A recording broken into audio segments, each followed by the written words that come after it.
And welcome back to Evans Middle School, the home of the Ottumwa Bulldogs, and our continuing coverage of the 2023 Ottumwa Wrestling Invitational.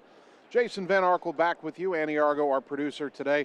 And we have begun the third and final round of pool play in the boys bracket of the tournament. But ironically, we're going to start with the only girl on the boys' side, highly talented Rena Utterback of Sigourney, facing Colt Boyles of Van Buren. That match is taking place on mat 1. That's on the left side of our split screen right now. On mat 2, when they're ready to begin, it'll be Blake Krall of Albia and Lane Travis of Creston. That'll be on the right side of your screen, the mat with the big Bulldog logo on it. Utterback has fallen behind Boyles 2-0 in the early going.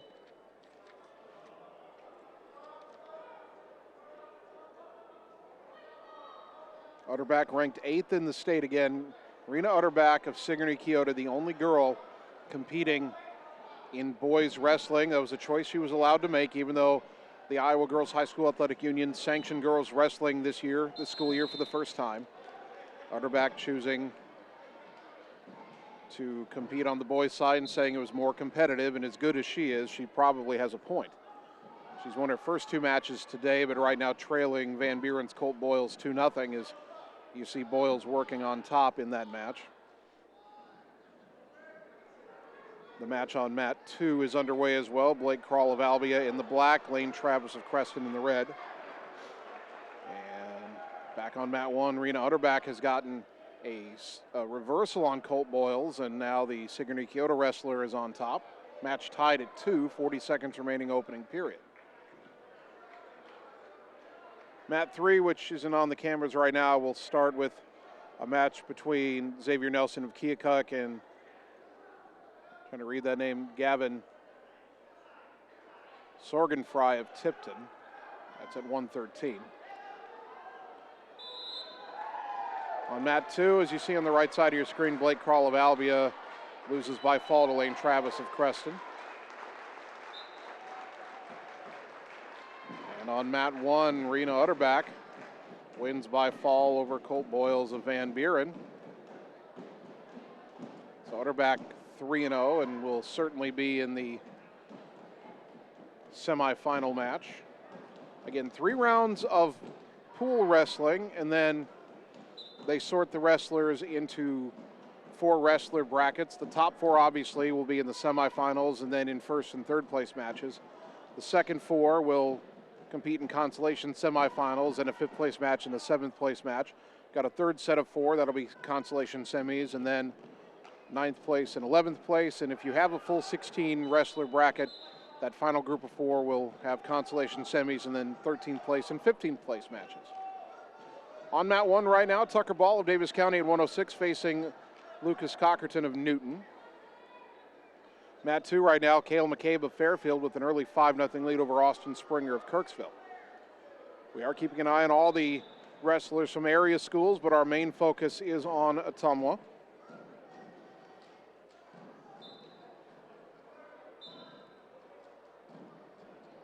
And we'll have Ottumwa wrestlers shortly. They are using all 5 mats now, the 3 mats here in the main gym, which we can put cameras on, and the 2 mats in the smaller gym, the secondary gym here at Evans Middle School, which we're not able to have cameras on. On mat 2 down below, as you might have been watching on the video stream there, Cale McCabe of Fairfield wins by fall over Austin Springer of Kirksville. And that's going to set up our first Ottumwa match of this third round of pool matches. Ashton Grace of Ottumwa at 113, wrestling Cade Martin of Davis County. Grace is already 2-0 on the day.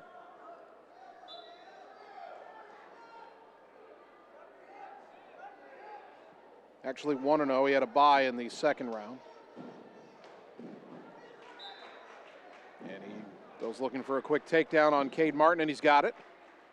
So Grace quickly up 2-0. Was 8th at state as a freshman last year, was Ashton Grace. As Martin tries to squirm out of it, and Ashton Grace will not let him go. Not yet anyway. Now trying to get him turned. Had that left leg hooked for a moment.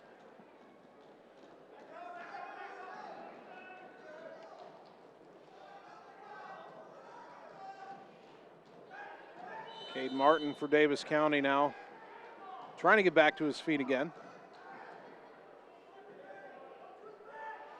Martin had a bye in the first round of pool play, and then in the second round beat James Garrison of Minneapolis by fall in just 39 seconds. Tougher match for him here with Ashton Grace, who's ranked 10th in the state in Class 3A. 52 seconds remaining opening period. Martin almost to his feet, but Grace gets him back down.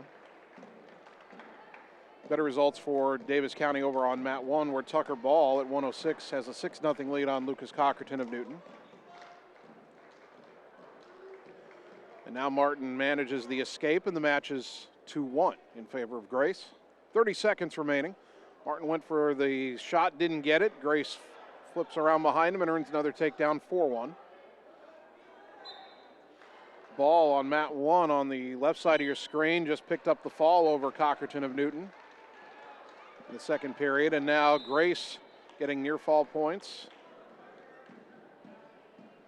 and earning the fall over Cade Martin of Davis County. That was quick. That happened at the 1:49 mark of the opening period. Ashton Grace of Ottumwa now 2-0. And he will certainly be in the top 4 heading to the knockout rounds a little bit later today.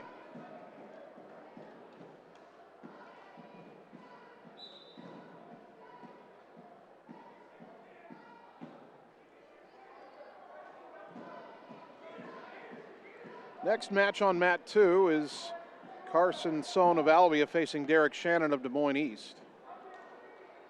Mat 1 right now at 120. These are both 120s. We've got Drake Ham of Davis County facing Riley Moore of Keokuk.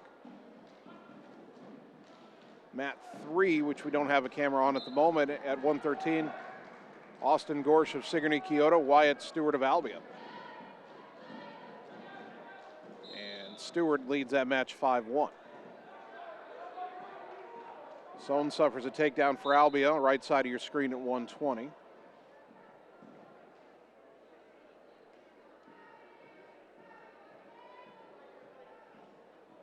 Again, wrestling going on in both gyms, so we're not able to get a camera on all the mats. We can tell you that Ottumwa's Logan Hubble at 106 was defeated by Braxton Hutchinson of Burlington. That happened by fall in the second period, so Hubble went 1-1 and had a bye at 106 in pool wrestling, and we'll have to see where that leaves him when we get to the brackets. Match quickly over on mat 2 as Carson Sohn of Albia loses by fall in the first period to Derek Shannon of Des Moines East. Still no score in the 120 match on mat 1 between Drake Ham of Davis County in the gold and maroon and Riley Moore of Keokuk in the purple.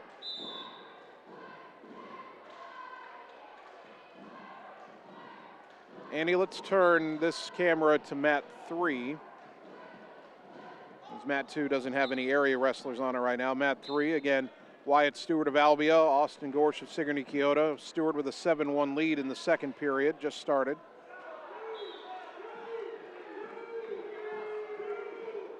Wrestling on the edge of the mat. Sigourney fans wanted a takedown there. They did get the reversal, so it is now 10-1 for Wyatt Stewart of Albia, actually.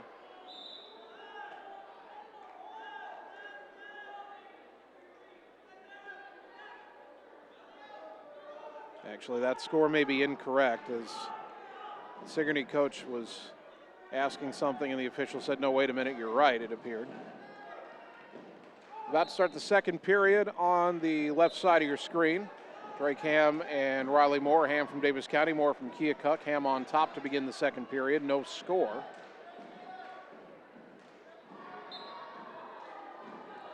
So now they've given those points on mat 3 to the Sigourney Kyoto wrestler Gorsh, so he trails 8-3, not 10-1, 8-3.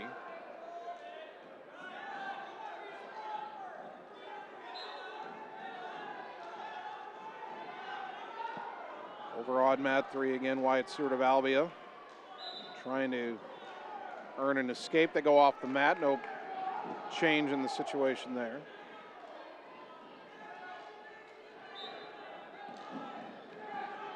Ham still working on mat 1 on top of Riley Moore of Keokuk.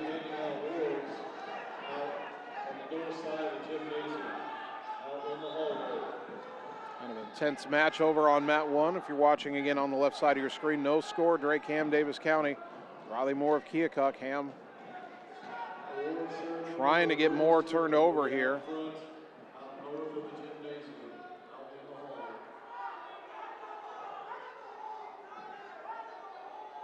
Ham working on the right side of Moore.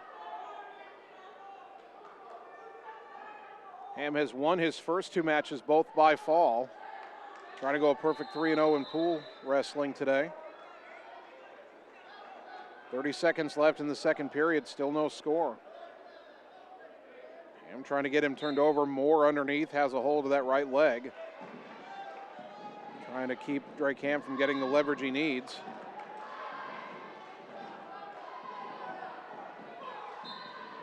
Down to 10 seconds. At the very least, it looks like Ham's not going to allow an escape. 3 seconds. And that's the end of the second period. They are still scoreless. Over on mat 3, some wild wrestling between Stewart of Albia, Gorsh of Sigourney Keota. Stewart with an 8-3 lead. 1:06 left in the second. And looks like they'll award Stewart an escape point. And now an injury here as Stewart is off the mat and kind of holding the back of his head.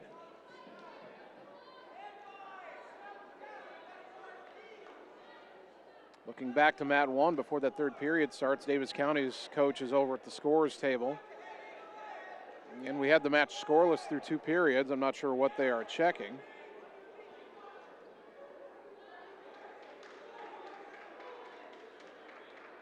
On mat 3, Wyatt Stewart of Albia has a 9-3 lead, but had to stop for a moment for injury. Looks like he's ready to continue. They have given Riley Moore a point for Keokuk there. Oh, I see. No, I don't see. I'm not sure why Moore got that point. Of course, we're trying to watch 2 matches at once, but Drake Ham starts down for the third period. The Mustang wrestler now trailing 1-0. He's to his feet. And he's taken back down. Trying to get free of Riley Moore. He's got to escape to tie the match now. We'll try to get around the side as Ham was trying to get to his feet. Drake Ham 2-0 in pool wrestling, trying to make it 3-0 and ensure his spot in the Final Four. They roll off the edge of the circle.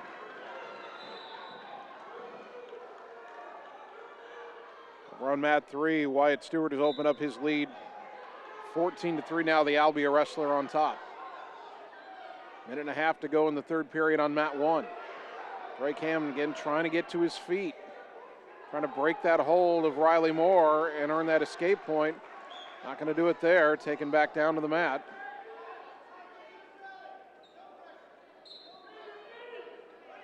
Minute 10 to go.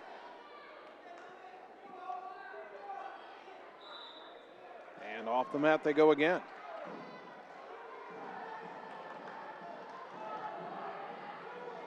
Riley Moore is also 2-0 in the pool matches to this point.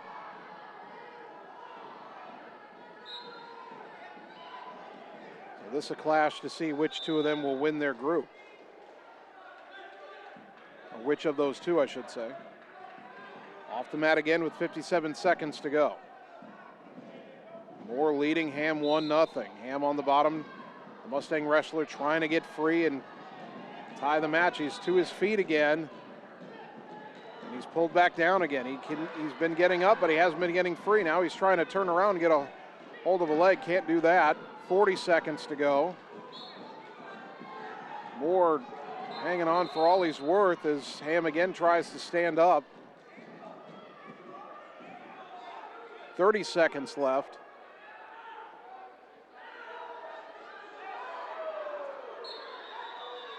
Ham again rises to his feet and again is taken back down. 20 seconds to go. One more push here for Drake Ham. Down to 10 seconds. Nearly had him rolled over, did more there. Ham trying to get to his feet with 5, rolls over again. He's not going to get out. And the match will end 1-0 in favor of Keokuk's Riley Moore. So Moore 3-0, Ham now 2-1 on the day.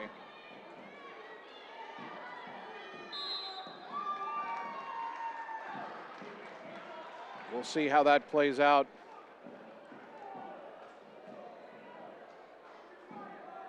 When the brackets are set for that weight class.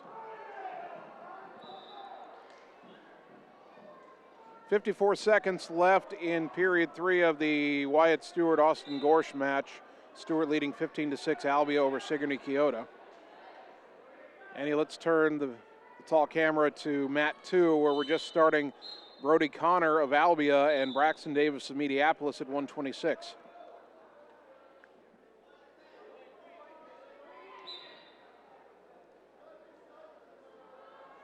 Again, they are wrestling all 5 mats, 3 in this gym, 2 in the other gym. We can only get cameras on the 3 mats in here.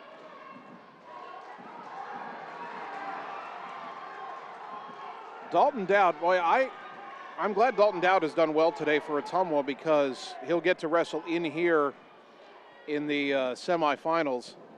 He just won his 3rd match of the day, beating Broderick Phelps of Creston by fall in a minute and a half. Dowd now 3-0, I believe, for Ottumwa at 126. All 3 of his matches have been in the other gym, but we'll get to see Dalton wrestle certainly on the main mat in the semifinals.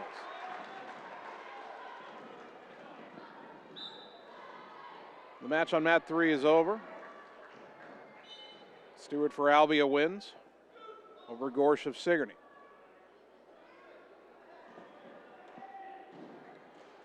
The next match there is Burlington and Creston. 2 of the mats right now don't feature area wrestlers. The only mat featuring an area wrestler right now in the main gym is Brody Connor for Albia. He's got a 2-0 lead on Braxton Davis of Mediapolis.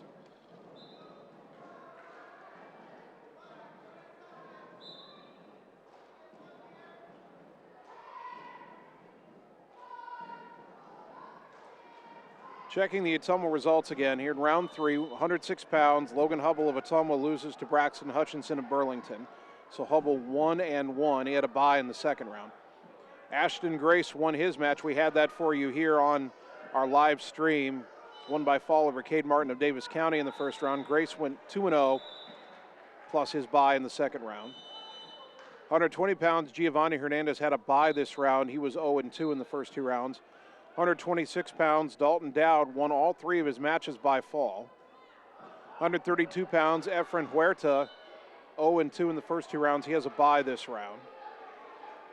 So the next Ottumwa wrestler who will be up should be Jonathan Wales at 138. Wales is 0-2 so far today.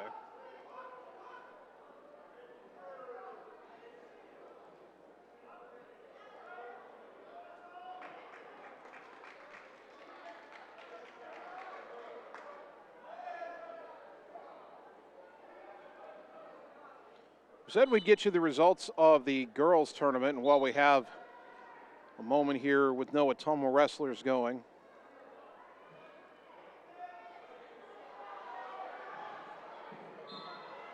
we'll check those. In the 100-pound weight class, they only had 2 wrestlers. Haley Kemper of Fort Madison defeated Madeline Rose of Keokuk twice, and so wins first place at 100 pounds. 115 pounds, as expected, Jasmine Ludke of Ottumwa finished in first place. Brianna Wolfer of Albia finished 2nd. Lauren Nelson of Kirksville 3rd at 115. Brady Houston of Ottumwa 4th. And Tyne Melnick of Kirksville was 5th. That's in the girls' 115 final results. 125 pounds. Layla Ewing of Moravia finished first today. 2nd place, Chloe Sokolic of Fort Madison. 3rd place, Maravilla Vedina of Ottumwa. Fourth place, Macy Grove of Cardinal. And fifth place was Jaden Scharf of Fairfield. That's a girls 125. Girls 135 today.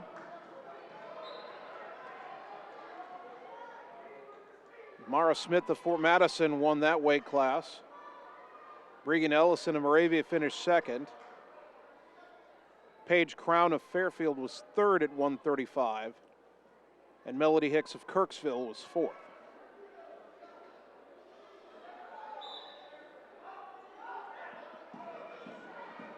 Checking back in and here on our boys matches, Brody Connor of Albia just wrapped up his victory over Braxton Davis of Mediapolis. Connor earning the fall at 349.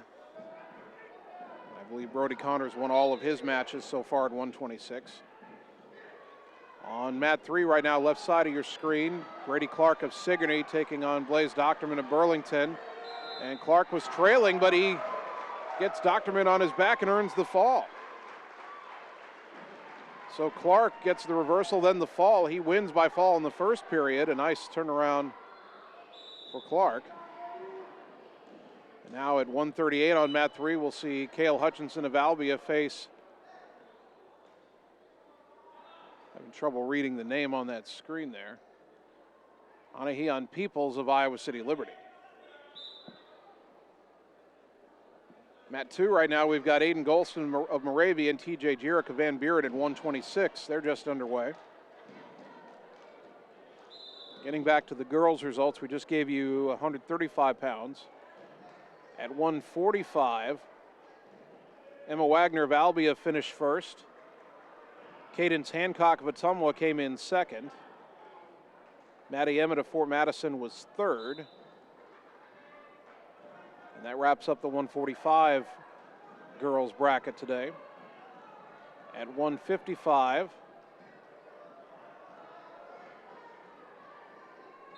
Jalea Gardner of Keokuk was first. Ajah Cox of Cardinal came in second at 155. Morgan Crawford of Kirksville finished third. Tatum Peters of Fort Madison was fourth. And Zaire Garcia Gonzalez of Ottumwa was fifth.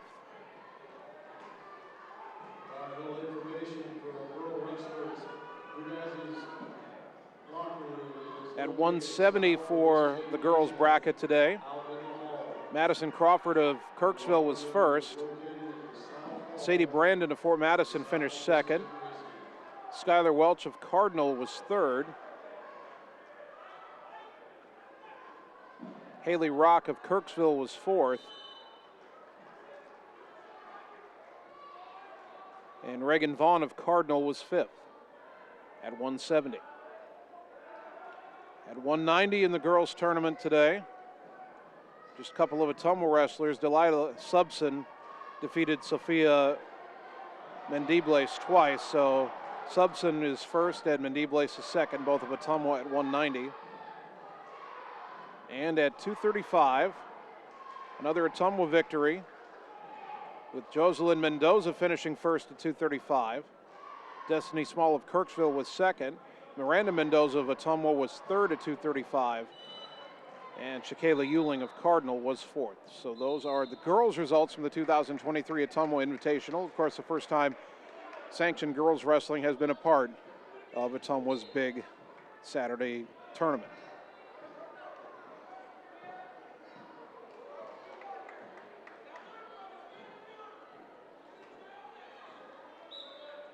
So checking back in on mat 3 on the right side of your screen there.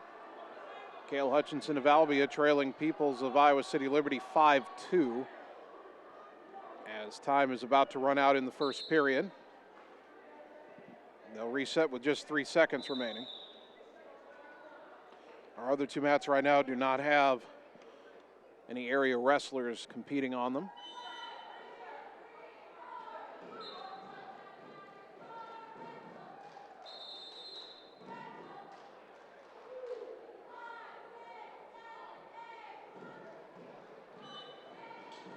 Over in the other gym on mat 4 right now, Deacon Sorensen of Davis County taking on Gavin Roth of Tipton at 132. And Tyler Stoltz of Van Buren at 138 over on mat 5 in the other gym, taking on Tristan Sorgenfry of Tipton. And those matches in the other gym, where we're not able to get a camera today. All right, mat 1 now has Hank Bulacek of Davis County. So Annie, let's take that camera that's on mat 2 right now and move it over to mat 1.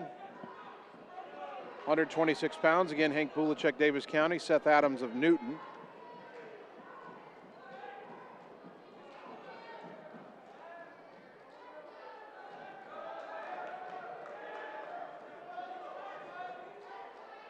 Bulacek is 0-2 so far today. And he suffers a takedown, but quickly gets an escape, so he's trailing Adams of Newton 2-1.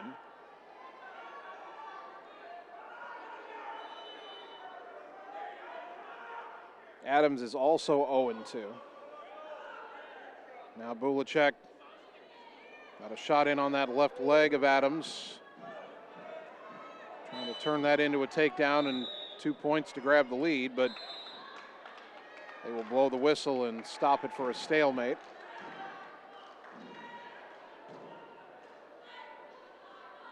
On mat 3, the match is over as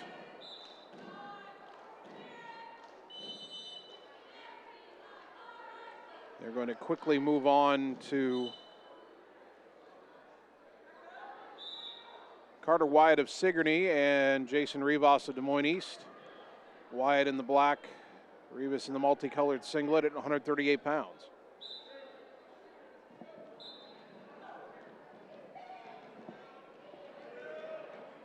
So mats 2 and 3 both have matches at 138 pounds going right now. Mat 1 is still at 126. 25 seconds left in the opening period for Davis County's Bulacek, and he is taken down again. Now trailing 4-1.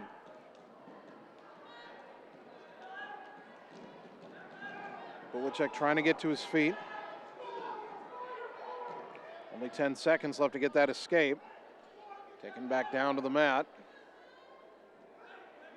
And he's going to run out of time in the opening period, trailing 4-1. Carter Wyatt of Sigourney over on mat 3 with an early takedown of Rivas from Des Moines East. Rivas trying to escape, can't do it there. Wyatt trying to get him turned, but Rivas was able for a moment to get back to his knees, and then Wyatt took him back down again.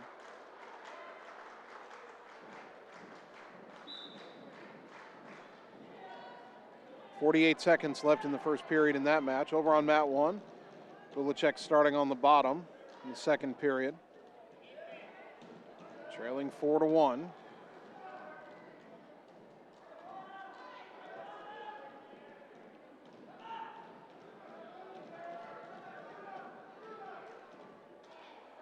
Mat 2 is about to see a match at 138 between William Cook of Moravia and Titus Counterman of Burlington. Now on mat 3, Wyatt's got Rivas turned over. He's got near fall points for that. Rivas trying to arch his back and avoid the pinfall. If he can hold it off for 10 seconds, he'll survive to the next period, although he'll be down. But the whistle blows, and it's not a fall. They're actually off the mat. Off to the right there as we look at it. So it's 5-0 in favor of Wyatt, and 5 seconds remaining in the period as they restart. Wyatt able to not let him get to his feet, and that'll end the period. 1:04 to go, second period in the 126 match between Bulacek of Davis County and Adams of Newton. Bulacek still on the bottom here as they restart.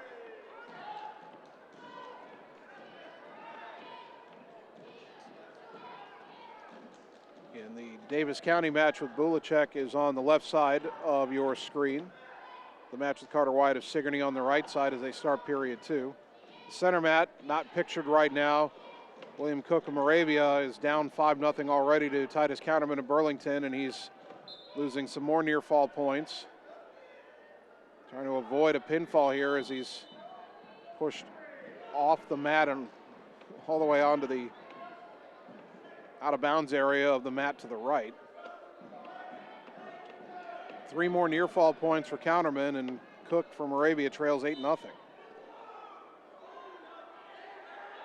A reversal, and suddenly Carter Wyatt of Sigourney is almost in a fall position here. Rivas getting the reversal, and a stunning turn of events at 138. Carter Wyatt was in full control of that match and then lost the grip. Rivas got the reversal with Wyatt in a vulnerable position, and he ends up getting the fall. And so Carter Wyatt suffers a loss in a match he thought he was in control of. Tough break for Sigourney Keota there. Next match on mat 3 is Kaysen Miller of Fairfield and Austin Franklin of Iowa City Liberty at 145.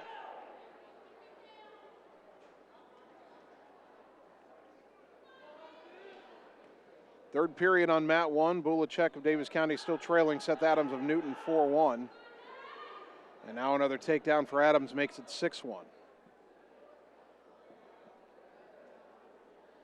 On mat 2 here in a moment, we're going to get Cale Mellinger of Van Buren and Dean Bragg Jr. of Davis County at 145 pounds.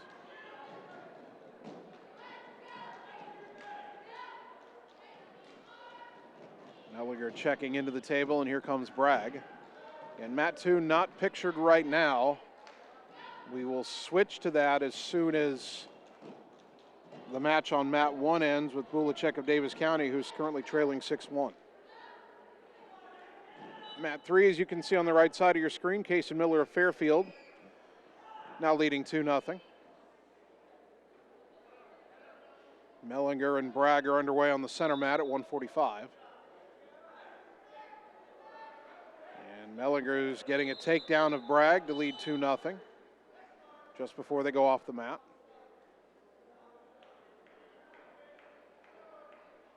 On mat 3, Miller still of Fairfield still leading Franklin of Iowa City Liberty 2-0 at 145.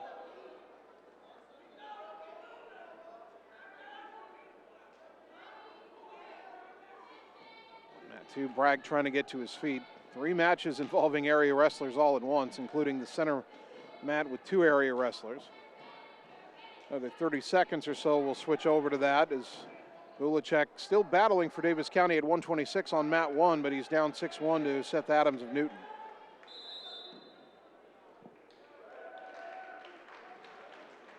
So maybe we will be able to switch over now as Kaysen Miller gets the fall on mat 3. He wins at 145.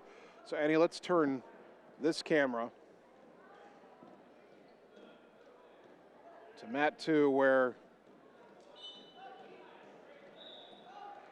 Dean Bragg Jr. is on the bottom for Davis County, trailing Cale Mellinger of Van Buren 2-1.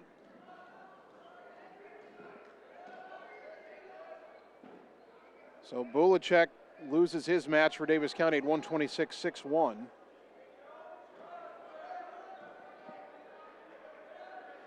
So now, Annie, let's do another turn here. Let's turn the other camera over to mat 3. Mat 1 will not have an area wrestler right now.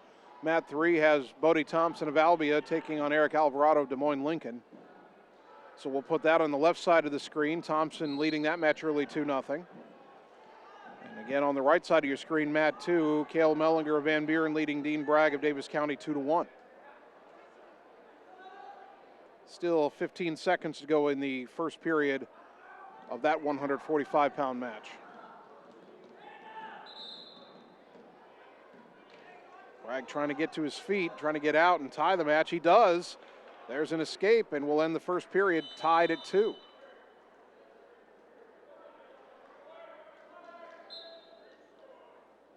Thompson of Albia leading Alvarado of Lincoln 2-1. Thompson still on top, not sure where that point for Alvarado came from. On the center mat, they'll start neutral. Mellinger and Bragg in period 2. Bragg going for a takedown. He's got a pretty good shot on him, and Mellinger trying to hang on to that ankle to avoid the takedown, but I don't know how long he can hold on to that position. Davis County fans want the 2 for the takedown, but they will stop the match here. And Rule it. I think he gave the signal potentially dangerous hold, so they'll reset it now. A quick shot from Mellinger on the ankles of Bragg. Bragg quickly goes and gets Mellinger's ankle. Over on mat 3, it's tied up at 2 between Thompson of Albia and Alvarado of Des Moines Lincoln at 145. We're pretty close to getting another stalemate here on the center mat between Bragg and Mellinger. So Bragg now pulling Mellinger into a near fall position. Briefly, Mellinger rolls back down.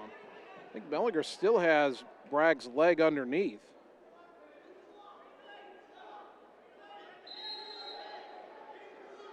I thought the referee was signaling 2 points, but they haven't changed the score. It's still 2-2. And now our official, of course, well, he was standing in front of the camera. Now he moves. Yeah, Mellinger still has Bragg's leg, and Bragg now losing control, and Mellinger will get the 2. Now that's called a reversal, so Bragg should be tied at 4. Score still says 4-2. Hopefully Davis County caught that, because the official didn't award a takedown, he ordered a reversal. Now Mellinger trying to get Bragg turned on his back. Bragg able to fight that off. 15 seconds left in the period.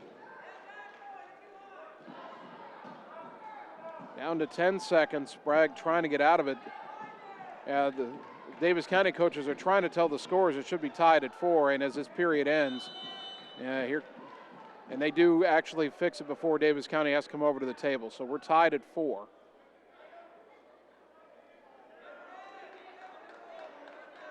And Bragg will choose down for the third period. Over on mat 3. Left side of your screen, Bodie Thompson, Albee, Eric Alvarado, Des Moines Lincoln still tied at 2 halfway through the second period. Bragg trying to escape to start the third period. Davis County and Van Buren locked in a wrestling bout here at the Ottumwa Invitational. Mellinger tried to avoid giving up the escape. He gives up, I believe, the reversal here. And there is the 2 points for Bragg on the reversal. Now he's getting near fall points. He's nearly got Mellinger on his back. And there's the fall. So at 4:28, Dean Bragg, he was just trying to get an escape. Mellinger tried to hold him in place and slipped. Bragg got the reversal, ends up getting the fall, and Bragg knocks off Mellinger. Davis County over Van Buren at 145. Turn our attention back to mat 3, where there's 20 seconds left in the second period. Bodie Thompson for Albia trying to work up from the bottom. We're tied at 2 with Eric Alvarado of Des Moines Lincoln. Down to 7 seconds. And this match is going to the third period, still tied at 2.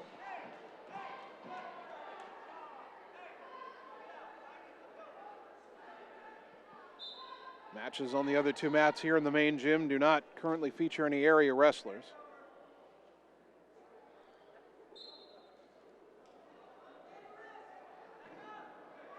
Let's go back and check Ottumwa results. We've had a couple of Ottumwa wrestlers in the other gym here in this third round of pool matches.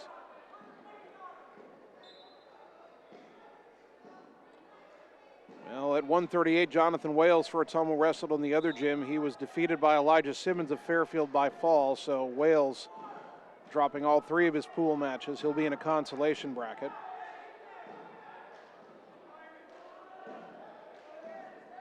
Still haven't seen Caden Hubble or Kobe Chentalavan for Ottumwa at 145. We've got 3 145 matches going on right now here in this gym.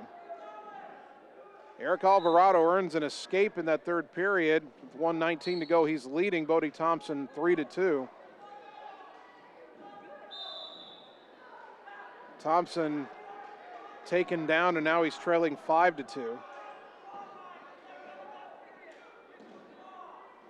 As we count down to a minute to go.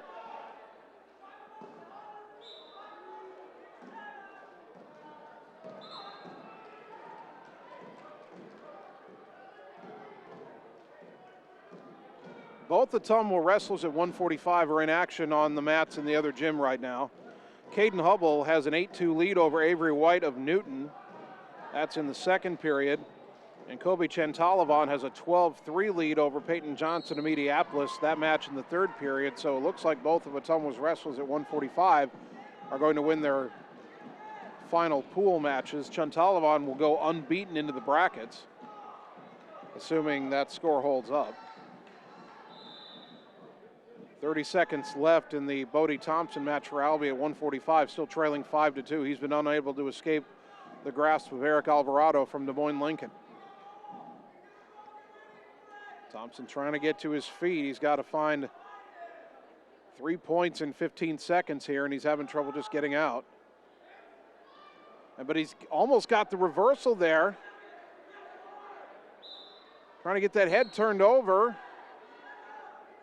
Still not able to fully establish advantage, and the period runs out. Boy, he was close. If he could have gotten Alvarado on his back, he would have had not only the reversal, but near fall points and might have turned that match around, but couldn't quite get there, and he falls 5-2.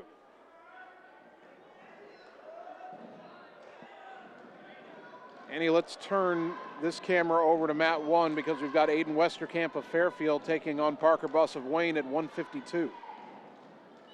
Mat 3 will stay there on the left side of the screen because there is Justin Keller of Albia at 152 facing Landon Bell of Iowa City Liberty.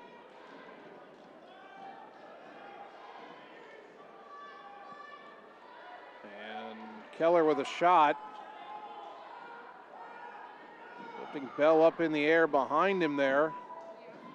Bell hanging on to Keller's ankle for dear life. Keller able to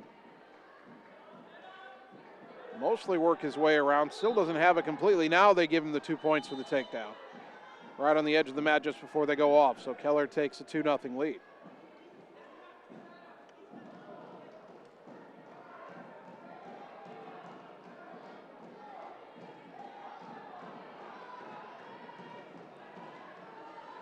Kobe Chantalavan, major decision victory over Johnson of Mediapolis, 14-4. So Chantalavan will be in the semifinals at 145.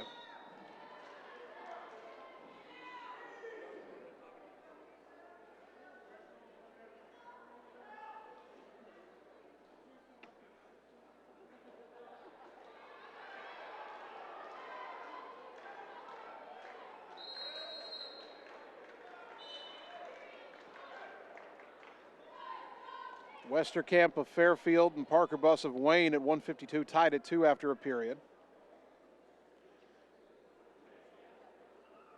On mat 2 down below us, don't have a camera on it right now.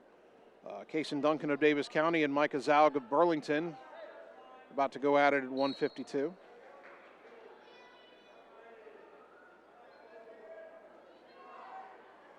Over on mat 3, Keller up 3-0 and earning some near fall points against Bell of City Liberty. Now he's got him over on his back. Bell arching that back, but to no avail as Justin Keller earns the fall in 117.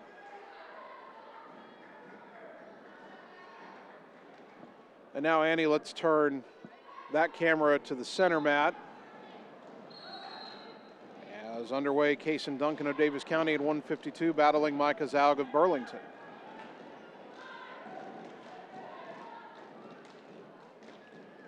On mat 1, which you're seeing on the right side of your screen right now, Aiden Westerkamp of Fairfield on top, second period.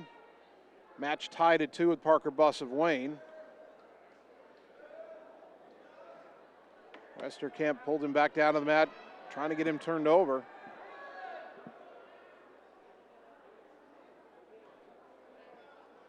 Well, that Davis County match on the center mat at 152 ended pretty quickly.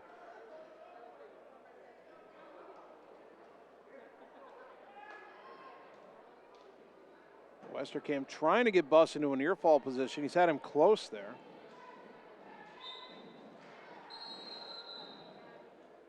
And now the whistle blows.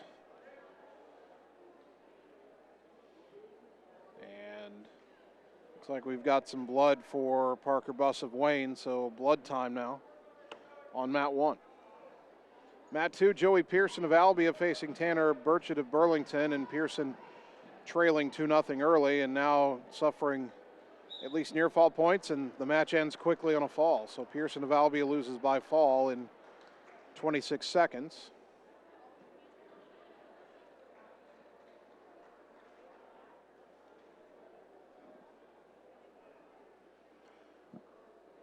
And now coming up on mat 2, left side of your screen, will be Tyler Schaus of Ottumwa at 160 facing Chaos Martin of Keokuk.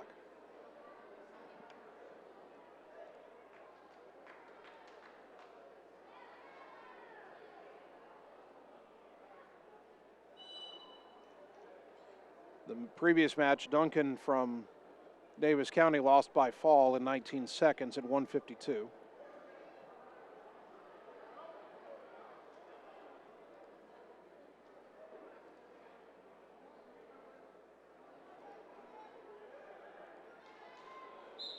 So here is Tyler Schaus, the freshman, trying to make a good impression in his first Ottumwa Invitational.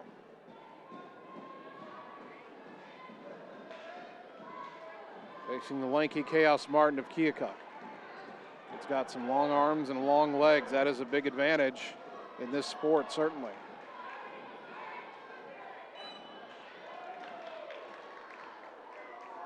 Schaus a little bit on the defensive here, but grappling hard with Martin.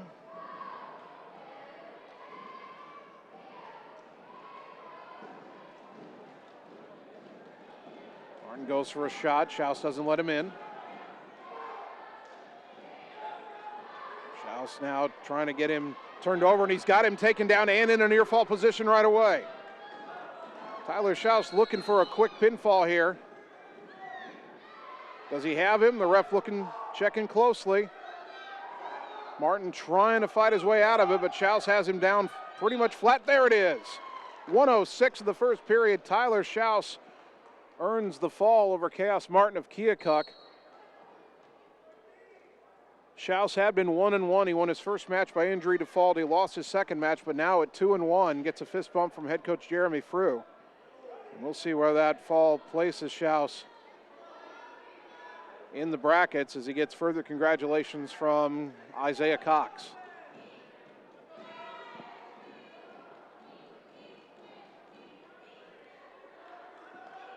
So now the only match on the mats here involving an area wrestler is over on mat 1. That one is on the right side of your screen. Aiden Westerkamp of Fairfield, 1:24 to go third period. He's on the bottom and he's trailing Parker Buss of Wayne now 4-2.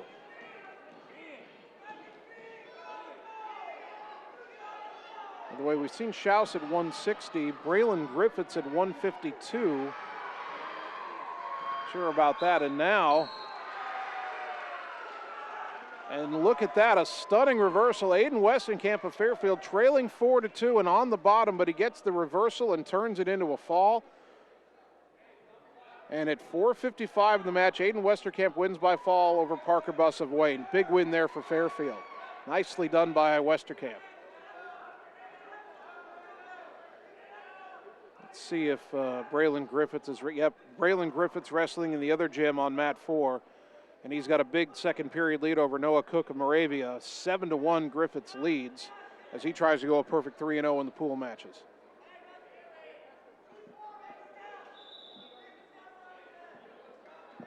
Mat 1 on the right side of your screen will have another area wrestler, another Fairfield wrestler, Brody Lyons at 160, taking on Damian Garrett of Iowa City Liberty.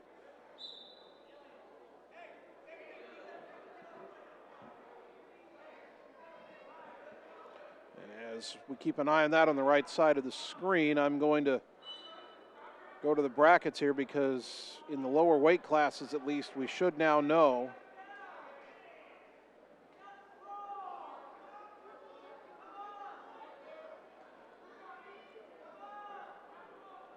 how they'll shake out. All right, at 106, the semifinal matches will be Evan Newton of Davis County and Cale McCabe of Fairfield, along with Braxton Hutchinson of Burlington and Rena Utterback of Sigourney Keota. Logan Hubble of Ottumwa is in the first consolation bracket. He'll wrestle Colt Boyles of Van Buren, and if Hubble wins that match, he'll wrestle for 5th place. If he loses, he'll wrestle for 7th. So that's at 106.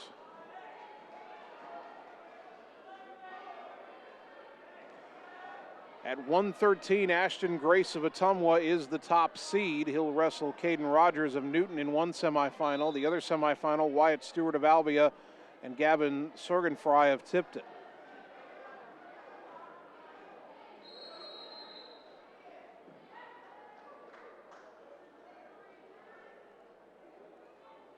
At 120, the top seed is Christian Ahrens of Creston. He'll face Riley Moore of Keokuk. The other semifinal at 120, Jaden Crisp of Kirksville and Austin Hunter also of Kirksville.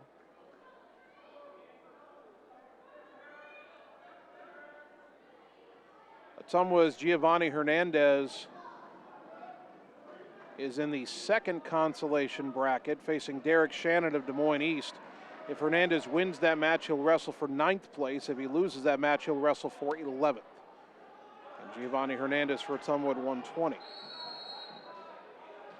126 semifinal matches, Robert Howes of Keokuk, Aiden Golston of Moravia, and then Brody Connor of Albia and Dalton Dowd of Ottumwa. Dowd is the 2 seed, if you will, in the 126 semifinals.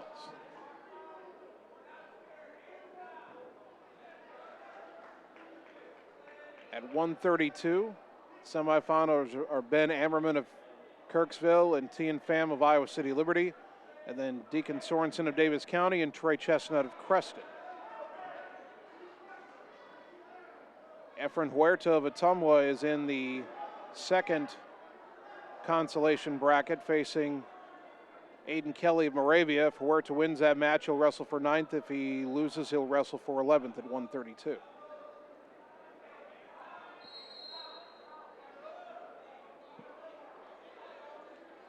Checking back in on the matches right now. And Annie, let's take that camera and move it to mat 3, where we find Jack Clarahan of Sigourney holding a 4-1 lead over Hayden Hutchinson of Iowa City Liberty at 170. Now a 6-1 lead as the first period comes to an end. Over on mat 1, on the right side of your screen, Brody Lyons of Fairfield trailing Damian Garrett of Iowa City Liberty 2-0 halfway through the second period. Back to the brackets at 138 pounds.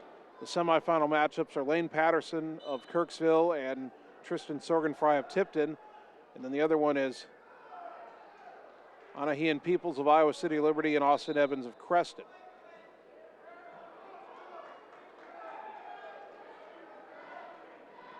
Ottumwa's Jonathan Wales is in the third consolation bracket, facing Carter Wyatt of Sigourney.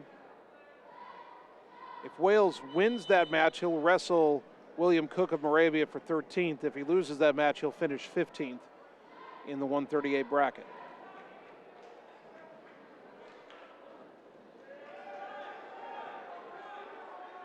Again, on your screens right now, left side of the screen, Jack Clarahan of Sigourney at 170 and an 8-1 lead. 30 seconds into period 2 over Hayden Hutchinson of Iowa City Liberty. On the right side of your screen, mat 1, Brody Lyons of Fairfield trailing Damian Garrett of Iowa City Liberty 2-1 at 160 pounds. Starting the third period.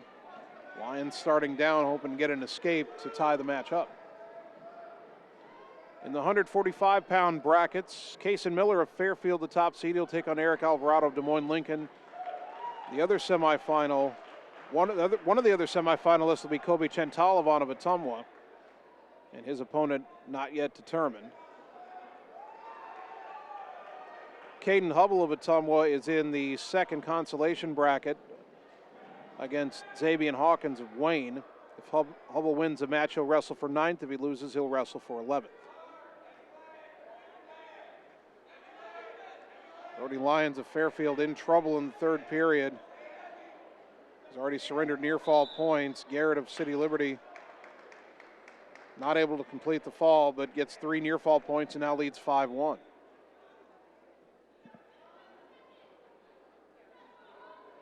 Clarahan for Sigourney finished off his win over on mat 3, and now underway Gage Otto of Albia and Cole Kearns of Iowa City Liberty at 170.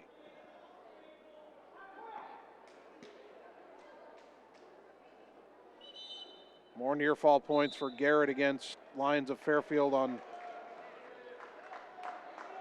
mat 1. Garrett not able to finish it again as Lions rolls out of it, but 3 more points, and suddenly Lions is down 8-1. All right, Annie, let's turn this camera. The Brody Lions is about to come up short in that match, but we need to turn our camera back to mat 2, where we've got Ottumwa's Connor Smith at 170 facing Demetrius Hilson of Des Moines East.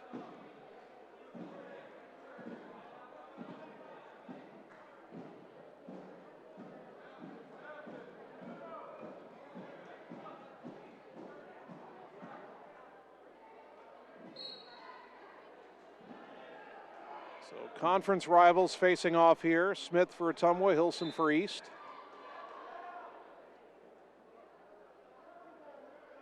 Smith has won his first 2 matches, and he's got what looks like should be a takedown here. Maybe not quite. Now all of a sudden Hilson swings around and he gets the takedown and the 2 points. Boy, Smith thought he had not only a takedown but was about to get some near fall points, and said he finds himself trailing. And now Hilson gets him, almost had him turned over.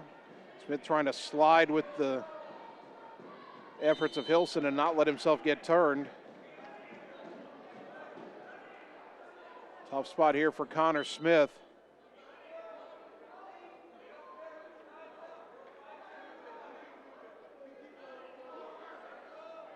Now Hilson almost flips him over, does flip him over. And Smith in a really tough spot right now, and there's the fall. 56 seconds of the first period, Connor Smith falls to Demetrius Hilson, who helps him back up. Good sportsmanship from the 2 conference foes. But Smith will end pool play at 2-1, and we'll see where that leaves him. Let's check quickly where Hilson had been coming in. He won all 3 of his matches, so he wins that group in the pool. Now on mat 2 at 170, Aiden Lyons of Fairfield, Conrad Kirchner of Keokuk.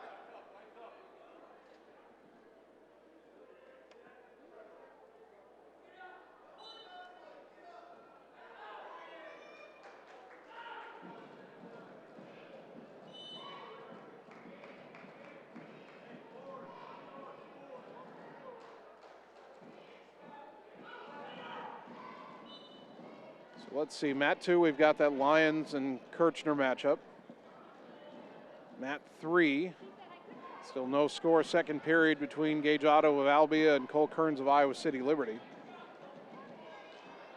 Mat 1, which we're not showing at the moment, has Luke Farley of Davis County trailing Colin Nash of Tipton 2-1 in the first period.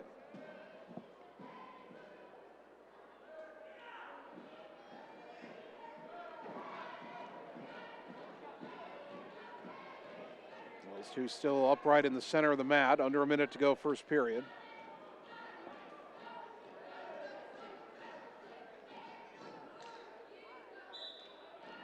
Kirchner tried to get a sweeping leg takedown there on Lyons, wasn't successful. Meanwhile on mat 3, Gage Otto now trailing 3-0. Trying to battle his way up from underneath.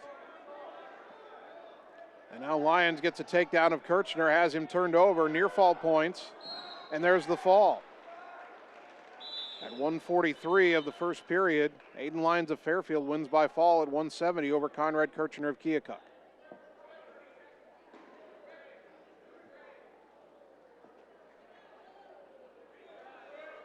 And we'll keep that camera on the right side of your screen right there on mat 2, because Sharif Scott of Ottumwa will face Matthew McDaniel of Moravia.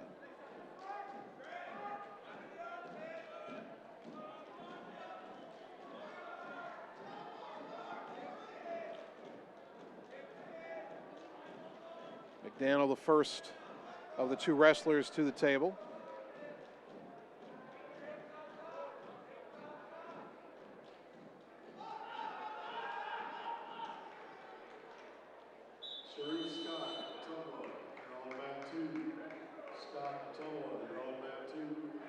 Let's see where these two wrestlers, or how these two wrestlers have done so far.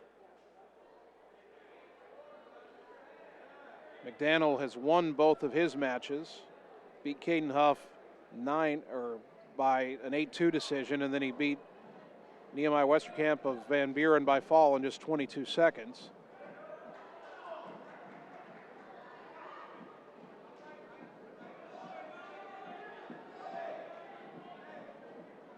Meanwhile, Sharif Scott is 0-2, and he's lost both of his matches by fall. This figures to be a pretty tough matchup for him here.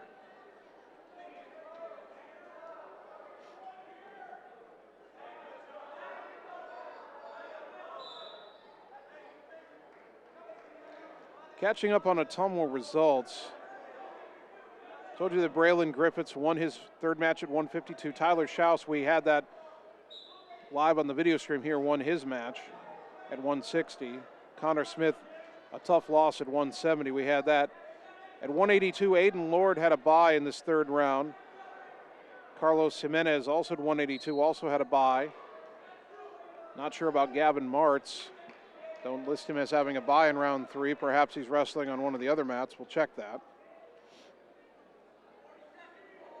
McDaniel gets the takedown on Sharif Scott. So he's quickly trailing 2-0. Scott trying to get to his feet. Almost had it, now pushed back down to the mat.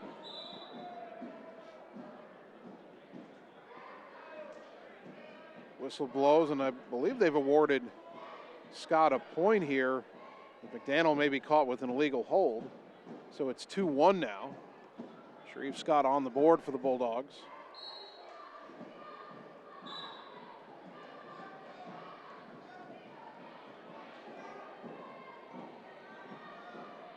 Scott, one of two Ottumwa wrestlers at 220. He rolls out of an attempted turn. He got turned over, but just kept going and rolled all the way out of it. Ended up getting an escape, and Scott has tied the match at 2. McDaniel looking for another shot here. Scott stumbles down. McDaniel will try to fight his way around him, and he does. He'll get the takedown and make it 4-2 in favor of the Moravia wrestler. Again, they're now down in that one part where our vision of the mat is obscured by the TV screen showing the score, but Sharif Scott has turned over and quickly suffers the fall at 1:14 of the first period. Matthew McDaniel of Moravia defeats Sharif Scott of Ottumwa by fall.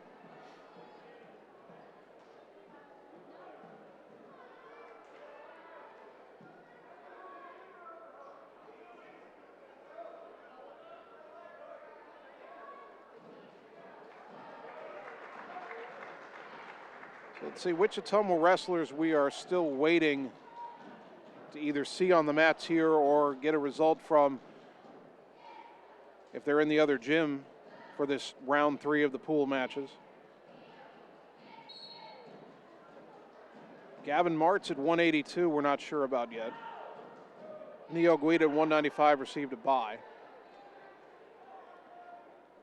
David Pickrell of Ottumwa yet to wrestle at 220, and then Ottumwa's 2 wrestlers at 285. Well, Dylan Forney received a bye in this round. Roman Lau had his bye in the first round, so he should be wrestling fairly soon.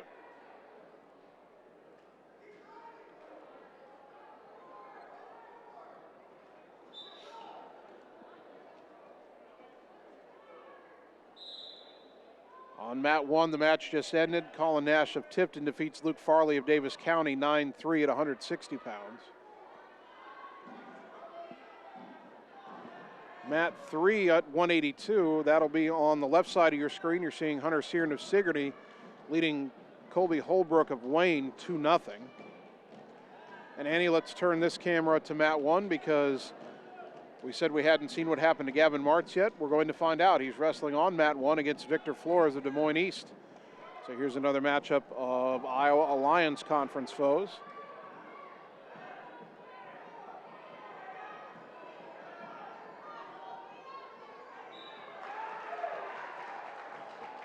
Flores won his first match, then received a bye in round 2.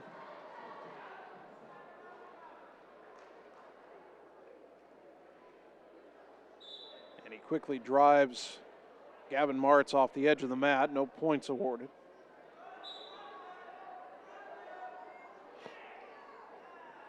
Martz lost in the second round. He had a bye in the first round. He lost in the second round to Dane Burkhart of Fairfield.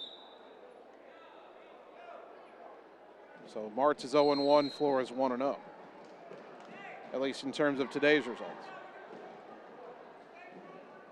Two are trying to both yank each other down by the neck, more or less. And it's Flores who's able to do it. He's got the takedown, and he has Martz in a near fall position. Still a minute 15 remaining in the first period, and Gavin Martz in early trouble here.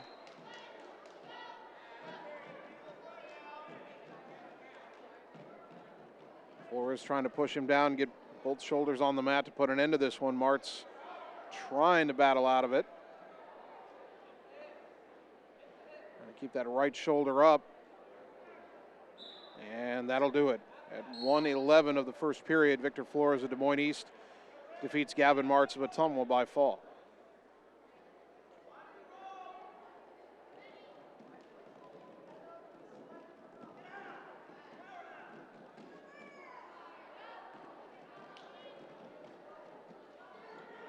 We'll keep the camera on mat 1 because at 220 pounds, we've got Nehemiah Westerkamp of Van Buren. He's taking on Caden Huff of Burlington. Again, that match on the right side of your screen. Left side of your screen, Logan Johnson of Fairfield, Braden Bartles of Tipton at 195, and Johnson on top and leading 4-0. 25 seconds left in the opening period.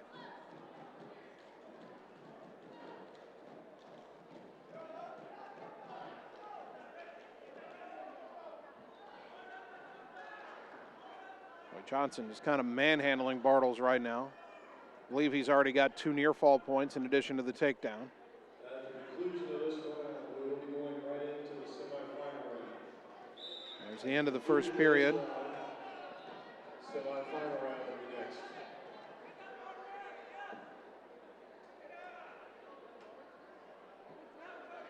Westerkamp of Van Buren, Huff of Burlington, mat 1, right side of your screen.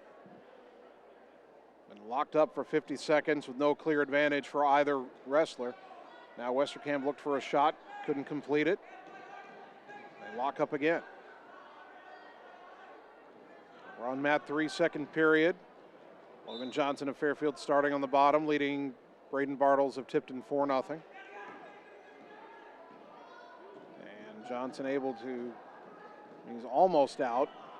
Got himself turned around, but Bartles still has his leg. Johnson, taken back down hard, and suddenly he's on his back.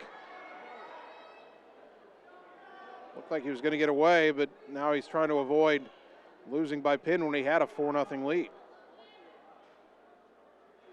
Trying to roll out of it, and unable to do so.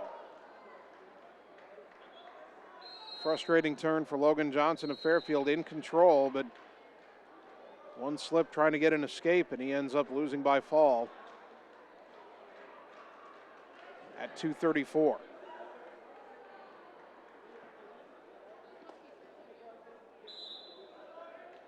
End of the first period on mat 1 at 2:20 between Westerkamp of Van Buren, Huff of Burlington, no score.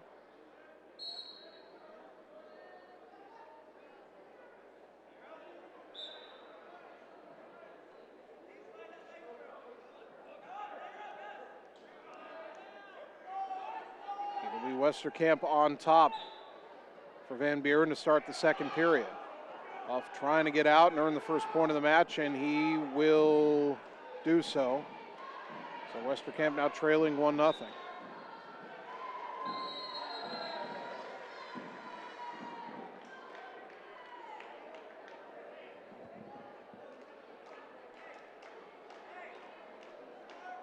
They did announce that the semifinals will begin as soon as this third round of pool matches is complete.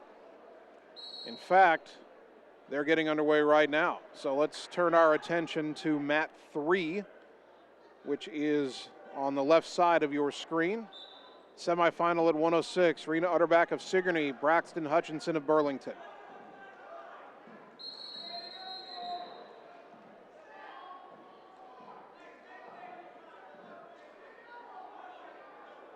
Utterback in the black singlet for Sigourney.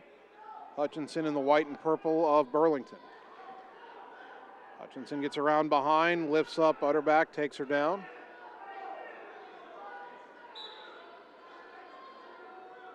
Two points for Burlington. Now, Utterback fell behind in her last match early 2-0, came back, ended up getting a fall. Right now struggling early against Hutchinson. Quick peek back at mat 1, that 220-pound pool match. Westerkamp of Van Buren still down 1-0, 40 seconds left in the second period. Back to mat 3. Rena Utterback trying to get back to her feet, get an escape, get on the board here in this semifinal match at 106.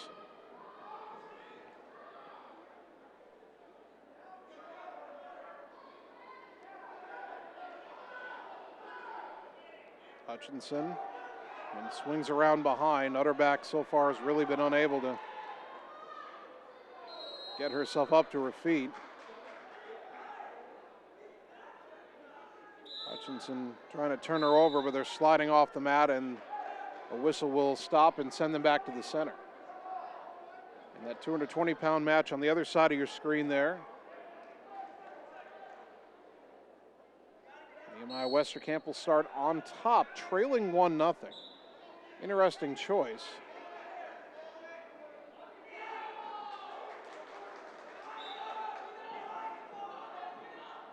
As they restart on mat 3, Rena Utterback trying to get up. She's gotten to her feet. Now back down, trying to reach around and get the leg of Hutchinson. She's not able to complete that move, so she'll reset. Only 5 seconds left in the period.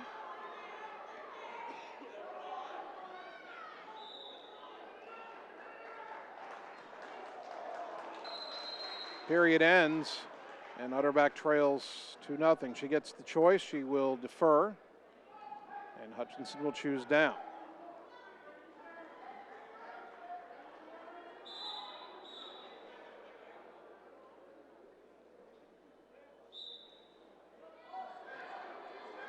Start of the second period. Hutchinson trying to escape. Utterback hangs on as they go out of the circle, and they'll reset.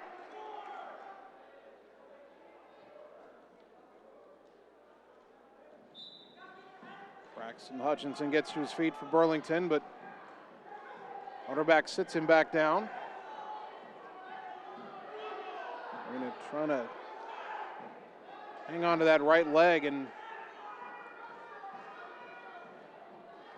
find a way to maintain her position up top and improve it. Hutchinson now maybe thinking about a reversal here as he's just momentarily, he had an arm, looked like he had an arm around the head of Utterback, but now their two arms are hooked. And the referee does call the stalemate. Didn't look like either wrestler could improve their position from there. 1:47 on the clock, still in the second period.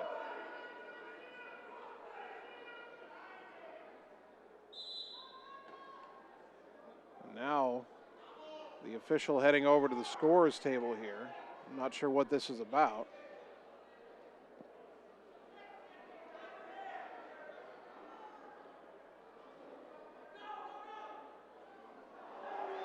You know, the Burlington coach is over at the table, and then he was saying something over in the direction of the Sigourney coaches. Now, both coaches are out on the mat. Now, they've come to an agreement on whatever they were talking about. Not exactly sure what that might be. All right, we'll keep an eye on that match for Rena Utterback, but we need to turn back over to mat 1 on the right side of your screen because Ashton Grace of Ottumwa is in his semifinal against Caden Rogers of Newton.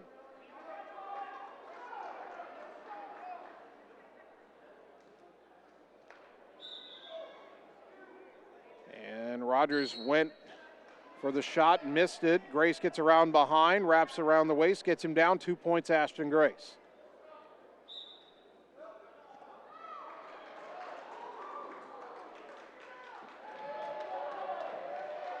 Grace now in control over on the edge of the mat near the wall. You can see them on the screen right below that Ottumwa logo, and now ruled off the mat. Minute 10 to go in the first. In Utterback's match for Sigourney at 106 semifinal, she's suffered a reversal, is now down 4-0 in the second period. We'll turn our attention back to Ashton Grace as they restart. Bulldogs sophomore on top.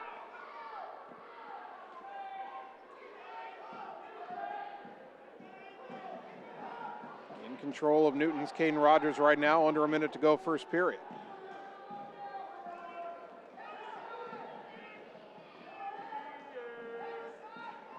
Grace switches the grip, he's got him down on his back, getting near fall points. Nice quick move by Ashton Grace, and he's very close to earning a spot in the championship match at 113.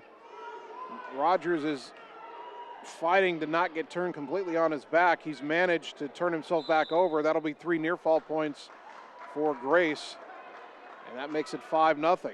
Now he's got him turned again, but wasn't able to, or was he? He got him on his shoulders with the legs in the air. The whistle blew, and that's it. At the 141 mark of the first period, Ashton Grace wins by fall, and he's on to the championship match at 113.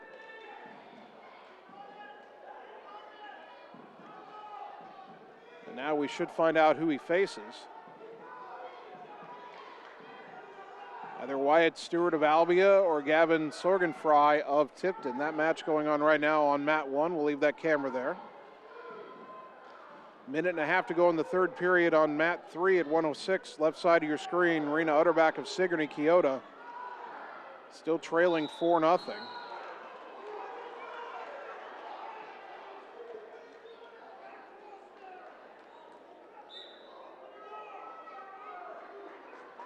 I assume there are also semifinal matches going on in the other gym, so we'll try to keep up on those results.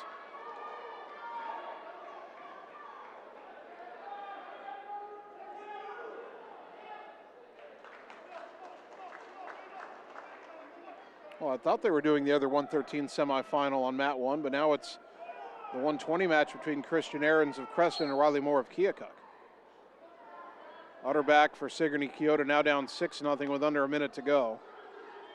And unless something drastic happens here, she'll have to settle for a third place match to end her day.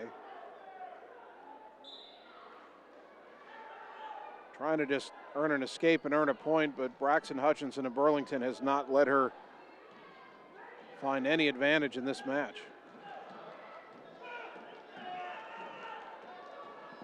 And let's turn this camera to mat 2. We've got Tucker Ball of Davis County and Jason Johnston of Tipton at 106.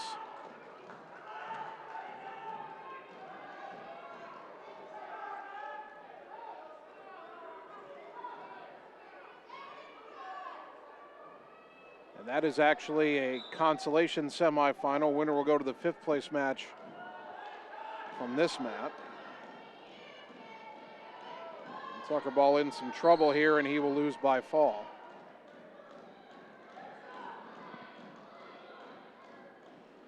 And the match on mat 3 is over. Rena Utterback of Sigourney will drop to the 3rd place match at 106 pounds as Braxton Hutchinson of Burlington is on to the championship match.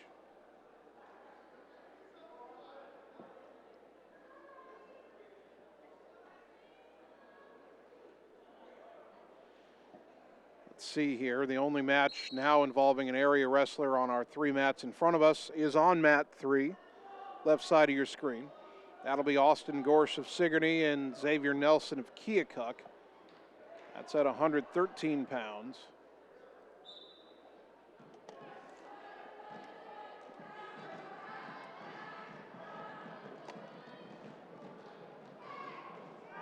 And that is also a consolation semifinal. Winner goes to a 5th place match.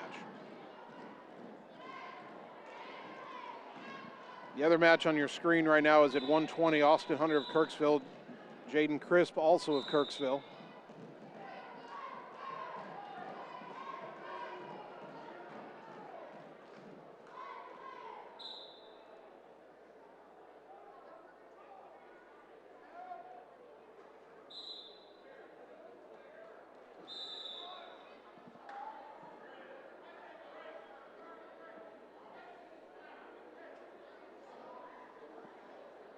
Through 3 rounds of wrestling so far, team standings are 18th, Wayne, 17 points, Minneapolis with 32, Des Moines Lincoln, 32 and a half, Van Buren, 34, Keokuk, 34, Moravia, 38, Newton, 46, Des Moines East, 48 and 1/2 points, Davis County, 54, Iowa City Liberty, 58, Kirksville, 77 and a half points, Tipton, 78 and a half points, Burlington 80, Sigourney 83, Ottumwa 85 and a half, Fairfield 86 and a half, and your leader after 3 rounds, Albia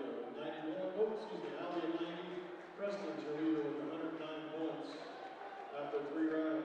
They just announced the team standings after the 3 rounds of pool play. Ottumwa sitting in 4th place. Fairfield 3rd, Albia 2nd, Creston leading right now. And of course, the biggest matches, the semifinals and championships underway. Gorsh of Sigourney in that consolation match leading Xavier Nelson of Keokuk 2-0. Under 40 seconds to go opening period.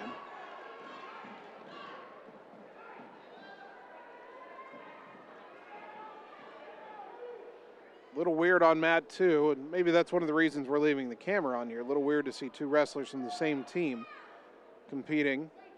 Austin Hunter of Kirksville, Jaden Crisp of Kirksville. Hunter has the big lead.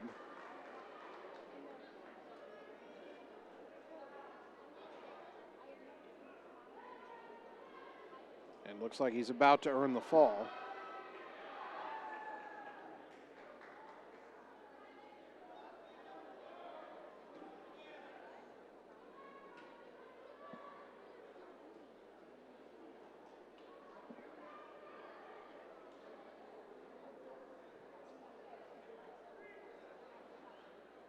Doesn't earn the fall, but gets the near fall points, 14-1. That match close to being over anyway.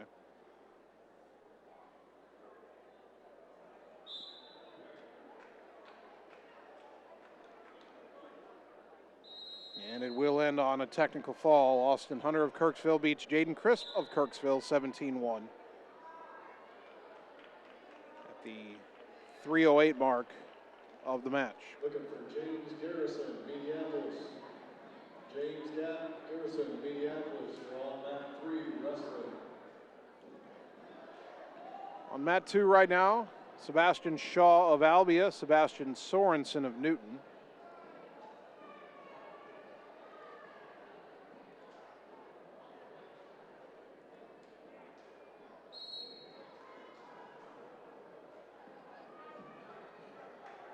That is a matchup in the 2nd consolation bracket. Winner will move to a 9th place match.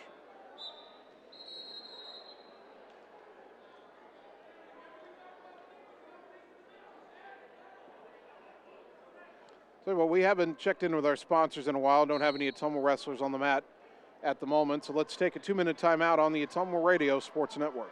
Hi everyone, this is Karina Drummond with Reflection Studio in Ottumwa. We are a full-service salon offering hair, nail, brow, lash, facial, and waxing services. We also handle weddings, proms, and other large events with multiple person makeover sessions, so contact us early to get booked for your next event. We thank all of our loyal customers for your patronage and invite all newcomers to join our salon family. And remember, looking good doesn't happen by chance, it happens by appointment with Reflection Studio in Ottumwa. Like Reflection Studio on Facebook and visit reflectionstudio.com. That's Reflections with a Z. Seasons change. Our priorities change. Your financial needs change. But there's one thing that remains consistent. Our dedication to making your financial life easier together. So let's get to know each other. because together is better. All roads lead to the new home of the realtors you've come to trust in our community, Bridge City Realty. Whether you're buying or selling property, contact our qualified staff of experienced, professional salespeople at our offices, now located next door to Walgreens. We're right in the heart of Ottumwa at 301 West 4th, so stop by or call our new office line at 684-1234. Bridge City Realty, Southeast Iowa's #1 real estate agency. Hi, this is Lisa Bittner, Clinic Manager at Mercy One Ottumwa Family and Internal Medicine Clinic. We specialize in geriatrics, internal medicine, family practice, and we see patients of all ages. We have an entire pediatrics team ready to serve you year-round. We also have quick care walk-in available Monday through Friday from 7 to 5. From babies to grandparents and everything in between, we are here for you at Mercy One Ottumwa Family and Internal Medicine Clinic. Your best life, our one purpose. Visit mercy1.org. You're watching the Ottumwa Bulldogs on the Ottumwa Radio Group Sports Network.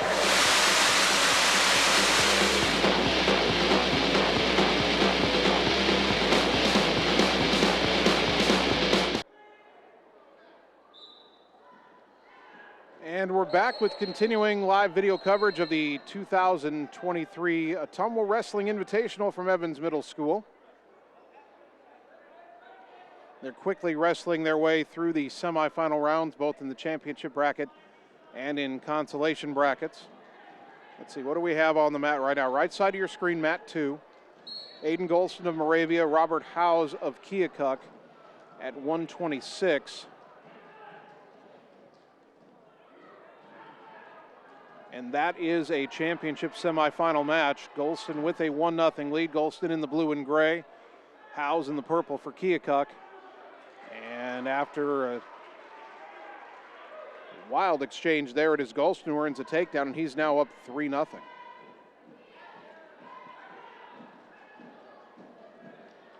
Annie, let's turn the other camera to mat 1 because we have Harley Fleming of Davis County and Michael Puffer of Tipton at 120 pounds. Don't believe that's a championship semifinal, but let's see where Fleming is sitting. That is a first consolation semifinal, so if Fleming wins the match, he'll be wrestling for 5th place. Right now trailing 3-2 at the end of the first period. But again, the match on the right side of your screen is in the championship bracket, the semifinal. And Aiden Golston, the area wrestler from Moravia, with a 3-0 lead on Robert Howes of Keokuk.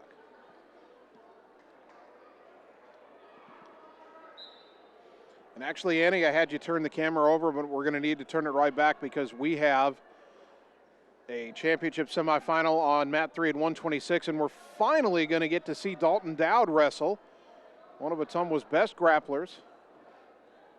Wrestling at 126, facing the talented Brody Connor of Albia. Dowd has won all 3 of his matches, but all 3 matches in pool matches are in the other gym. Now we get our first actual look at him in this gym, and it's in the semifinals at 126 against Brody Connor, who's ranked in Class 2A. And the 2 talented 126-pounders go off the mat. Dalton Dowd, multi-sport star for Ottumwa. Had a lot of success in his first year last summer playing varsity baseball.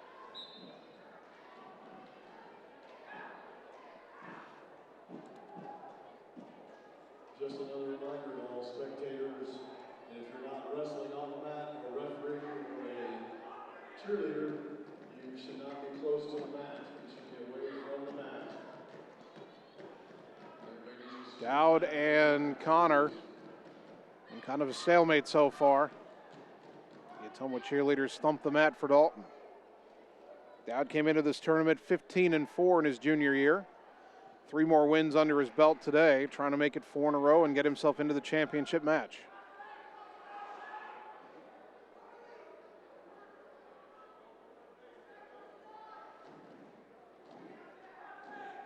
The 2 break apart. Connor went for a shot. Dowd gets him, flips him over. There's a takedown and near fall points, and he's got Connor in trouble.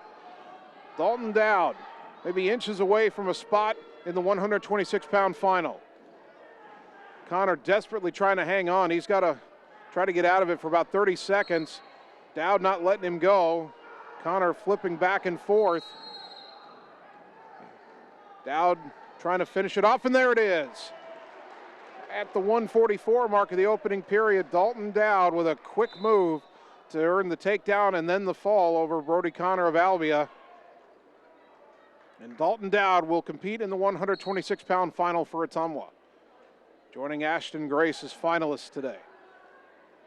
Grace at 113, Dowd at 126.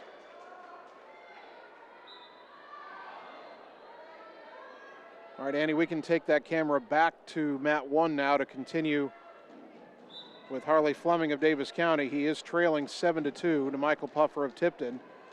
And that match is in the first consolation semifinals. If Fleming does not come back, he'll wrestle in a 7th place match today. On mat 2, right side of your screen, meanwhile, as everything else has been going on, Aiden Golston well on his way to the final at 126, which means he'd face Dalton Dowd. Golston now up 11-0 on Robert Howes of Keokuk.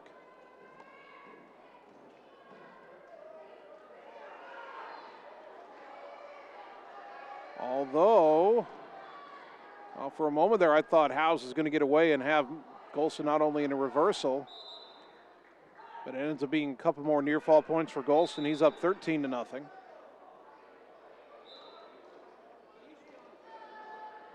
And out of nowhere, Howes turns it over and gets the fall on Golston. I thought he was in position to do that a moment ago.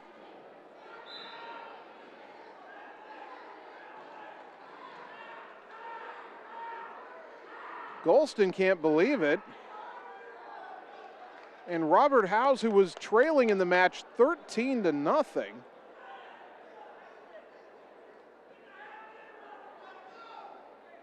ends up winning by fall. Late in the third period. Less than a minute left in the third. And so in a shocker, it'll be Robert Howes. Now Howes was on the top line there in the bracket, but he was way behind. But it'll be Robert Howes of Keokuk to face Ottumwa's Dalton Dowd in the 126-pound final.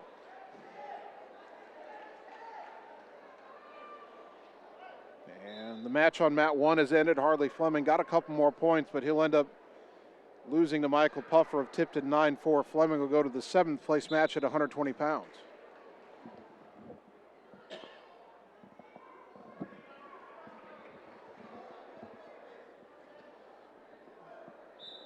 Thought about taking a break, but we need to keep it right here because we now have Giovanni Hernandez's consolation semifinal matchup for Ottumwa at 120, taking on Derek Shannon of Des Moines East. So here's, once again, an Iowa Alliance Conference matchup.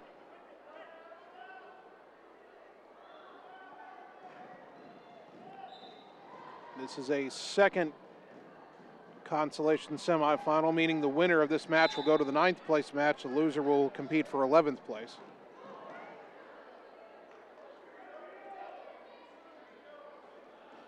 Hernandez got a shot in on the leg of Derek Shannon, but, well, he's still got the leg as he gets back up. Giovanni Hernandez trying to get him turned over. He'll get turned around and get the takedown. 2 points for Hernandez for Ottumwa.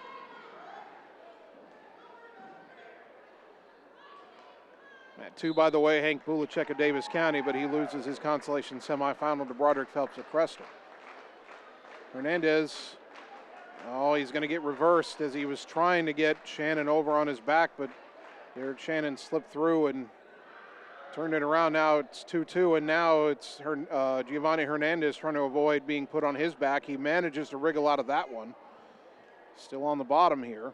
Under a minute to go, first period.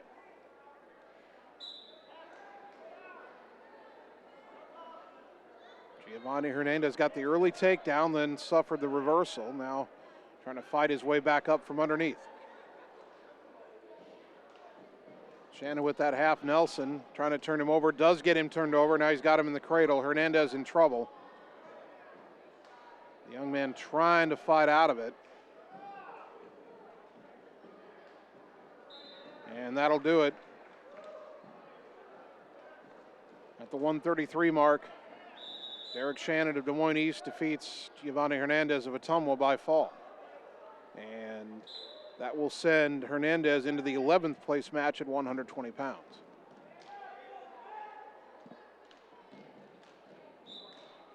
Mat 2 right now, 132 pounds. Deacon Sorensen, Davis County. Trey Chestnut of Creston. No score yet in that match. And this is a semifinal match. A championship semifinal at 132.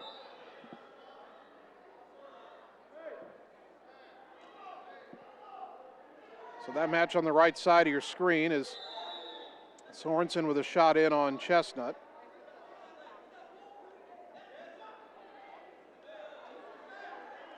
Trying to get him turned over. He might have those shoulders down. Did for a moment there. Not sure the official saw that. Sorensen still trying to work his way into that takedown. He's pretty close to it, and he's got it. There's the 2 for Deacon Sorensen. Now he's trying to get Chestnut turned over.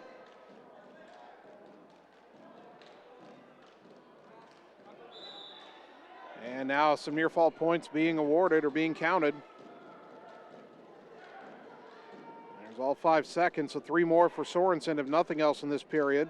10 seconds left. Not sure he can get the fall here, but if not, he'll take a 5-0 lead into period 2.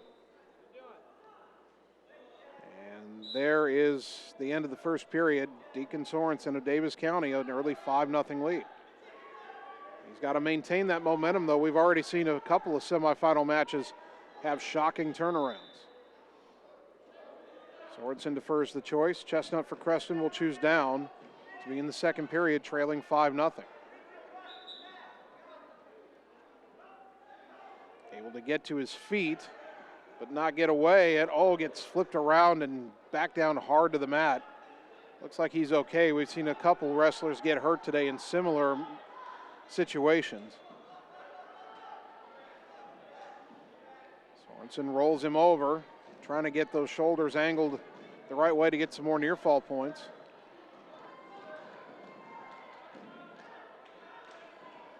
Got a good grip on that left elbow there, got the arm hooked. And Chestnut only able to get off the mat and reset.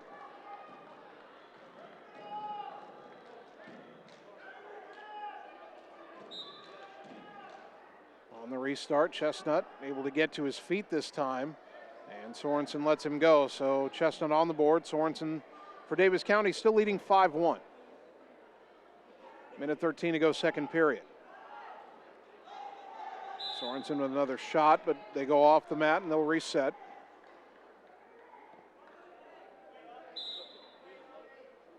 Now Chestnut with a shot. Almost had that right leg, but Sorensen fights it off.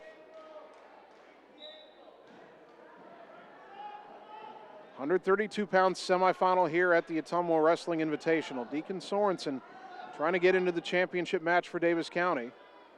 And they're off the mat again. And almost on to mat 1, which has a matchup between Iowa City Liberty and Creston. Creston leading the team race coming into the semifinals.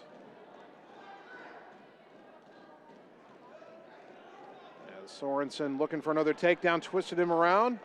Almost has it, circling, and got it. 7-1, and they go off the mat again, but Deacon Sorensen in control now for Davis County, trying to earn his way into the 132-pound final.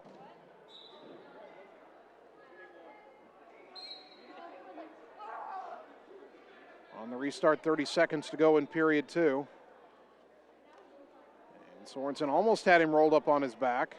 Chestnut able to slip around and avoid any more near fall points. Sorensen rips him back down again near the edge of the mat, almost spilling into the Davis County coaches and cheerleaders.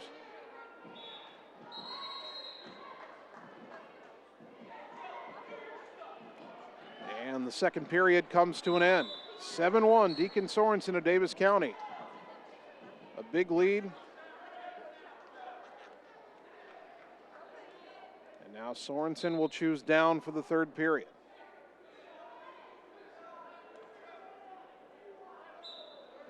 Pops up quickly, but Chestnut had that left ankle and took him back down to the mat. Sorensen, you don't want to be too passive here, but you don't want to be out of control either. 7-1 lead. Don't want the referee to start issuing stall warnings, but the 6-point lead, don't want to do anything foolish either. Down to a minute and a half to go. Not a lot of action going on there near the far edge of the mat again. Chestnut able to turn Sorensen back down. Sorensen, though, able to pop up, and he's got the escape, 8-1. Chestnut goes for another shot. He knows he's got to get a fall at this point, but he's flipped over, and not only a takedown for Sorensen, more near fall points. 1 minute to go, and that's it. At the 5-minute mark, Deacon Sorensen of Davis County wins by fall over Trey Chestnut of Creston. Sorensen is on to the 132-pound championship match here at the Ottumwa Invitational.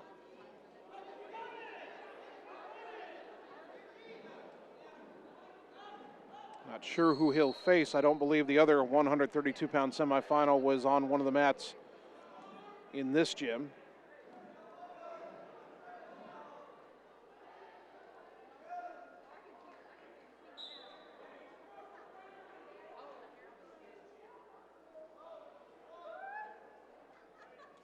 Well, it'll be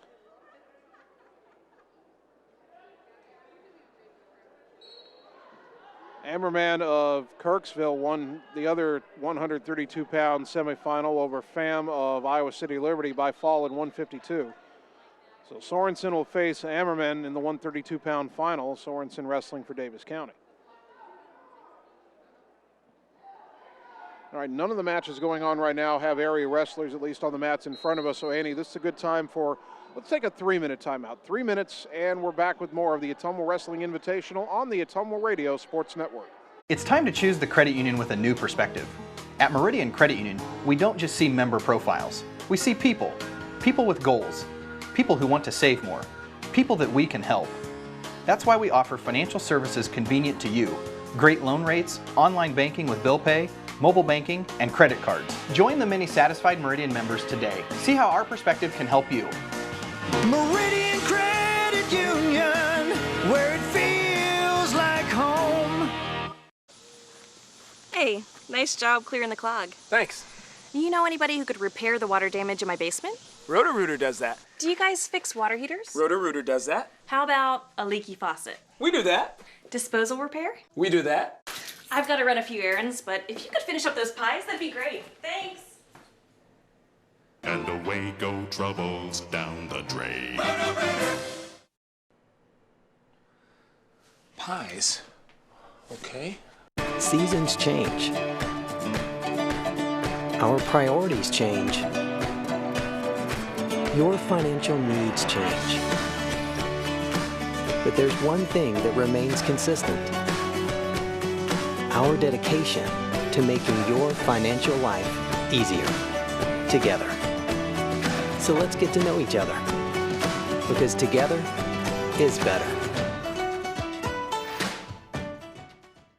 At Family First Chiropractic, it is our goal to get you and your family as healthy as possible and keep you healthy for the rest of your life. We deliver an elevated level of care for the entire family. We approach healthcare from a holistic view, incorporating multiple chiropractic techniques and physical therapy to ensure that our patients achieve the best results as fast as possible. We believe you deserve the best. A little preventative care now will eliminate pain management in later years. We want our kids to grow and live an active, healthy lifestyle. Get your family checked at Family First Chiropractic. It's time to choose the credit union with a new perspective.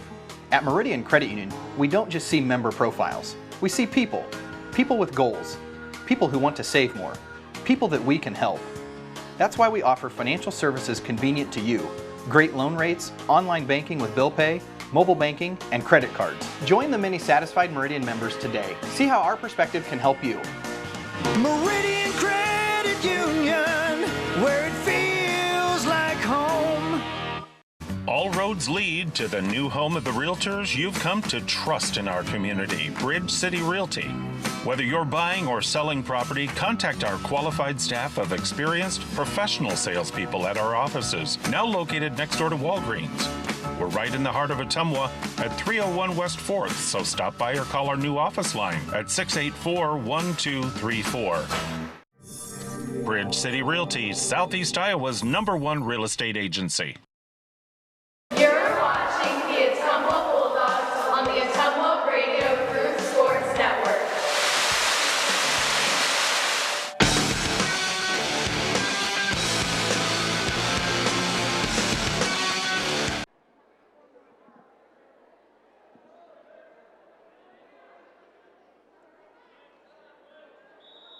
Welcome back to our coverage of the Ottumwa Wrestling Invitational here at Evans Middle School.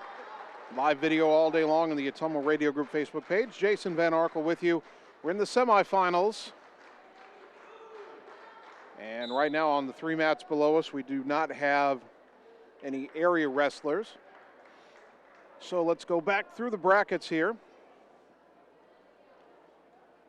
As we already know, some of the finals in the you say smaller weight classes, obviously you mean by the size of the wrestler. And the 106-pound championship match, it'll be Emmett Newton of Davis County facing Braxton Hutchinson of Burlington. Rena Utterback of Sigourney Keota faces Cale McCabe of Fairfield in the 3rd place match. Ottumwa's Logan Hubble, a tough 7-6 loss in his consolation semifinal to Colt Boyles of Van Buren. Logan Hubble will wrestle for 7th place against Tucker Ball of Davis County. So that's at 106 pounds. 113 pounds, Ottumwa's first finalist is Ashton Grace, the sophomore. Won his semifinal match by fall. Grace will face Gavin Sorgenfry of Tipton, who received a medical forfeit from Wyatt Stewart of Albia. That would nominally mean that it'd be Wyatt Stewart of Albia and Caden Rogers of Newton in the 3rd place match, but if Stewart couldn't compete in the semifinal, I would assume there's a forfeit coming in that 3rd place match as well, but it will be Ashton Grace for Ottumwa in the 113-pound championship match. At 120 pounds, Christian Ahrens of Creston won his semifinal, and he will face Austin Hunter of Kirksville.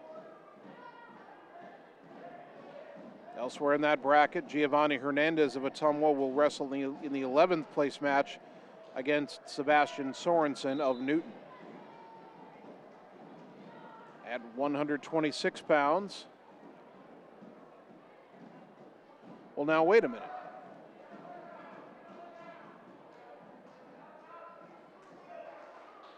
We had this match on live. It was Robert Howes of Keokuk, Aiden Golston of Moravia, and Golston had a huge lead. Then a fall was called, and Howes suddenly started celebrating, and I thought the official signaled that Howes won the match.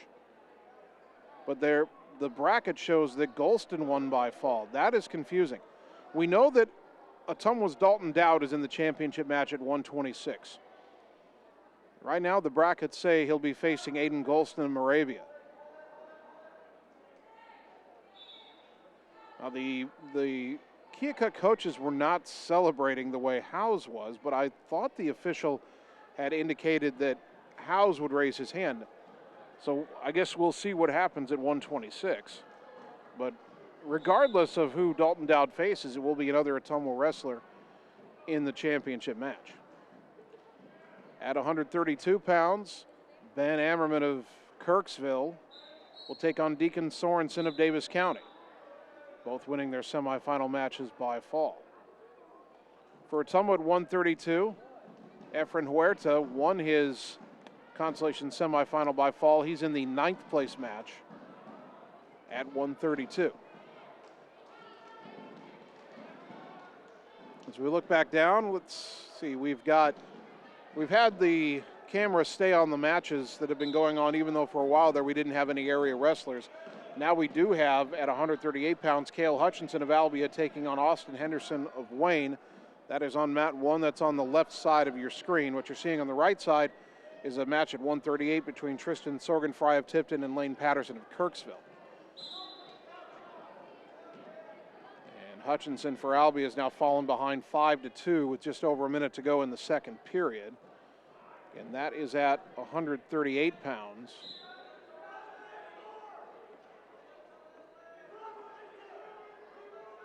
And that is a consolation semifinal. The winner of the Hutchinson-Henderson match will move on to the 5th place match.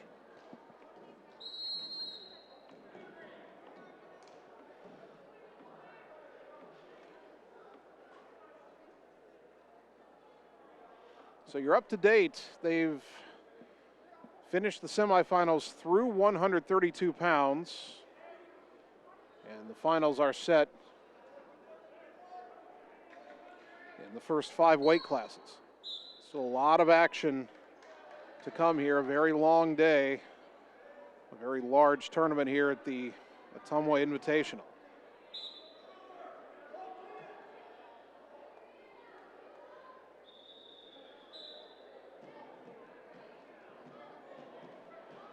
Nine seconds left in the second period in that consolation semifinal for Albia's Cale Hutchinson. And trailing Wayne's Austin Henderson 5-2.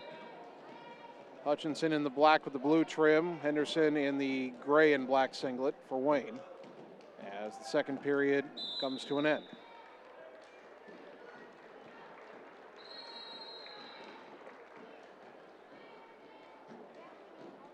See what the next match is on mat 2 at 138.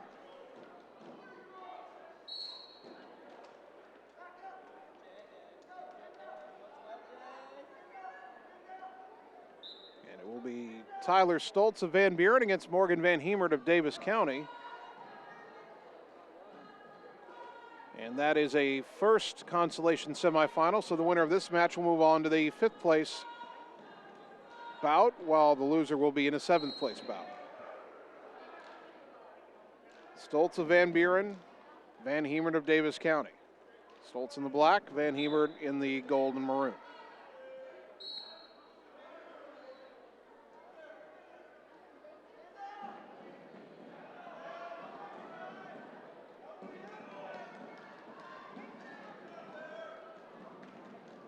Van Hemert looking for an early shot there. Couldn't get in there. Stoltz fought him off.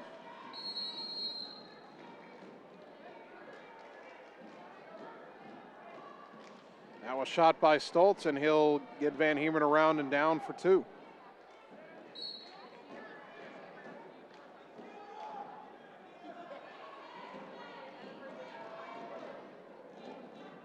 Van Hemert trying to get back up, but Stoltz really driving here. Now he'll hook that half Nelson and try to get him turned over. He had him turned over briefly, but Van Hemert squirms out of it.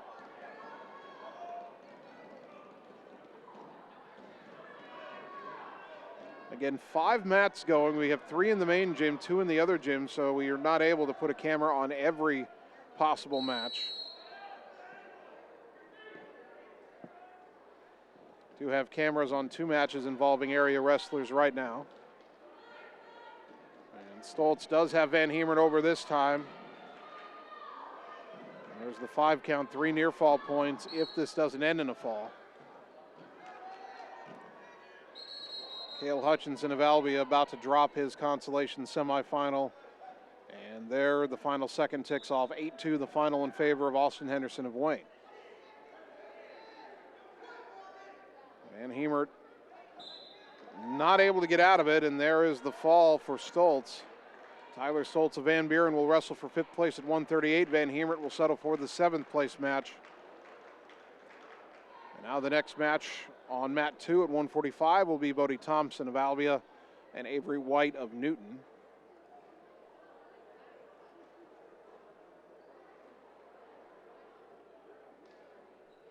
And that'll be a first consolation semifinal, winner to 5th place, loser to 7th. Let's turn our attention, though, to mat 1 on the left side of your screen. 138 pounds, Jonathan Wales of Ottumwa, Carter Wyatt of Sigourney. And Wyatt has the early takedown on Wales. And now Wales turned over on his back, but he's going to get out of it. He might have a reversal here. He couldn't quite get the reversal, but he does have the escape. I know they did give the official gave a little bit of a confusing signal there. The score says 2-2. I don't think it's 2-2. It's either 2-1 or it's 3-2.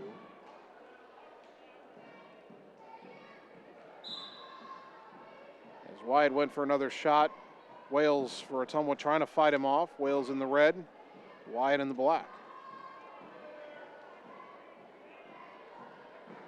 Wyatt able to get a leg over. And he'll get the takedown. So for now, we're showing 4-2. Again, I'm not sure I understand that. If Wales got the reversal to tie the match at 2 and then Wyatt got away, he would have had a third point there and it should be 5-2. Conversely, if Wales only got the escape, it would have been 2-1 and now should be 4-1. And right now, they're sticking with 4-2. We'll see if anybody contests it at the end of the period. 33 seconds to go.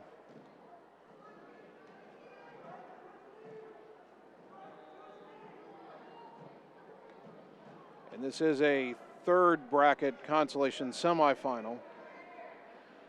Winner of this match will compete for 13th place.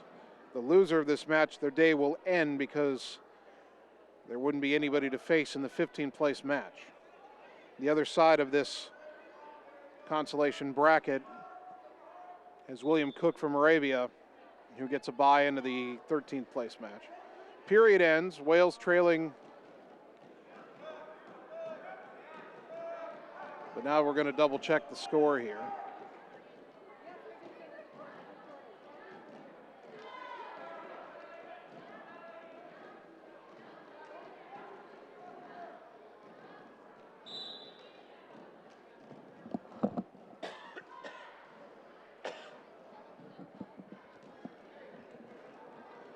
Bit of an extended conversation here with the official and the scorers table.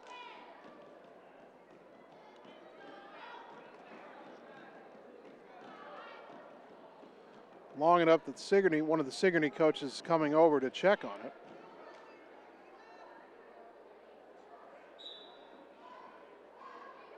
Now they have indeed taken a point off of Wales. It was not a reversal, there was an escape. And so I think 4-1 would be correct.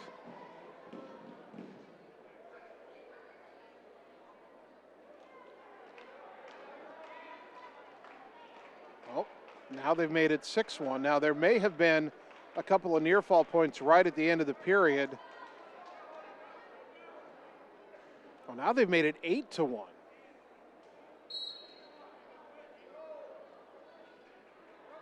I don't know about that. I don't know how you go from 4-2 to 8-1. Ottumwa did not contest it.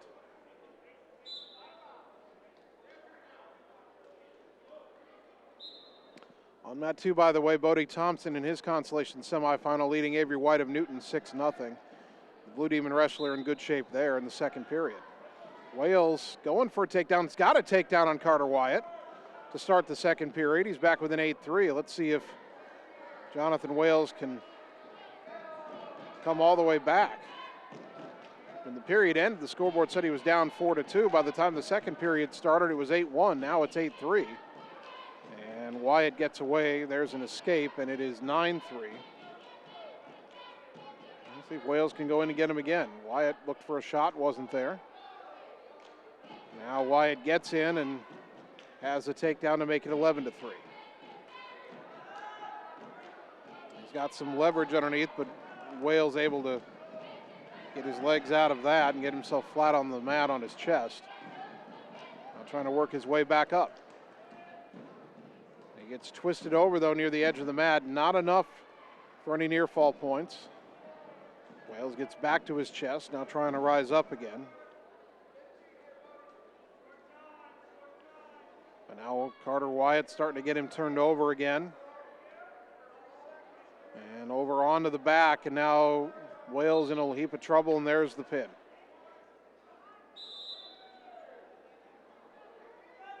At the 3:21 mark of the second period, Carter Wyatt of Sigourney Kyoto defeats Jonathan Wales of Ottumwa by fall. Wyatt will wrestle for 13th place Jonathan Wills will end his day in 15th place.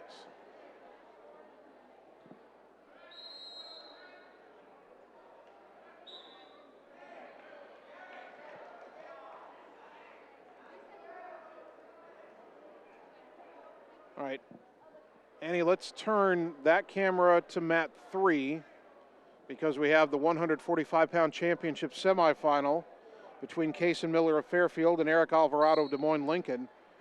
And they're just starting the second period, and what a first period it was for Miller, the Fairfield grappler leading 8-0. So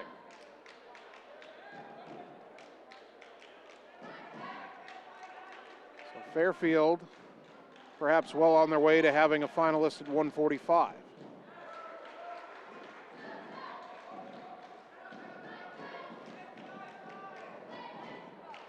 The other semifinal at 145 took place in the other gym, and not good news there, as Ottumwa's Kobe Chantalavan loses by fall to Chris Aragon of Creston in just 30 seconds.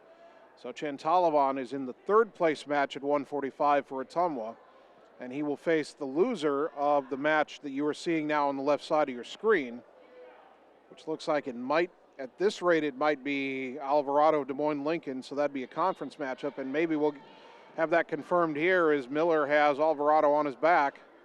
Already up 10-0 and near fall points on top of it, but it doesn't matter. There is the fall at 3:01 of the match. Kason Miller is on to the 145-pound championship match for Fairfield, where he will face Chris Aragon of Creston. Eric Alvarado will face Ottumwa's Kobe Chantalavan in the third place match.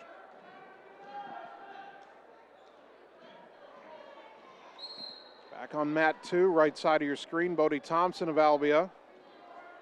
About 10 seconds away from winning his consolation match at 145 over Avery White of Newton.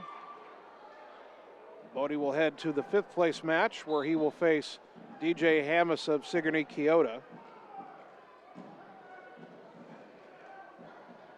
On mat 1 right now, not pictured at the moment, Cale Mellinger of Van Buren. Facing John Phillips of Burlington. That is a third consolation bracket semifinal. Winner of this match will wrestle in the 13th place match. Loser will go to the 15th place match.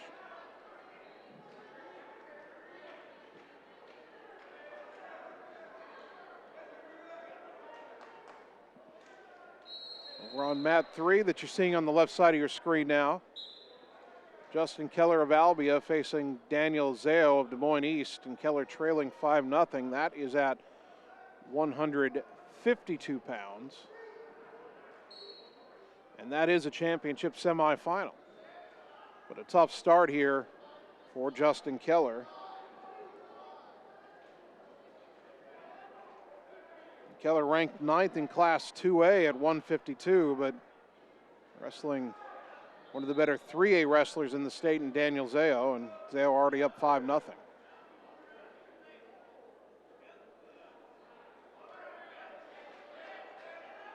Now Keller gets turned. More near fall points for Zao, and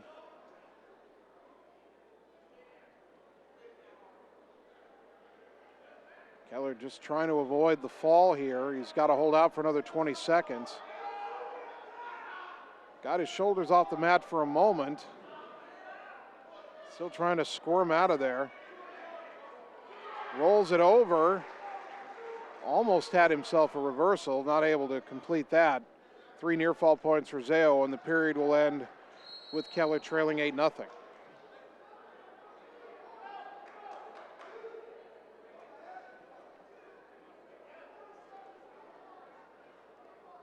See if there's any matches of interest going on in the other gym.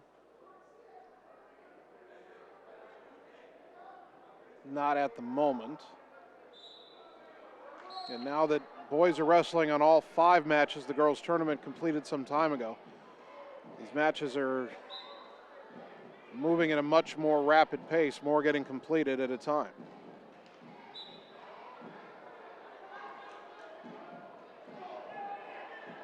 Keller grappling with Zao there, tried to get him turned over, couldn't do it. Now Keller's on his back again.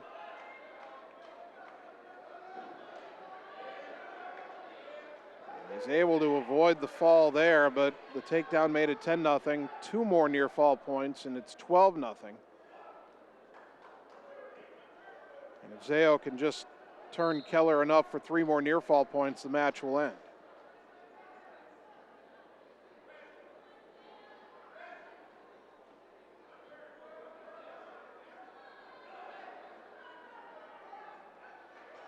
Zao trying to do just that. Keller is up to his feet, and he gets the escape, so it's 12-1.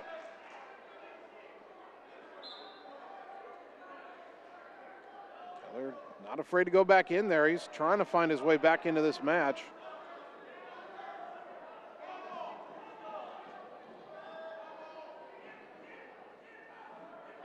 Let's see. Keller getting Zao turned over. There's a takedown for Justin Keller. Make it 12-3, and he's getting near fall points as well. He's still got his feet on the mat. Zao trying to get out of it. He does. Keller pulls him back towards the mat. He's going to try again, make it 12-6. So Justin Keller not out of this match yet. For a moment there, you thought maybe he could get a fall. That would have been a shocking turnaround. Now Keller swings around to the other side. Down to 9 seconds. Keller checks the clock. He knows he doesn't have a lot of time here.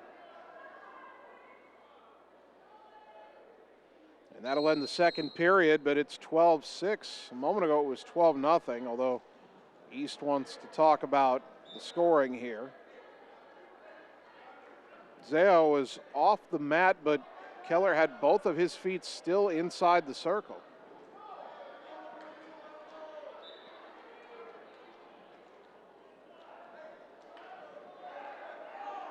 Looks like Keller's going to choose to start down to begin the third period.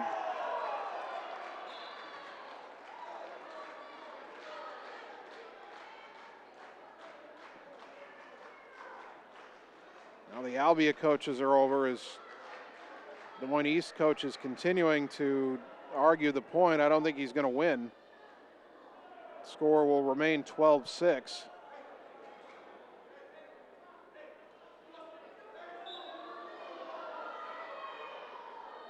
And now Daniel Zao is walking over to the trainer.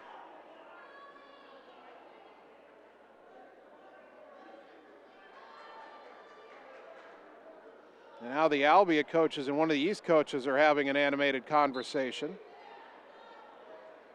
And the Albia coach, I think, is telling the East coach to get back to his side of the mat.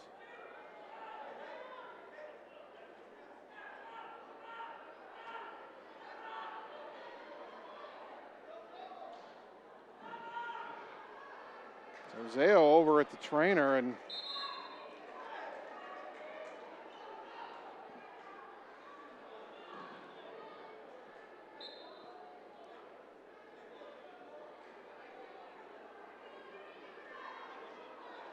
there is all of a sudden not a lot of love lost between the Albia and the Des Moines East coaching staffs.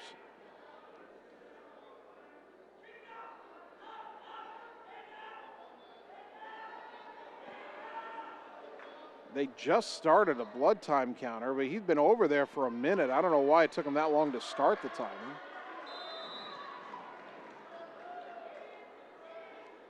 So anyway, this match will restart. Start of the third period.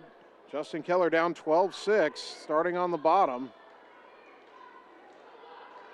And he's trying to get out and maybe get a reversal here as he's got the ankle of Zao. He's going to have to get his own legs free.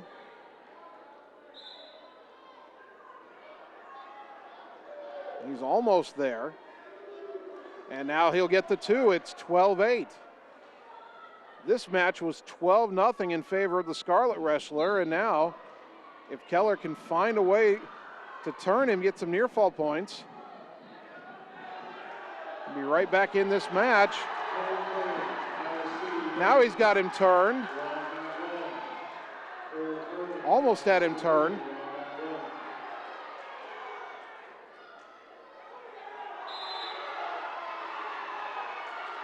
He's on his back, and there's the pinfall. And the Albia fans roar as Justin Keller comes back from down 12-0 to win by fall at 4:57. And you can probably tell how many Albia fans are in the gym this afternoon. Justin Keller was almost down and out, but now he'll wrestle for the championship for Albia at 152.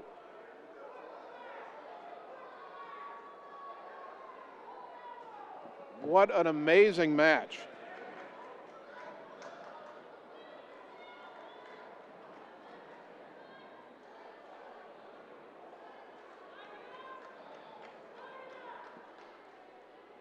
So let's see what we have going on right now.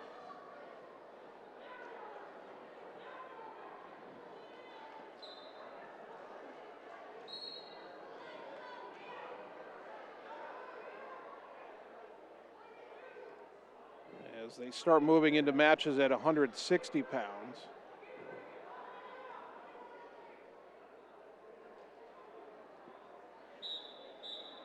Tell you what, after that match, let's take a 2-minute timeout, thank some of our sponsors, and come back on the Ottumwa Radio Sports Network.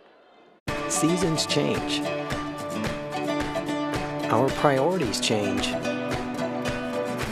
Your financial needs change. But there's one thing that remains consistent. Our dedication to making your financial life easier together. So let's get to know each other, because together is better. The secret is out. You're invited to see the all-new scoring system at Champion Bowl. The first bowling alley in Iowa to have the new Bowler Entertainment System. Animated and themed scoring grids and backgrounds. It keeps score for a variety of game types. There's classic bowling, of course, as well as Build the Monster, Bowling Hood, Battle of the Lanes, and more. You can also video chat with any of the staff right from your bowling station. Come experience the brand new Champion Bowl in Ottumwa, where bowling is now awesome. It's time to choose the credit union with a new perspective. At Meridian Credit Union, we don't just see member profiles. We see people. People with goals. People who want to save more. People that we can help. That's why we offer financial services convenient to you.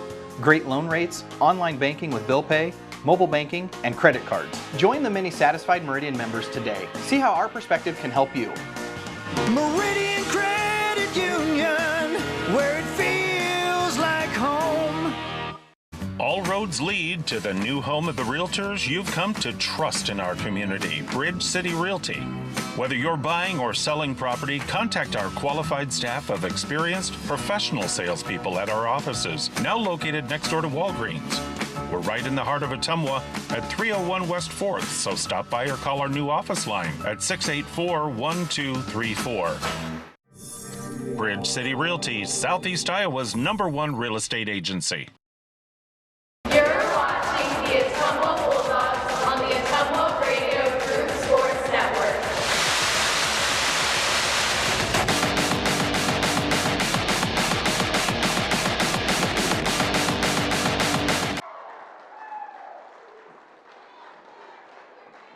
And welcome back to the 2023 Ottumwa Wrestling Invitational. Our live video coverage on the Ottumwa Radio Sports Network, the Ottumwa Radio Group Facebook page, and we've come back just in time because on mat 2 right now, right side of your screen, 170 pounds, Connor Smith of Ottumwa, Ethan Barber of Iowa City Liberty.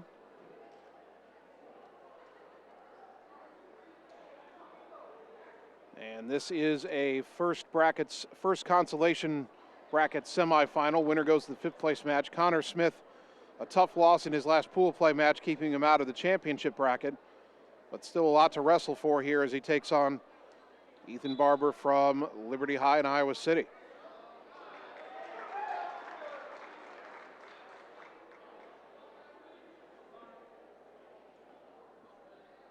Smith was only 1-1 coming into the week. Now a 4-2 record. He picked up a win earlier this week, then so far 2-1 today here at his home invitational.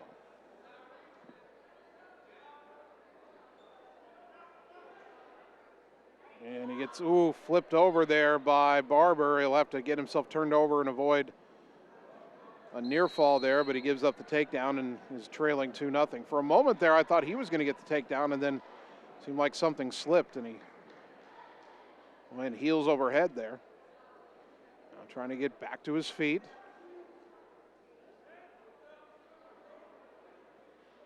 Does get to his feet, but off the mat, so no escape yet for the Bulldog Junior.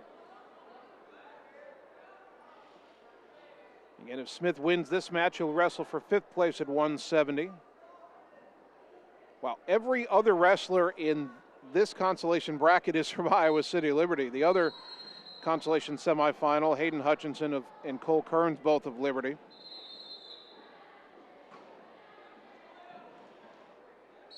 So whatever happens to Smith here, he knows he'll have one more match against a purple singlet. 48 seconds to go, opening period. Smith trying to work his way up from the bottom, trailing 2-0.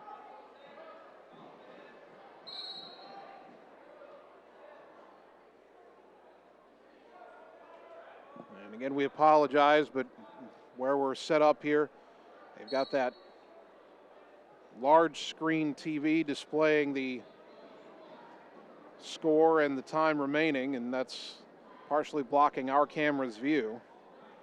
Down to 18 seconds as Ethan Barber of City Liberty continues to try to work over Connor Smith.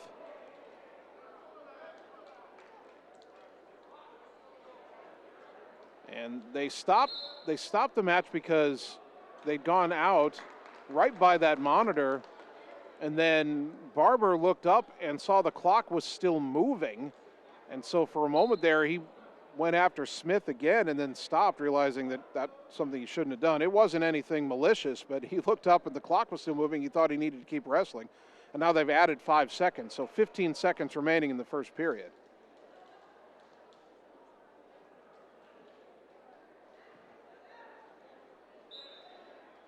Smith trying to get to his feet. A point might be important here if he can get one in the final 10 seconds here. He's got his feet. Can he get away?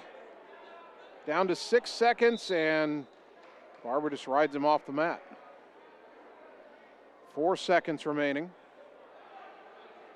Connor will have to be quick if he wants to get an escape point here. There's the whistle. Connor not able to get to his feet, and he'll end the first period trailing 2-0.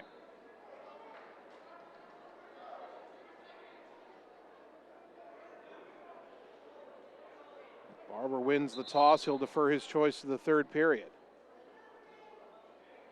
Connor Smith wants to start neutral in period number 2. Apparently likes his chances of getting a takedown better than of getting an escape.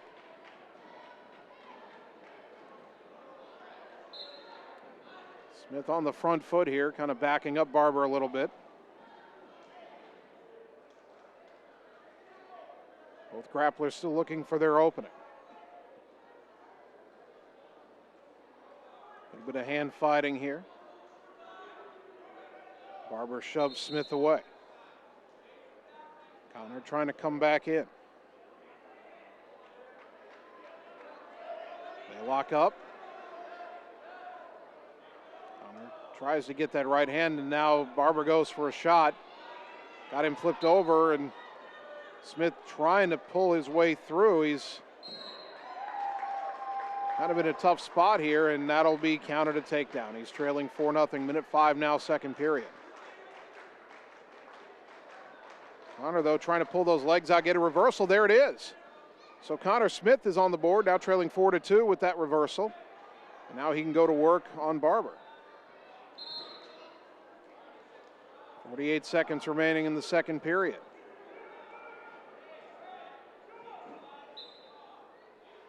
Smith looking for a way to get his opponent turned over. Some near fall points would turn this match right around. Trailing 4-2, 33 seconds on the clock here in period 2, now under 30.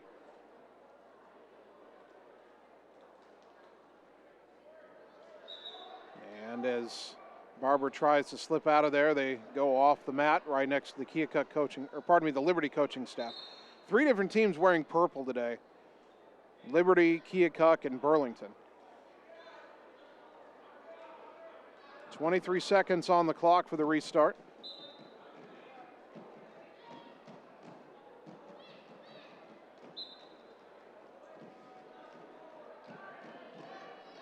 Down to 12 now. Smith. Oh, Oh, he's kind of gone, he went all the way over Barber, and Barber gets the reversal. That is a tough blow late in the period. 6-2 now the score is the second period comes to an end.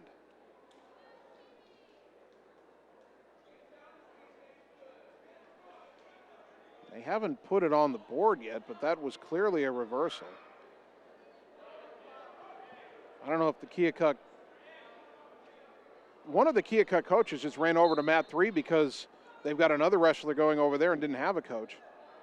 And now the scoreboard does say 6-2. Barber starts on the bottom to begin the third. That was his choice. Smith's got to get him turned over here, but instead Barber gets away for the escape and he leads 7-2. That other consolation semifinal match is going on mat 1 with two Iowa City Liberty wrestlers facing each other.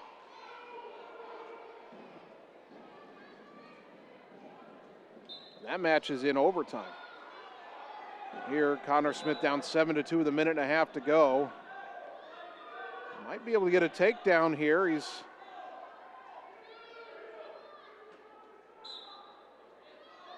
got Barber from the side here, got him down on his knees, still has to get a leg out, and I'm not sure he can, and if he can't, well, he gets the leg over the top and he at least avoids being taken down, but he's only got a minute 8 left and 5 points to make up. Smith maybe trying to hook under the arms of Barber. That didn't work. Now Barber gets a shot in around the waist, and that'll be another takedown. Smith trailing 9-2.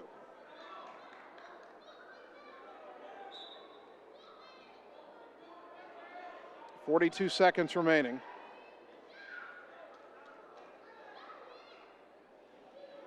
Connor Smith on the verge of falling into the 7th place match at 170 pounds. Where again, he would face another wrestler from Iowa City Liberty, because Liberty on the other side of this bracket has two wrestlers facing each other as we speak, and they're going into a third overtime over there. Only 15 seconds left in this match. Connor Smith down 9-2 and looks like he'll be unable to get out of the grasp of Ethan Barber.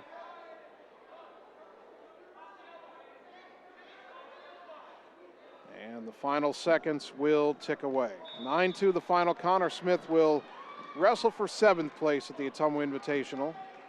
Bulldog Jr. still with one more match to go.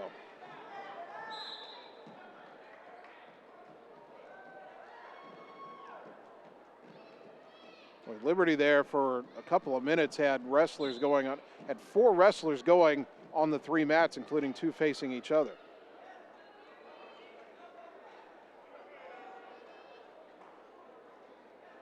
And in fact, as they sit there still in overtime in that other 170-pound match, Cole Kearns and Hayden Hutchinson. And so they have the same coach telling them both what to do. How do you coach this match?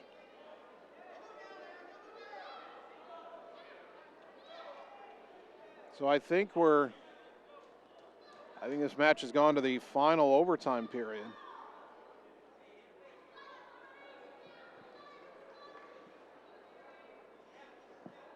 And this is on mat 1, so we don't have a camera on it.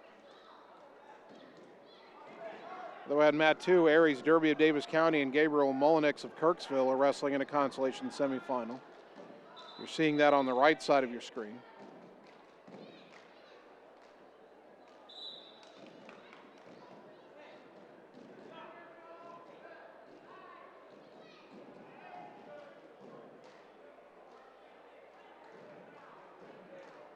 And that match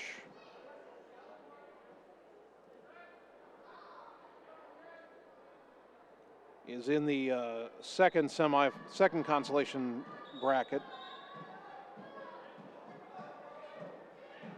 So if Derby of Davis County is able to win that match, he'd go on to the 9th place match. A loss would put him in the 11th place match.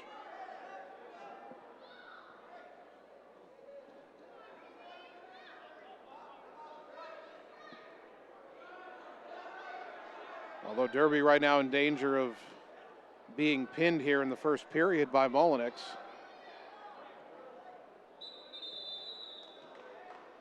And indeed, That is the result, as Aries Derby of Davis County loses by fall in the first period. He will wrestle for 11th place at 170 pounds.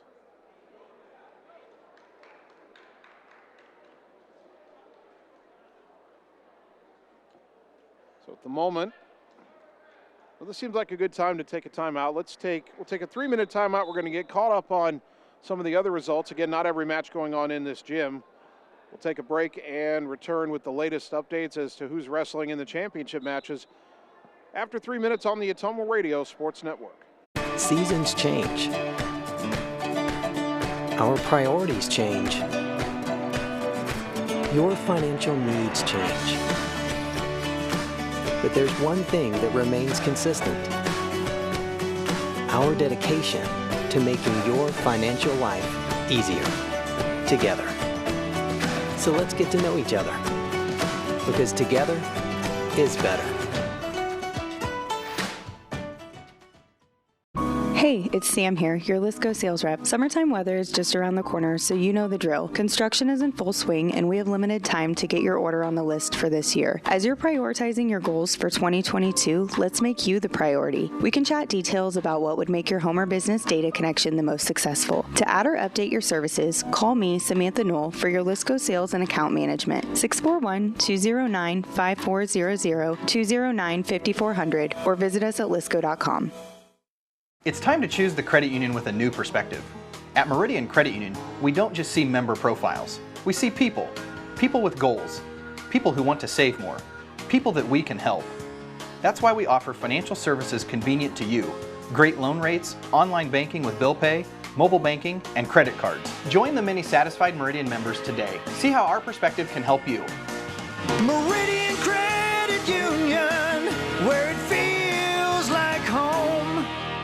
Hi, this is Vince Tyson, General Manager with Citizens Mutual in Bloomfield, the area's premier broadband provider. Wapello County, we have heard your screams of frustration. You need reliable internet, and we are proud to expand high-speed fiber internet into Wapello County. Express your interest today by going to findmyfiber.mycmtech.com. Again, that's findmyfiber.mycmtech.com. We look forward to hearing from you and bringing you the very best internet service at Citizens Mutual, coming soon to Wapello County. Seasons change. Our priorities change. Your financial needs change. But there's one thing that remains consistent.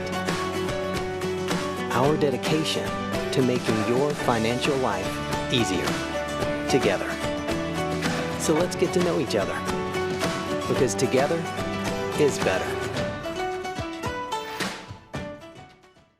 Get the small town charm with real-world experience at William Penn University. Located in beautiful Oskaloosa, Iowa, William Penn is the perfect place to pursue your higher education. We offer a diverse selection of majors, including a 4-year nursing degree. And our state-of-the-art facilities offer the latest technology. With small class sizes and affordable tuition, William Penn is a great place to call home. Invest in your future at William Penn. Visit wmpenn.edu today to learn more and enroll.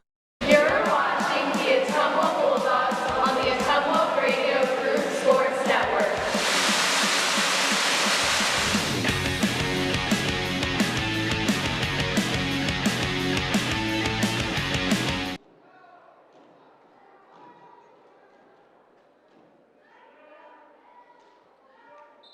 Welcome back to the 2023 Ottumwa Wrestling Invitational. We were going to get you caught up here after the break on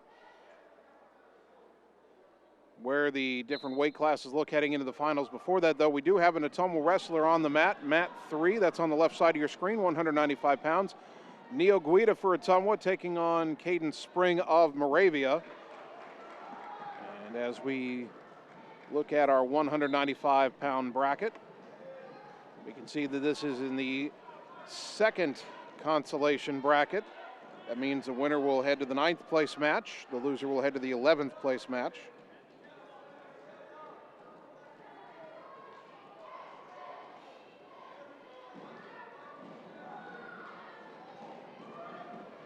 Guida, sophomore, 7-13 coming into this week.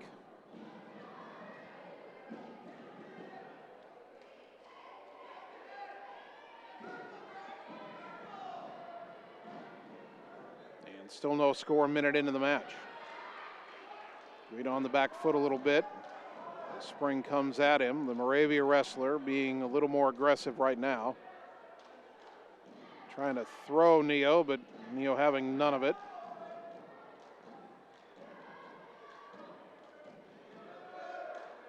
Guida trying to readjust the grip and fight back, trying to control that left hand of Spring, and they separate.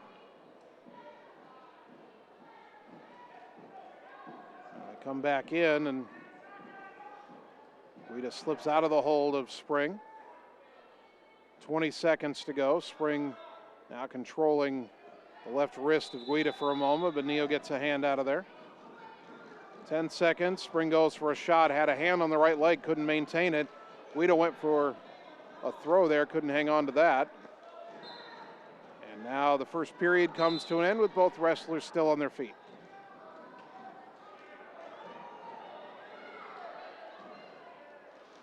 By the way, on mat 2 right now, it's 2 area wrestlers, Carson Rankin of Albia, Braden Hartman of Davis County at 195.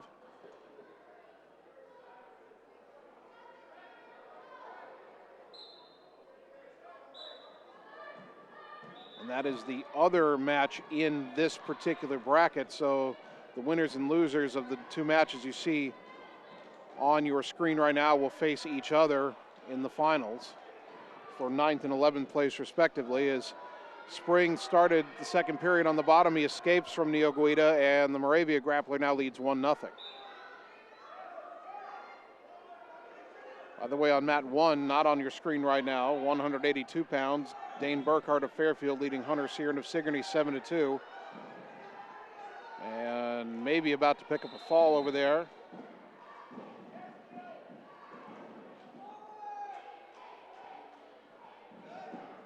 Said we've got injury time over there, but our focus on Ottumwa's Neo Guida at 195. Scoreless first period. Caden Spring got an escape in this second period, leads 1-0. First shot on the right leg there. Guida able to fight him off. Spring able to get his head out of the hold of Guida there. They separate and come right back together. So now Guida driving forward a little bit better than he did in the first period. And now Guida's able to hook Spring down to the mat. He gets a takedown, and he's got him on his back. Spring nearly threw him off. Guida hanging on. He'll get 2 near fall points before Spring can turn himself over. So a takedown and 2 near fall points, and Neo Guida's got a 4-1 lead. Finally got him hooked under the arm the way he wanted to, was able to rip him over and down to the mat. 18 seconds left in this period as he's trying. He's got Spring up on his shoulders again, and there's the fall. Able to just turn that head around and get the shoulders down. And Neo Guida wins his consolation semifinal match late in the second period at the 3:48 mark, I believe. And so Neo Guida will wrestle for 9th place. And he will wrestle Carson Rankin of Albia, who just earned the fall over Braden Hartman of Davis County. So Hartman will face Moravia's Caden Spring in the 11th place match, and Rankin for Albia will face Guido for Ottumwa in the 9th place match at 195.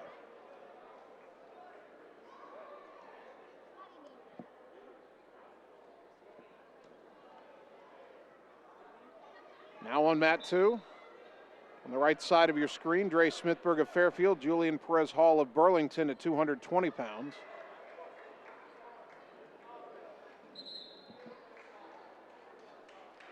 On mat 3 at 285, Paul Ballard of Albia, Thomas Stadelman of Newton.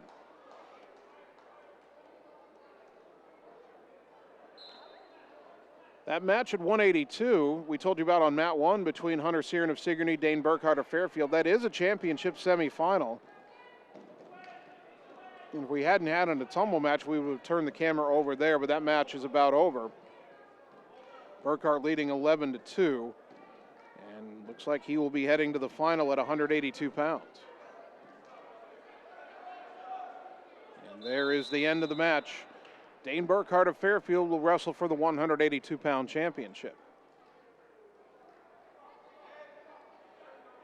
Dre Smithberg of Fairfield on mat 2 that you're looking at on the right side of your screen. This is a championship semifinal at 220 pounds.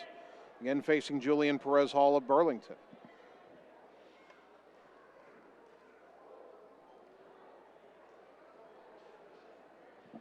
And the match you're seeing on the left side of your screen, mat 3, 285 pounds, Paul Ballard of Albia, Thomas Stadelman of Newton. That is also a championship semifinal. So the two matches you're seeing right now on your screen, the winners will advance to championship matches.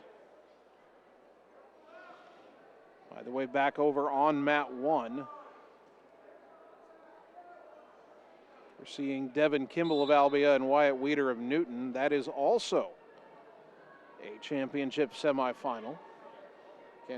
Don't have 3 cameras, so we can't bring you all 3 matches at once. Plus, I'd get a little small on your computer screens. But we'll keep you updated on all 3 as the Albia wrestler at 182, Devin Kimball, falls behind 2-0 early. Paul Ballard of Albia has a 4-1 lead on Stadelman of Newton in the second period. Ballard, I believe, began the second period on the bottom, now trying to get back up. And this is a very active match for heavyweight, 285 pounds, the weight limit at heavyweight. I don't think either of these guys are quite that big. And now Stadelman ends up sitting on top of, or Ballard ends up sitting on top of Stadelman. If he can get that leg free, he'll get at least an escape. Maybe reversal. He gets the reversal as he comes back down right on top of Stadelman, and Ballard leads 6-1.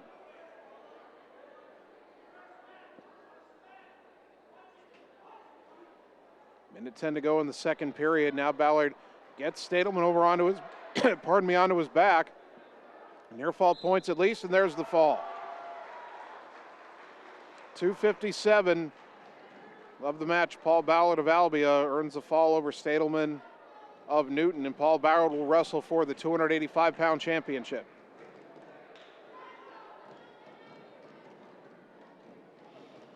Looking back to mat 2, the 220-pound semifinal. Second period, Julian Perez Hall of Burlington has a 1-0 lead over Dre Smithberg of Fairfield.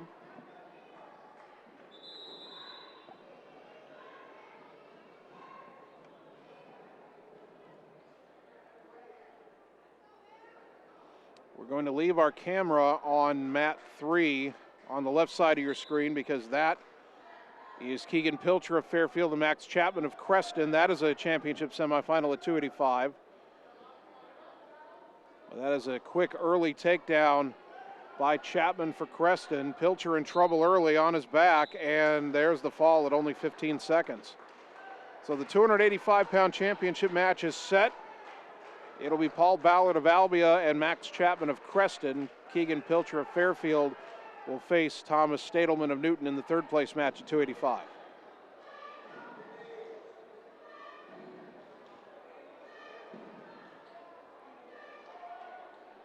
And now on mat 3, they're moving into the consolation semifinals at 285, where we'll find Ottumwa's Roman Lau taking on Lucas Sutton of Tipton, pardon me. This is a first consolation bracket semifinal. Winner goes to the 5th place match, loser to the 7th place match.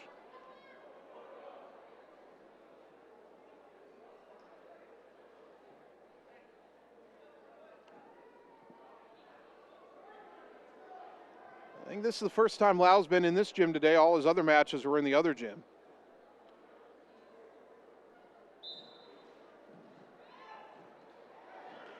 Two big guys both trying to lift each other up and turn each other over.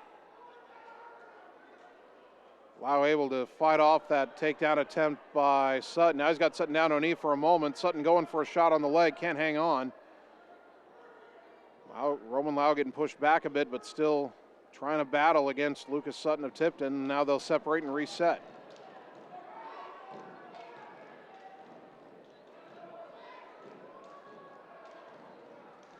That 220-pound semifinal on the right side of your screen. Dre Smithberg of Fairfield trailing 7-2 in the third period to Julian Perez Hall of Burlington. Back to mat 3 for the Ottumwa match. Roman Lau. Under a minute to go, first period, no score between him and Lucas Sutton of Tipton. A lock up again, still kind of hand fighting, and Lau's got the arm of Sutton hooked. Sutton trying to go for a shot on the other side. Couldn't find it. Lau getting backed up the edge of the mat, trying to turn him back in, circles back in. Trying to hook under the arms there of Sutton and find a way to get him lifted. They'll separate and try it again.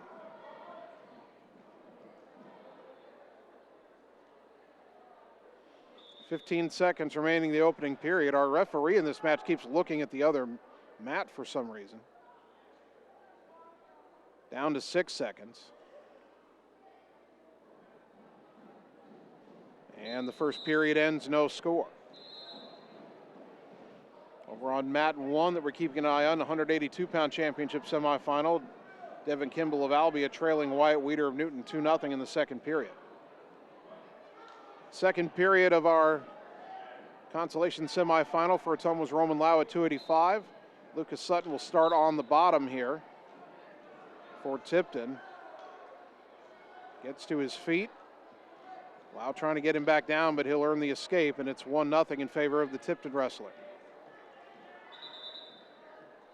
Two heavyweights lock up again. Lau trying to control that left wrist of Sutton. Sutton trying to get it free.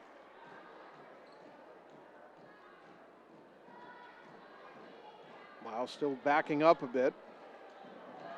But now he'll turn away from the circle and back towards the center.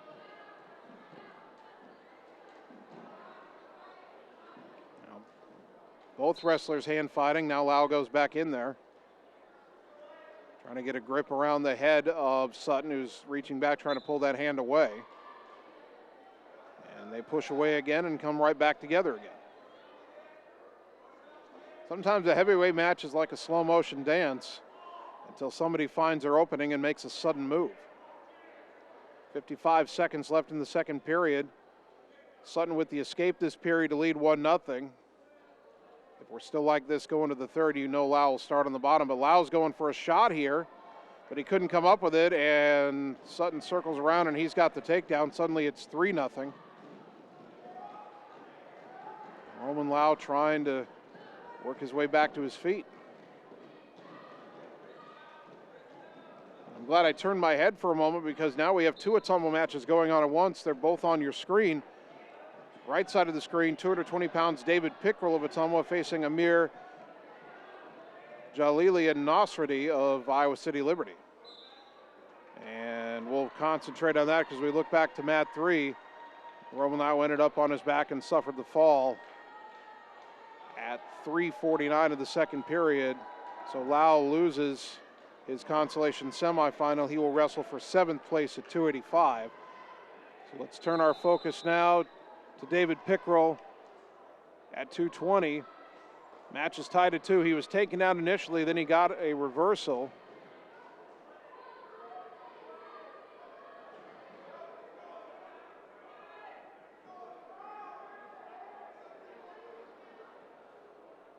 This is a second consolation bracket semifinal. Winner goes to the 11th place match, the 9th place match, loser 11th place match.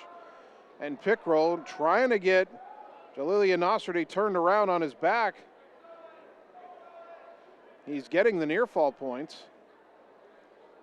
And will Pickrell get the fall here? 15 seconds left. Can he secure the fall before the end of the first period? Down to 8. Official down on his knees, checking underneath. Pickrell trying to get that fall, and there it is. At the 1:56 mark of the first period, David Pickrell of Ottumwa wins his match by fall, and he will wrestle for 9th place in his final match of the Ottumwa Invitational.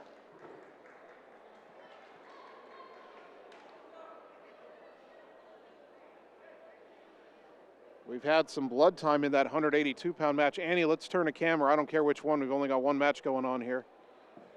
Turn it over to Devin Kimball of Albia, Wyatt Weeder of Newton. It's 3-0 Weeder, minute 26 to go in the third. This is a championship semifinal at 182. So we'll have that match on for you. That is on the left side of the screen. Right side of the screen, Dylan Forney of Ottumwa at 285 taking on Giovanni Millard of Des Moines Lincoln.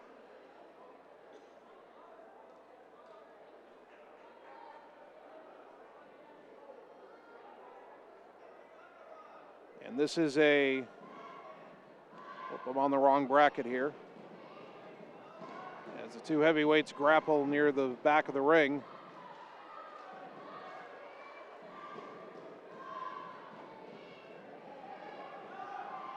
So this is the other side of the first consolation semifinal, and Dylan Forney, he's got his opponent Millard on his back and has near fall points. Forney looking for the fall. Official down checking. Forney trying to get that other shoulder down to finish this. Putting all the weight right on the head and shoulders of Millard. He's managing to fight his way out for the moment, but Forney twists him back down, and there it is. 106 of the first period. Dylan Forney of Ottumwa wins by fall, and he will wrestle for 5th place at 285 against Lucas Sutton of Tipton. While Roman Lau of Ottumwa will wrestle for 7th place against Giovanni Millard of Des Moines Lincoln. There's a roar that came up from that match of 182 where we were assessing the final of the match between Forney and Millard. And those two pretty friendly with each other as Millard leaves the mat.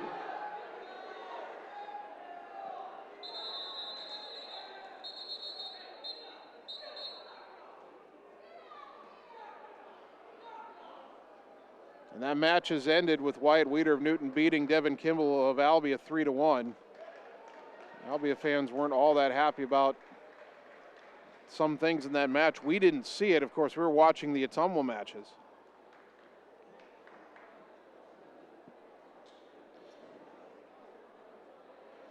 So Wyatt Weeder will wrestle for Newton for the championship at 182.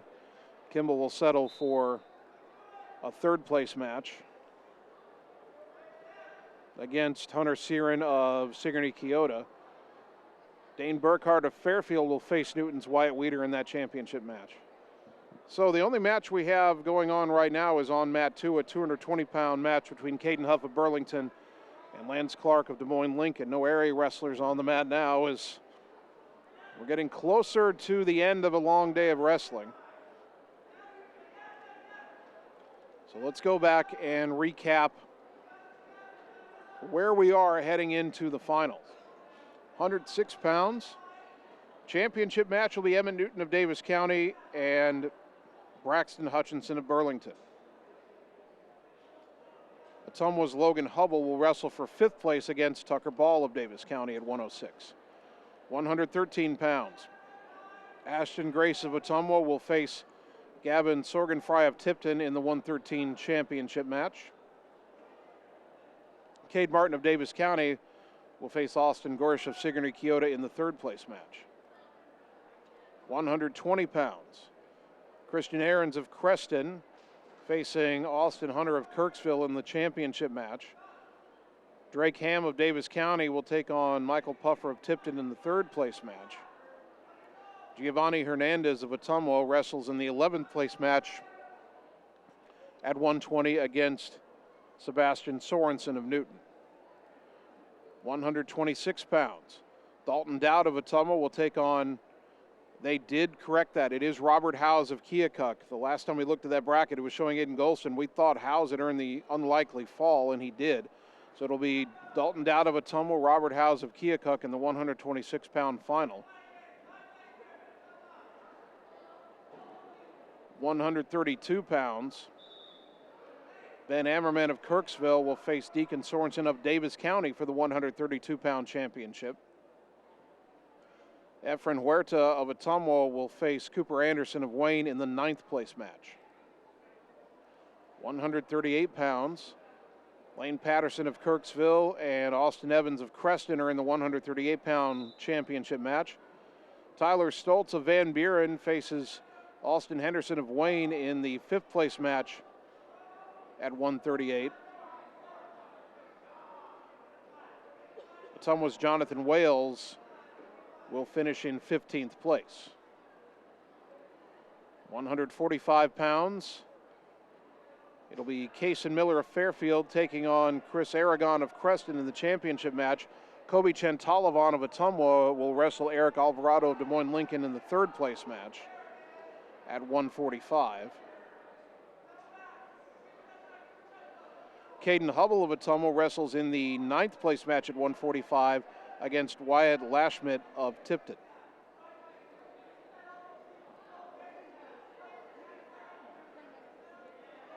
At 152 pounds, Justin Keller of Albia with an improbable comeback in his semifinal match. He will face Braylon Griffiths of Ottumwa. So Griffiths of Ottumwa, Keller of Albia in the title match at 152.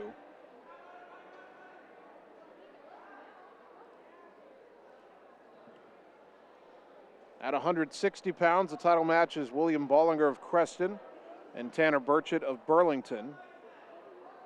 Tyler Schaus of Ottumwa will wrestle in the seventh place match against Colin Nash of Tipton. 170 pounds, Jack Clarahan of Sigourney Keota will face Caden Street of Creston in the championship match. Aiden Lyons of Fairfield in the third place match against Demetrio Hilson of Des Moines East. Connor Smith of Ottumwa will wrestle in the seventh place match at 170 against Hayden Hutchinson of Iowa City Liberty.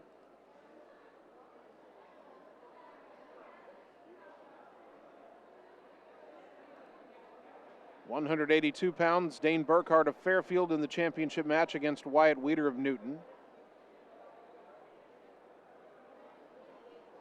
Gavin Martz of Ottumwa will face Carlos Jimenez of Ottumwa in the 11th place match. Aiden Lord of Ottumwa will face Coley Holbrook of Wayne in the 9th place match at 182. 195 pounds, Josh Glendending of Mediapolis will take on Vincenzo Lima of Iowa City Liberty in the 195-pound championship match. Logan Johnson of Fairfield in the 5th place match against Owen Menke of Sigourney Keota.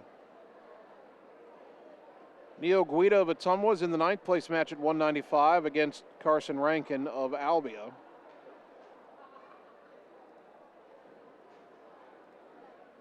Tour to 20 pounds, Julian Perez Hall of Burlington in the title match against Matthew McDaniel of Moravia.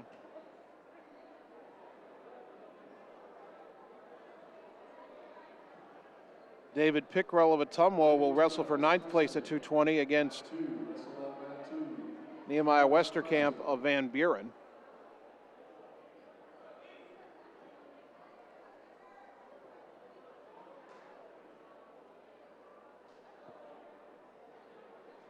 I thought Ottumwa had another wrestler at 220.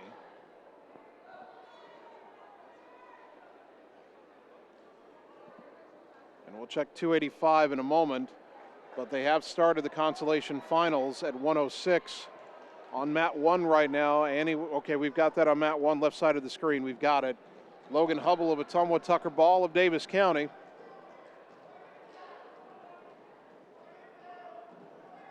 That is a 7th place match on mat 1, and Hubble with the early takedown. Now Ball with the escape, 2-1 in favor of the Bulldog wrestler at the moment.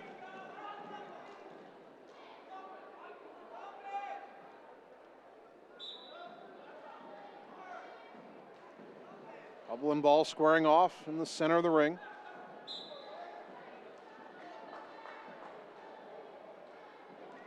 It's not a ring, obviously. This isn't WWE. Hubble looked for a shot. Didn't think he got in, but now he's got an arm around the waist as he tries to get up and finish the maneuver. And now they swing back around, and neither wrestler are able to complete what they wanted to. Hubble goes back in. Ball ties him up. Official on mat 2, please. Official on mat 2.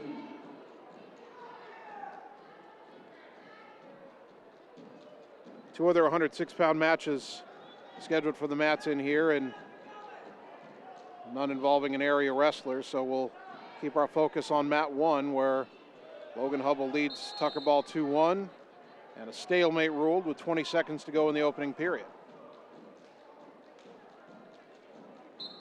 The official brings them back together. They circle for a moment. Ball goes in. Hubble shoves him away. Now Hubble looks for his opening. Thought about a shot, didn't take it. Looks like he's eyeing maybe that right leg of ball, but the period ends and it's 2-1 in favor of Hubble. Match on mat 2, by the way, which is on the right side of your screen. Lane Travis of Creston Dakota 80 of Mediapolis, and there was no official there for a few minutes. Finally, one of them shows up. Ball starts on the bottom to begin period 2, and trying to earn the escape. He can't do it. Now he's on his back, at least for a moment. Manages to turn over. He got turned around, and then Hubble drove him to the mat on his back, but Tucker Ball was able to flip over before any near fall points could be awarded, and now they're off the mat and will return to the center with ball still down and Hubble still on top, leading 2-1, 141 mark of the second period.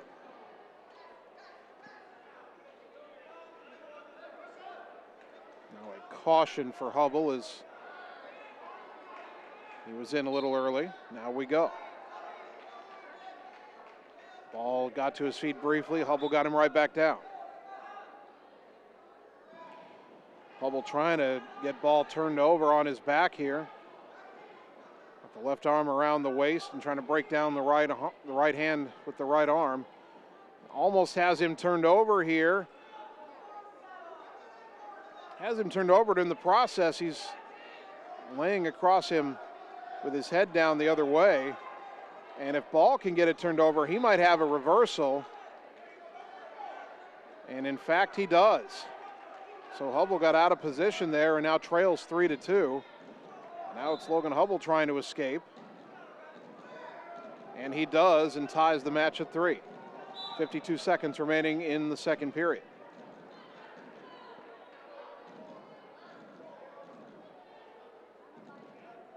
This match for 7th place at 106 pounds in the Ottumwa Invitational. Logan Hubble wrestling on his home mat, taking on Davis County's Tucker Ball. Down to 30 seconds to go in the second period. Hubble looking for a shot down low. Not able to get in there. Now he's got a leg, but Ball maybe trying to swing over the top, reaching back for the right leg. Got the ankle. Hubble trying to circle and keep his grip. Ball is halfway around, only 8 seconds left in the period.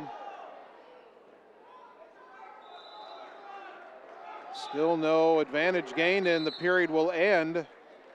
Boy, just before Ball started to get out, and then Hubble, if that period had lasted about 5 more seconds, Hubble might have had a takedown and possible near fall points.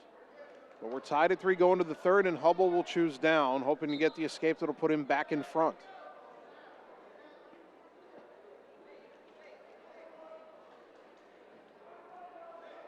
Another caution there for Hubble.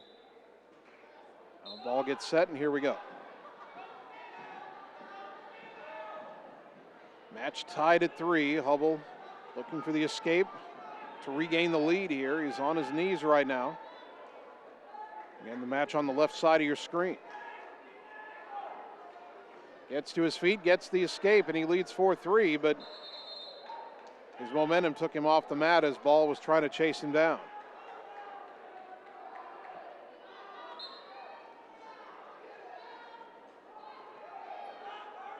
Hubble trying to get another shot in on Ball. Ball trying to swing around the top and earn a takedown that way. If Ball gets a takedown, he'd take the lead.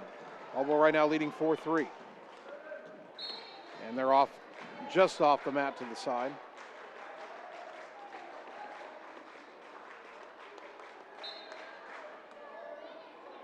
.118 to go. Hubble with another shot. This time he's got the leg. Trying to lift up and through. Ball trying to hang on and maybe turn Hubble up on his shoulders here. But Hubble doesn't have the takedown completed yet. He's got to get his head out of there. And now he does, and there's the 2 points. Logan Hubble takes a 6-3 lead with 50 seconds remaining.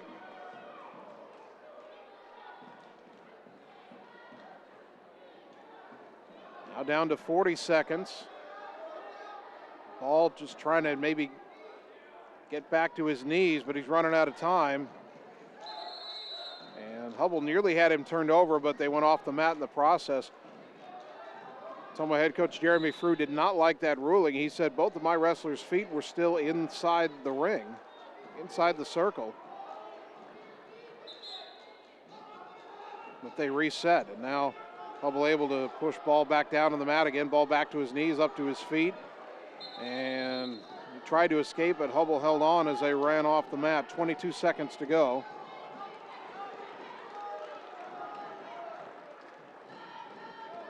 Logan Hubble of Ottumwa leading Tucker Ball of Davis County 6-3. 20 seconds to go. Ball to his feet. Tries to escape. They're off the mat again.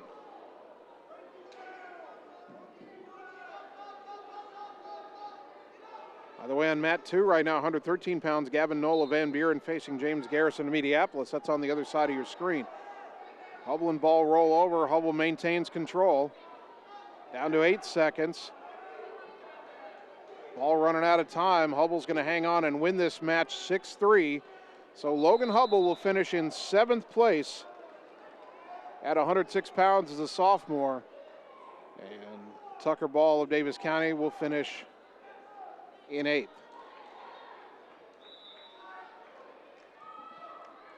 Checking in on that 113-pound match on mat 2 that you're seeing on the right side of your screen. Gavin Knoll of Van Buren.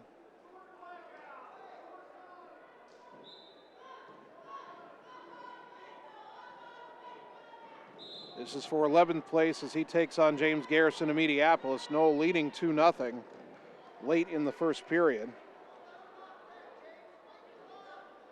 And the first period comes to an end. Annie, let's turn this camera over to mat 3, where Brady Clark of Sigourney is taking on Wyatt Ham of Tipton at 126 pounds.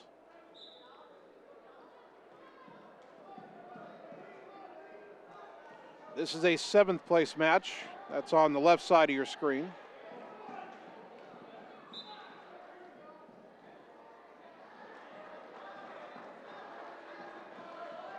Going back to the center mat.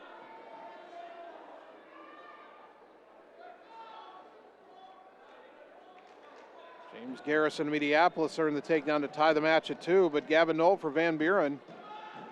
He's got to get that leg free to get a reversal here. He's got it, and he'll retake the lead 4-2. And that is an 11th place match at 113. The 7th place match at 126, Brady Clark of Sigourney in control of Wyatt Ham. He's got the takedown, getting near fall points, and there's the fall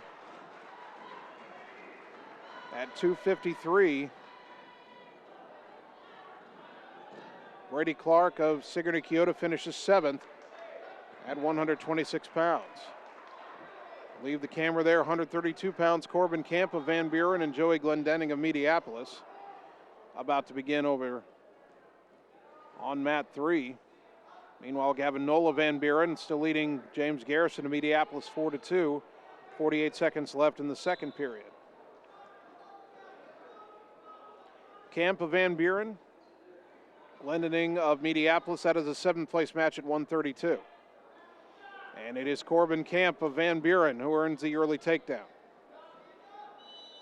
Two Van Buren wrestlers both in control on their respective mats right now. Garrison for Mediapolis on mat 2 trying to get away. Hasn't earned the escape yet.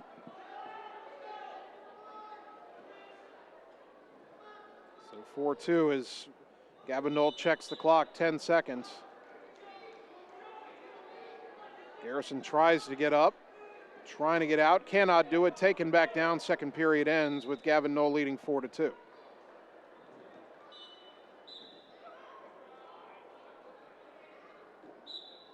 And over on mat 3, Corbin Camp still leading Joey Glendenning of Mediapolis 2-0. As again, we're tracking consolation matches here. A couple of Van Buren wrestlers in their final placement matches. Gavin Knoll at 113 pounds trying to finish 11th. Corbin Camp at 132 pounds trying to finish 7th. Camp and Glendenning go off the mat. Both matches are featuring Van Buren versus Mediapolis. Although the Mediapolis wrestlers are wearing two different singlets. Both Van Buren wrestlers have the same style of singlet on. Under a minute and a half to go, third period. Garrison for Mediapolis started on the bottom against Knoll for Van Buren in that 113-pound match, trying to get the escape, something he couldn't do in the second period.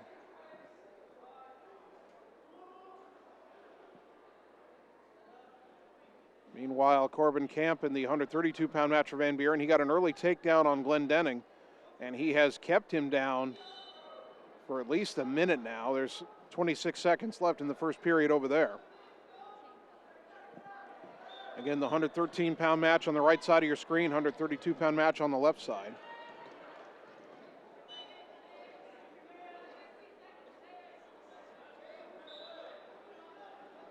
Brief stoppage in the 113-pound match. Knoll will restart on top for the Warriors. Garrison to his feet. Trying to execute the escape, he cannot, as Knoll brings him back down to the mat. Over on mat 3. First period will end with Corbin Camp still on top for Van Buren, leading 2-0. 35 seconds left in the third period in our 113-pound 11th place match. James Garrison of Mediapolis just trying to get away so he has a chance to rally. Almost had the escape, then reached out for a leg, tried to get the reversal that would tie the match, couldn't do it, but now he's got the leg of Knoll. Can he do something with it? 15 seconds to work with. Cannot maintain the hold, and he's about to run out of time. Gavin Knoll will hang on and earn 11th place at 113 pounds for Van Buren. A nice victory to end the day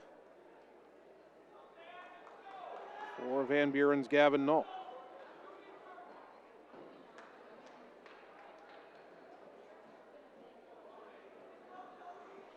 Turn our attention back to mat 3, the 132-pound match. Wrestlers in the neutral position for the second period. And two wrestlers wearing black and orange singlets. Corbin Camp, though, is the wrestler who has just earned the takedown there for Van Buren. The best way to tell the difference is, well, we may not have to worry about it in a moment. Nope, looked like Camp was going to earn some near fall points, but they say it is off the mat, and so a bit of a bailout for Joey Glendenning of Mediapolis. Corbin Camp is wearing the black headgear. Glendenning is wearing the white headgear. Might be an easier way on our video shot to tell them apart than to the two very similar black and orange singlets.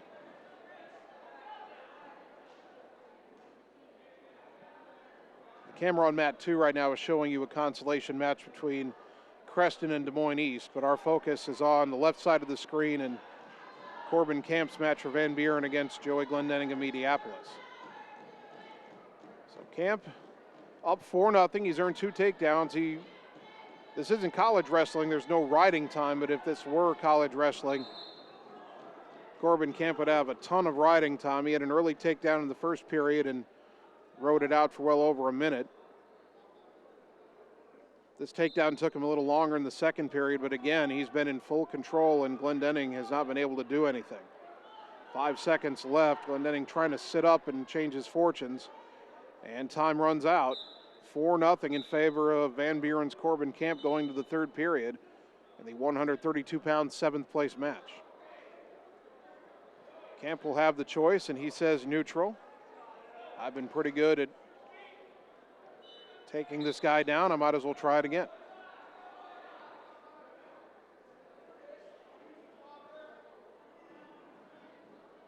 Camp and Glendenning lock up. Start of the third period. Glendenning trying to get his arms inside those of Camp without much success.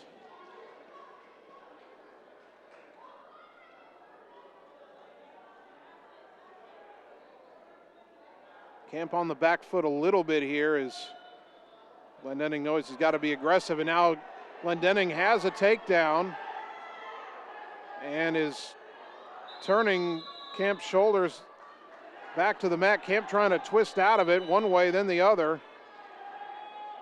But this match is suddenly turned on its head, almost quite literally. Corbin Camp trying to get away, and now he'll get a reversal. He'll turn over Glendenning, and now he might be earning near fall points.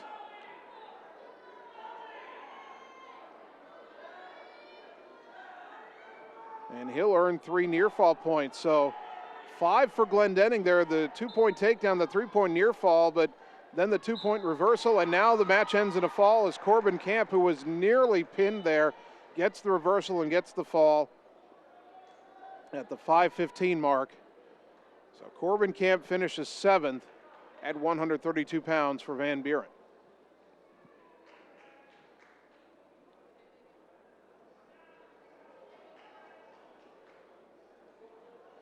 Stay on that mat for the moment. Okay, we'll keep that camera on that mat. Annie, let's turn the other camera to mat 1. We've got a 120-pound match between Carson Sohn of Albia and Trapper Rhodes of Wayne. And Rhodes with the early takedown, so the Albia wrestler Sohn having to fight back.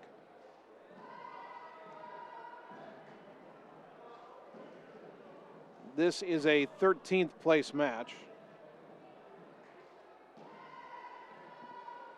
On mat 3, Gavin Roth of Tipton and Aiden Kelly of Moravia. That's a 132-pound match.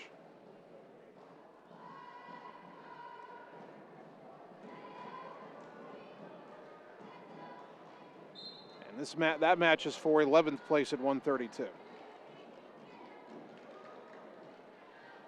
We're past time for a break here, and placement matches a little lower down the list here, so we'll take a 2-minute timeout and return on the Ottumwa Radio Sports Network. It's time to choose the credit union with a new perspective. At Meridian Credit Union, we don't just see member profiles. We see people. People with goals.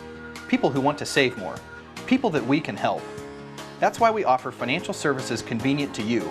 Great loan rates, online banking with bill pay, mobile banking, and credit cards. Join the many satisfied Meridian members today. See how our perspective can help you. Meridian Credit Union, where it feels like home. Wondering what to have for lunch or supper? Stop in and see Mike and his team at Mike's Pizza and Steakhouse. Whether you want amazing Greek food, pasta, salads, sandwiches, fish, chicken, steak, or the best pizza in town, they have what you want. They are always open for carryout, and their full menu is available at mikespizzasteakhouse.com. Thank you, Southern Iowa, for making Mike's Pizza and Steakhouse your favorite restaurant and your favorite pizza place. Proud to support the Ottumwa Bulldogs. Opa! Are you looking for someone to capture the special moments in life, such as senior photos, weddings, family portraits, baby pictures, or even your furry friends? Look no further than Lee's Photography in Ottumwa to schedule your appointment. Brian, Connie, and the staff at Lee's Photography have the knowledge and experience to capture your special moments and make your vision come to life. Visit them on Facebook to see the range of their work. Lee's Photography on East 2nd Street, across from the Courier in Ottumwa, for all your all-around photography needs. Seasons change. Our priorities change. Your financial needs change. But there's one thing that remains consistent: our dedication to making your financial life easier together. So let's get to know each other, because together is better. You're watching the Ottumwa Bulldogs on the Ottumwa Radio Group Sports Network.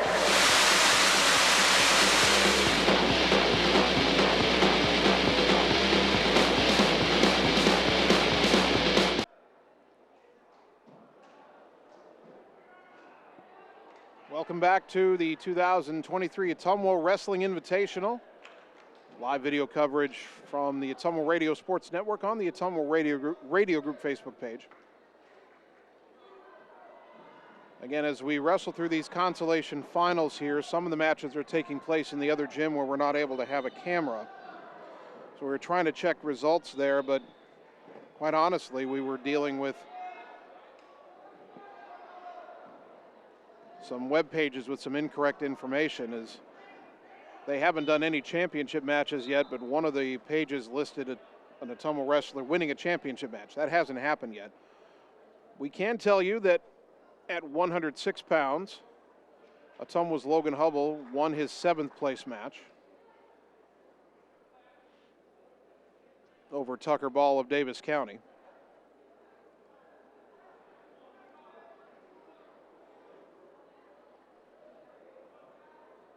At 120 pounds, Giovanni Hernandez of Ottumwa lost his 11th place match to Sebastian Sorensen of Newton, so Hernandez will finish 12th at 120 pounds.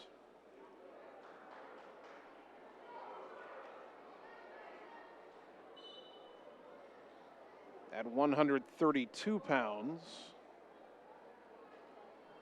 Ottumwa's Efren Huerta still awaiting his 9th place match.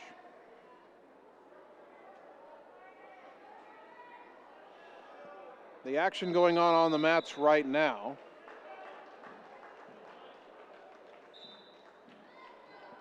On mat 1 at 120 pounds, Carson Sohn of Albia now trailing Trapper Rhodes of Wayne. Rhodes winning that match right now 10-2, minute and a half to go, 3rd period.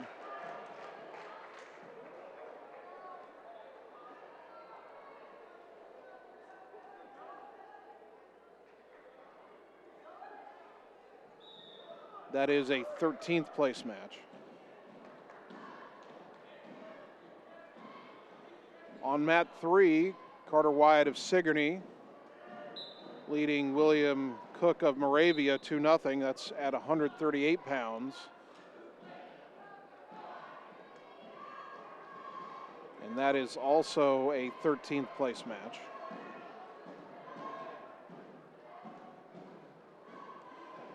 Just getting started, not on camera right now. Mat 2, Caden Henderson of Albia, Dorian Hilson of Des Moines East at 132.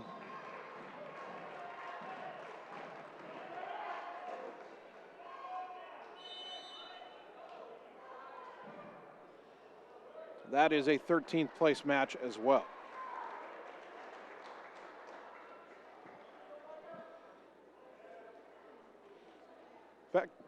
In fact, Annie, that match on mat 3 is complete. Next match doesn't involve area wrestlers. Let's turn that camera to mat 2 and bring you Caden Henderson of Albia taking on Dorian Hilson of Des Moines East. We had a championship semifinal match a little while ago, if you were not with us.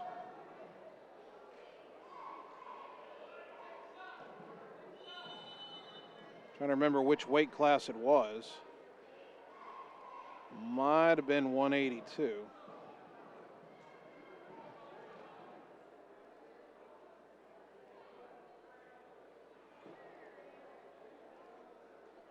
Or was it? Well, I'll look it up here in a moment, but we've got Albia and Des Moines East facing off here. There was some contention between the Albia and Des Moines East coaching staffs, and I find it interesting that Albia, for this match, this 13th place match, has 2 different coaches there facing this Des Moines East wrestler. So whether intentional or not, perhaps avoiding some coaches who were displeased with each other from having further contact at the moment.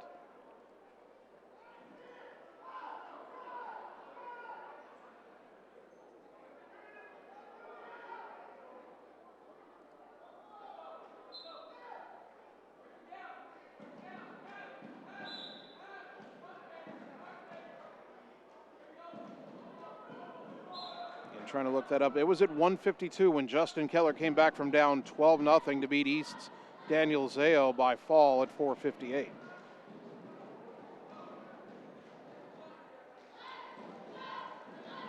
Caden Henderson of Albia with a 1-0 lead here in period 2 on Hilson from East. Over on mat 1 right now, a 138-pound match between Elijah Simmons of Fairfield and Titus Counterman of Burlington.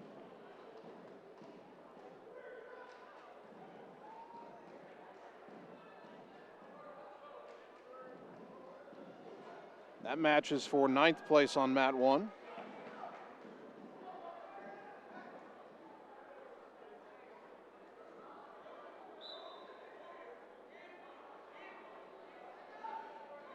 And we do need to take another break. Let's take a 3-minute timeout and return on the Ottumwa Radio Sports Network. All roads lead to the new home of the realtors you've come to trust in our community, Bridge City Realty. Whether you're buying or selling property, contact our qualified staff of experienced professional salespeople at our offices, now located next door to Walgreens. We're right in the heart of Ottumwa at 301 West 4th, so stop by or call our new office line at 684-1234. Bridge City Realty, Southeast Iowa's #1 real estate agency. It's time to choose the credit union with a new perspective. At Meridian Credit Union, we don't just see member profiles. We see people. People with goals. People who want to save more. People that we can help. That's why we offer financial services convenient to you. Great loan rates, online banking with bill pay, mobile banking, and credit cards. Join the many satisfied Meridian members today. See how our perspective can help you. Meridian Credit Union, where it feels like home. Get the small town charm with real-world experience at William Penn University. Located in beautiful Oskaloosa, Iowa, William Penn is the perfect place to pursue your higher education. We offer a diverse selection of majors, including a 4-year nursing degree. And our state-of-the-art facilities offer the latest technology. With small class sizes and affordable tuition, William Penn is a great place to call home. Invest in your future at William Penn. Visit wmpenn.edu today to learn more and enroll. Hi everyone, this is Karina Drummond with Reflection Studio in Ottumwa. We are a full-service salon offering hair, nail, brow, lash, facial, and waxing services. We also handle weddings, proms, and other large events with multiple person makeover sessions, so contact us early to get booked for your next event. We thank all of our loyal customers for your patronage and invite all newcomers to join our salon family. And remember, looking good doesn't happen by chance, it happens by appointment with Reflection Studio in Ottumwa. Like Reflection Studio on Facebook and visit reflectionstudio.com. That's Reflections with a Z. Seasons change. Our priorities change. Your financial needs change.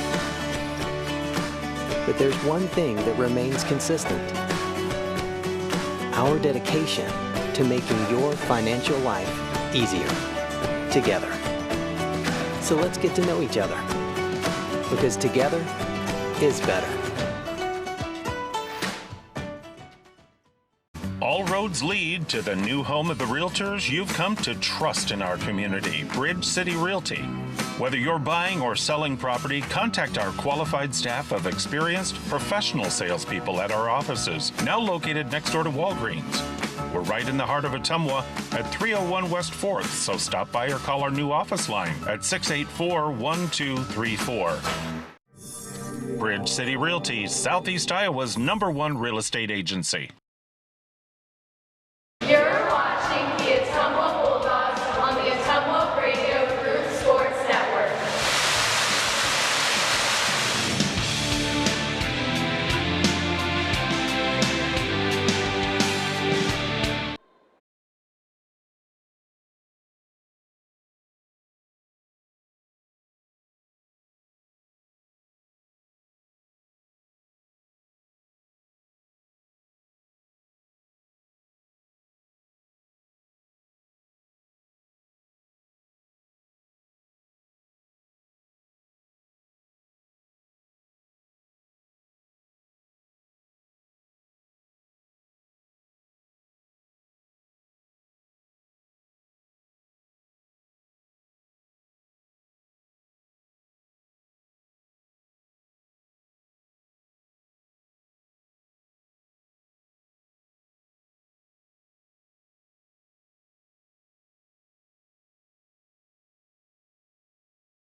And welcome back to the 2023 Ottumwa Wrestling Invitational, as we continue to bring you our video coverage on the Ottumwa Radio Sports Network.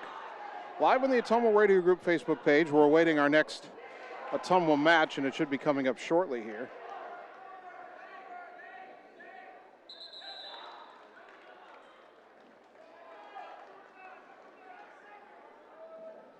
Match just finishing, 132 pounds. Caden Henderson of Albia falls to Dorian Hilson of Des Moines East, 6-3 the final. So that'll be I believe a 14th place finish for the Albia wrestler there.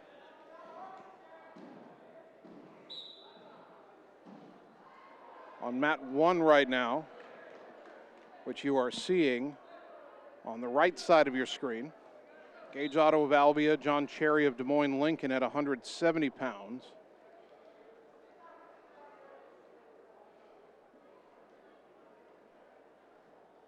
That match is for 13th place.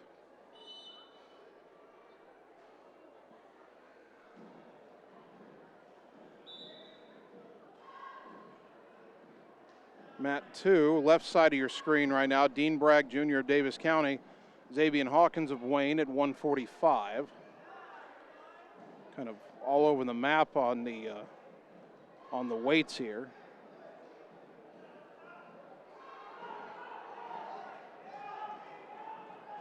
That match on mat 2 is for 11th place.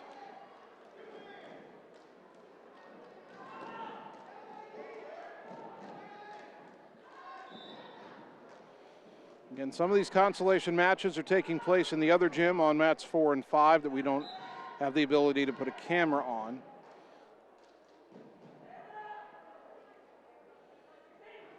So let's go and see if we've had any further Ottumwa results that we have not seen here in the main gym. We were able to bring you the 7th place match at 106 pounds where Ottumwa's Logan Hubble defeated Davis County's Tucker Ball 6-3. The 120-pound 11th place match took place in the other gym. Ottumwa's Giovanni Hernandez lost by fall to Newton Sebastian Sorensen. 132-pound 9th place match was in the other gym. Ottumwa's Efren Huerta won by technical fall over Wayne's Cooper Anderson. 138 pounds, there was no 15th place match. Jonathan Wales of Ottumwa finished 15th. 145 pounds, Ottumwa's Caden Hubble won his 9th place match over Wyatt Lashmid of Tipton by fall in 1:38. So 9th place for Caden Hubble at 145.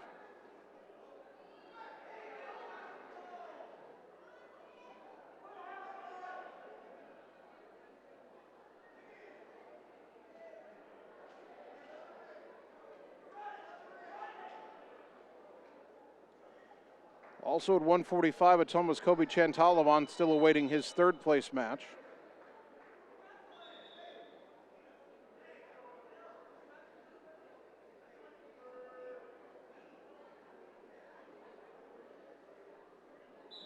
And everybody else for Ottumwa, who we did not name, is still awaiting their final matches of the night. One of those matches now going on right now on mat 1 at 182 pounds, and it is 2 Ottumwa wrestlers, Gavin Martz and Carlos Jimenez.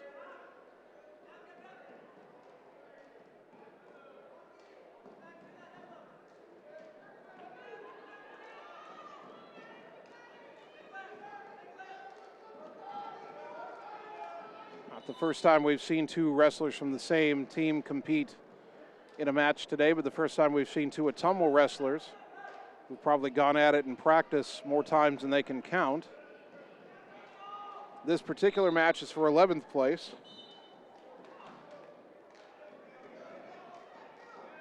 Ottumwa actually has 3 wrestlers at 182 pounds today. Martz and Jimenez wrestling for 11th place. And it won't be too long before Aiden Lord for Ottumwa wrestles for 9th place at 182.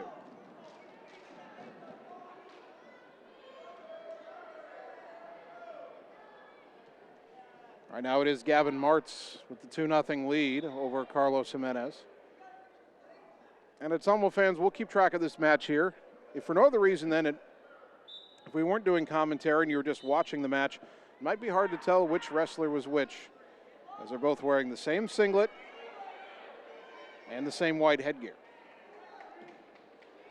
The concession stand will be closing in 15 minutes. If you can tell on the video feed, Gavin Martz is wearing the black shoes and Jimenez is wearing the white shoes, so might be one way to tell them apart. Again, that match is on the right side of your screen.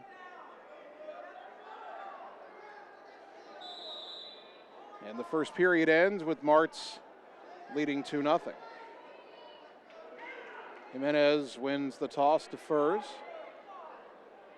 And Martz will choose up and have Jimenez start on the bottom. It is Martz 2, Jimenez 1. Ottumwa versus Ottumwa.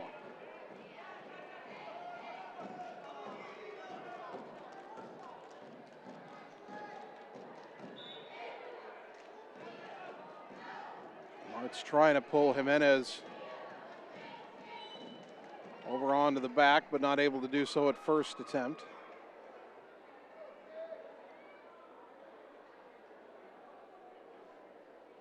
Now Jimenez trying to get to his feet. Now he's looking for the reversal here. Martz hanging on to the right leg. Jimenez not able to swing around, but he's able to get up. And that should be an escape, or are they going to give him the reversal? He'll just give him the reversal. I thought he had the escape and the takedown. That might have cost him as a point there, but he does get the reversal, and he's leading 3-2.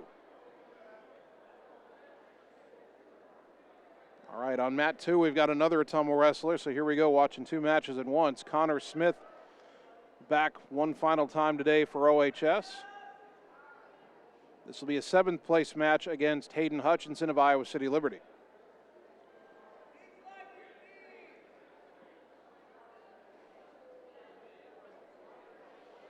On mat 1, Jimenez still on top, leading 3-2, 40 seconds to go, second period.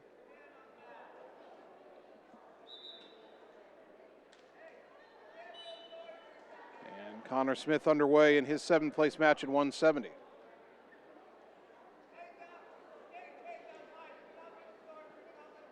Smith locked up with Hutchinson. While on mat 1, Gavin Martz trying to get to his feet. Smith on mat 2, lifted in the air and taken down. A quick takedown for Hutchinson, and Connor Smith finds himself trailing 2-0. Hutchinson swings Smith around here. On mat 1, second period ending with Jimenez leading Martz 3-2. Smith was on his knees, now back down flat on the mat, trying to rise up again. But Hutchinson gets him turned over, and Smith trying to roll all the way through, unable to do so, now trying to roll back the other way. It's going to cost him 3 near fall points. He manages to squirm over and get out of immediate danger, but he's down 5-0.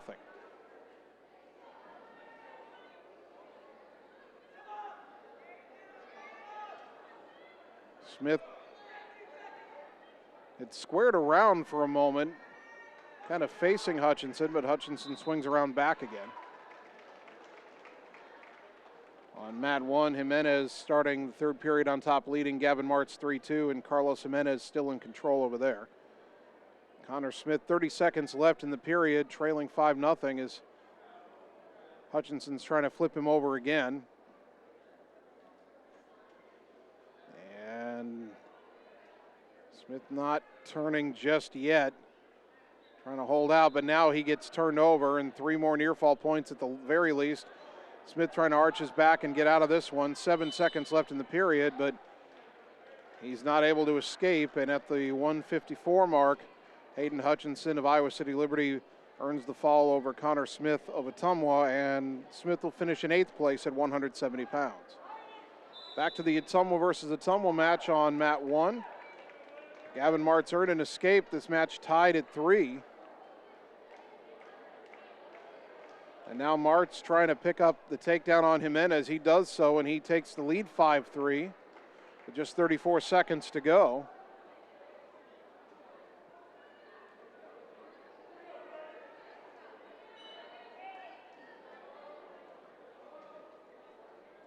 Now Gavin trying to get Carlos over on his back. Although if Carlos can slip out of this hold here, he might get a reversal. And now he's driving for that, and he's got it. And that ties the match at 5. And the third period ends, and we're going overtime. Well, the last time we saw two wrestlers from the same team facing each other, two Iowa City Liberty wrestlers went to overtime, and they went all the way to the ultimate tiebreaker, the final overtime period. Right now we're in sudden victory. And if either wrestler scores, they win, and it will be Carlos Jimenez with the takedown, and he wins 7-5, sudden victory. So Carlos Jimenez will finish in 11th place at 182, and Gavin Martz will finish in 12th place.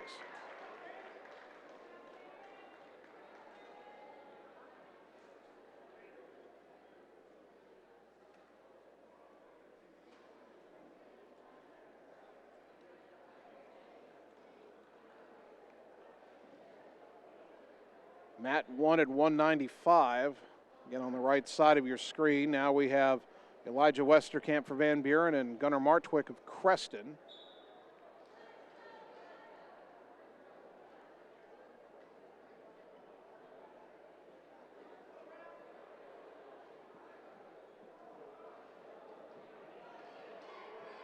This is a 7th place match.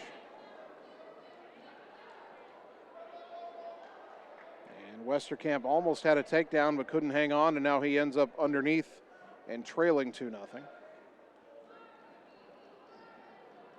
Center mat, Brant Spring of Moravia taking on Lincoln Anderson of Iowa City Liberty at 285.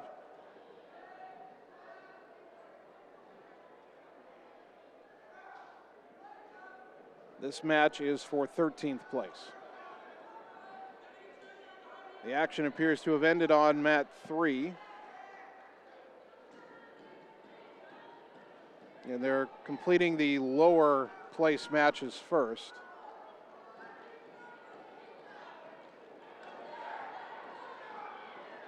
As Brant Spring earns a takedown for Moravia to put him up 2-0. At least it should be a takedown. It's not on the board yet.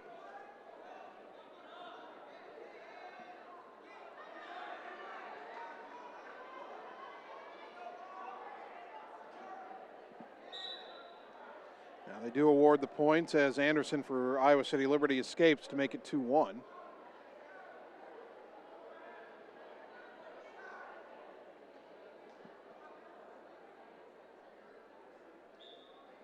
Moore of Davis County, Osprey, Iowa City Liberty, who are up on mat 3. No, perhaps they're not done with mat 3. They've just called a couple of 220-pound wrestlers to the mat.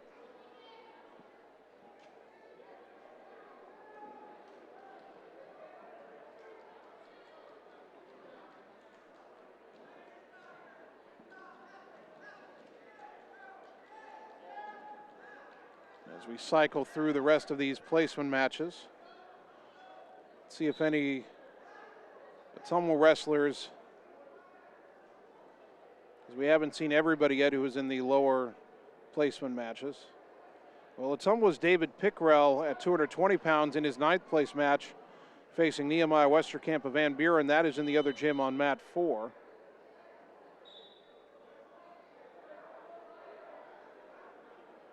So we may have to pick up a few of these Ottumwa results as they're posted.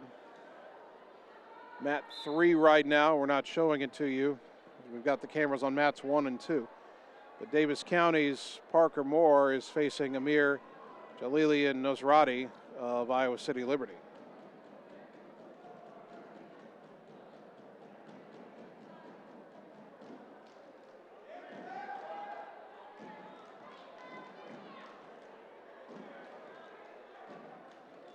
Parker Moore with the early takedown in that match for Davis County.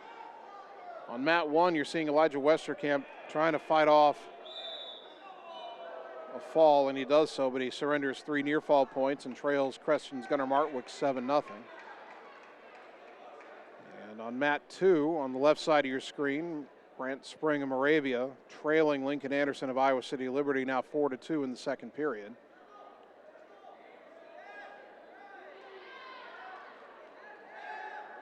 And now in further trouble, a takedown and on his back.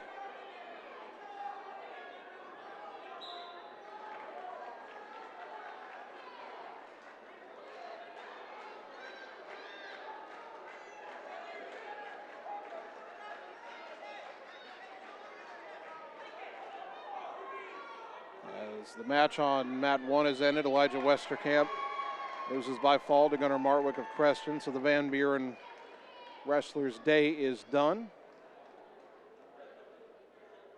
That was for 7th place, so Westerkamp finishes in 8th for Van Buren. And Brant Spring loses his final match of the day at 285 for Moravia. Spring finishes in 14th place.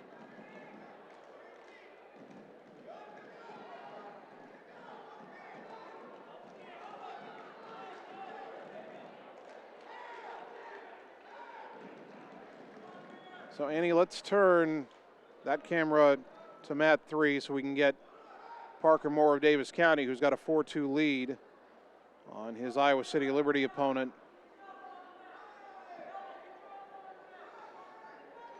In that 11th place match at 220 pounds.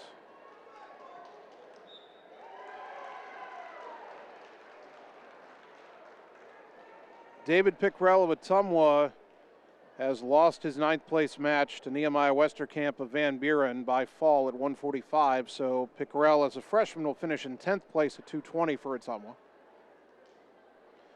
And as we turn the camera, we see that Parker Moore won his match by fall at 220.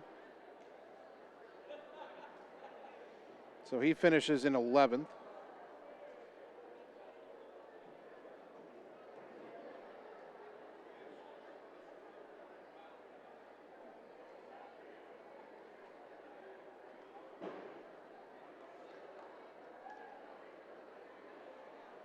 And as we've got a break here before we move on to the 1st, 3rd, and 5th place matches, let's take a 2-minute timeout and return on the Ottumwa Radio Sports Network.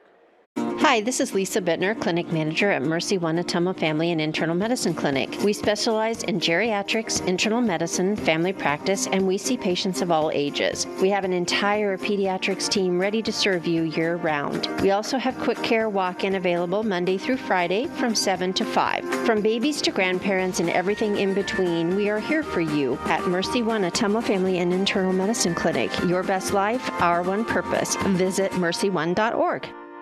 It's time to choose the credit union with a new perspective. At Meridian Credit Union, we don't just see member profiles. We see people. People with goals. People who want to save more. People that we can help. That's why we offer financial services convenient to you. Great loan rates, online banking with bill pay, mobile banking, and credit cards. Join the many satisfied Meridian members today. See how our perspective can help you. Meridian Credit Union, where it feels like home. Hey, nice job clearing the clog. Thanks. You know anybody who could repair the water damage in my basement? Roto-Rooter does that. Do you guys fix water heaters? Roto-Rooter does that. How about a leaky faucet? We do that. Disposal repair? We do that. I've got to run a few errands, but if you could finish up those pies, that'd be great. Thanks. And away go troubles down the drain. Pies. Okay. Seasons change. Our priorities change. Your financial needs change. But there's one thing that remains consistent. Our dedication to making your financial life easier together. So let's get to know each other, because together is better.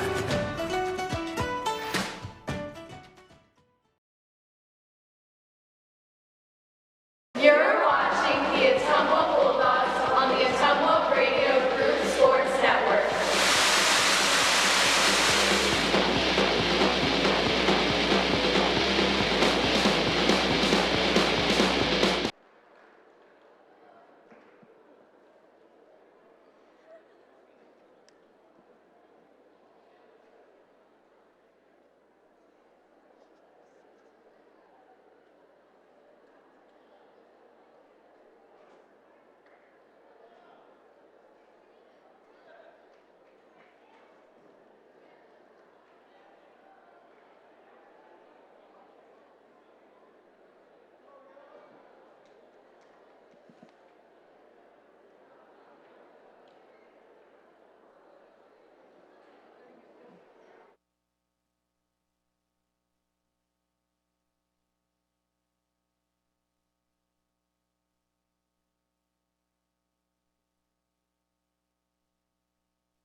And we've got our cameras set for the championship round of the 2023 Ottumwa Wrestling Invitational. Start at 106 pounds.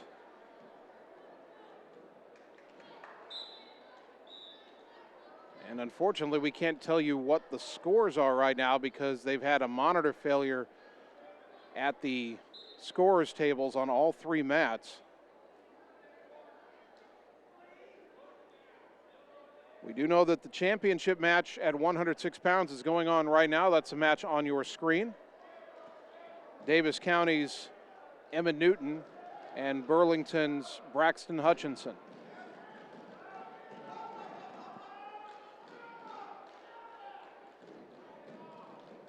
I believe Hutchinson's leading 2-1. I thought I saw an early takedown for Hutchinson and then an escape for Newton. For each weight class, we will focus on the championship match unless there is an Ottumwa wrestler competing on one of the side mats for third or fifth place. Right now, no Ottumwa wrestlers competing for first, third, or fifth at 106, so we stay on this championship match. And Davis County's Evan Newton, undefeated coming into this tournament. Now they have something on the monitor. It's the score bug, but it's small. It says no score. I thought there was scoring in the match. Perhaps I was mistaken.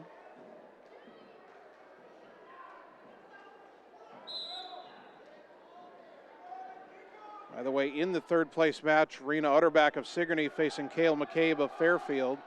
Keep an eye on that one. Fifth place match is Colt Boyles of Van Buren and Jason Johnson of Tipton.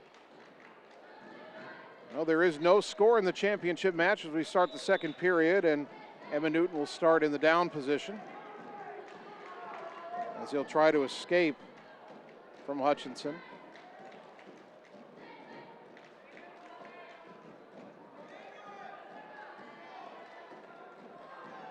Newton's got himself turned around. Can he get his head out? Trying to complete the escape or maybe swing around and get a reversal. We'll see. I know Hutchinson's still in control.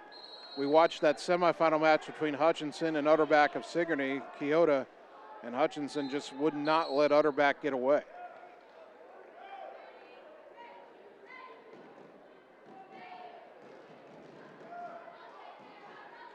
Over near the edge of the mat. Still in that basically position. They've got each other headlocked down on their knees. It is Newton trying to get away. Hutchinson's off the mat, but Newton had both feet on the mat until that point when the whistle blew and he came off. So they'll reset with Newton still on the bottom.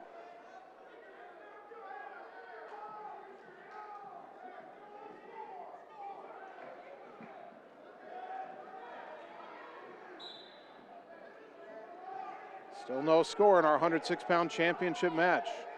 Emma Newton of Davis County trying to get away.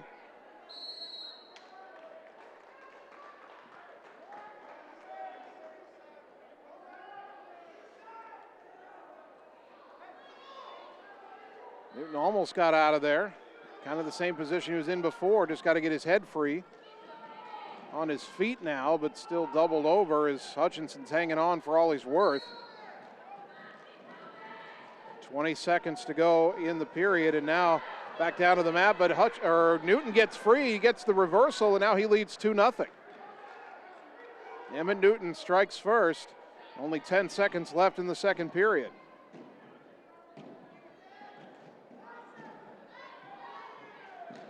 Newton hanging on until the end of the period. And now Hutchinson will have the choice to begin the third. In the third place match, Cale McCabe of Fairfield leading Rena Utterback of Sigourney 2-1.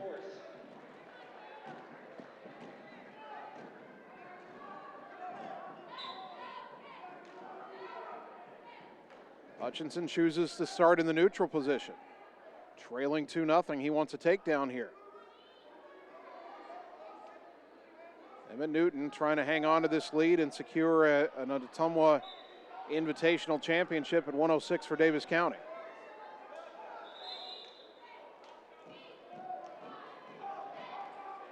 The 5th place match at 106 is over. Boyles of Van Buren loses by fall to Johnson of Tipton, so Boyles finishes in 6th place for the Warriors. 1 minute 30 seconds remaining in our 106-pound championship match. Still 2-0, Emma Newton on your screen in the maroon and gold.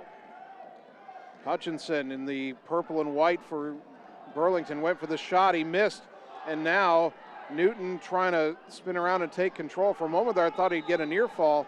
Can he get around and at least secure the fall? Hutchinson just trying to fight him off right now. Out to the edge of the mat. Emma Newton trying to stay on the mat here. Now they've gone too far off. They'll reset with 0:58. 58 seconds to go in the 3rd period. The 5th place match at 1:13 is underway. Caden Martin of Davis County leading Austin Gorsh of Sigourney 2-0. We'll keep an eye on that. We've restarted in the 106-pound championship match. Hutchinson goes for a shot. Newton still leading 2-0. Can he get Davis County the first individual title of this meet? 38 seconds. Hutchinson steps back. Now wades in looking for another shot. Newton trying to hold him off. Newton doesn't want to be too passive. Start getting stall warnings here. And now Hutchinson ripped him to the ground, got him over. That's a fall, or that's a takedown and near fall points. And all of a sudden Hutchinson's got a late lead and Newton's in trouble. He rolls over, but he gave up 3 near fall points. He's down 5-2 and only 10 seconds left. A late aggressive move by Braxton Hutchinson, and it's going to be heartbreak for Emma Newton as the Davis County wrestler. With the time has run out. Now they stopped the match there with a couple seconds left. They didn't get the clock stopped. They've started blood time, and Newton is over there with the trainer. I don't think the match is actually quite over, but Newton is hurting right now. Davis County's coach ran over to try to pick up Emma Newton. And I think they're going to say that this match is over. And winning 5-2, Braxton Hutchinson claims a 106-pound championship.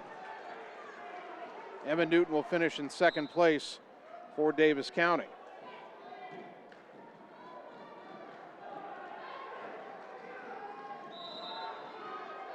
Over in the 3rd place match at 106, Rena Utterback of Sigourney, Cale McCabe of Fairfield. They're tied at 2.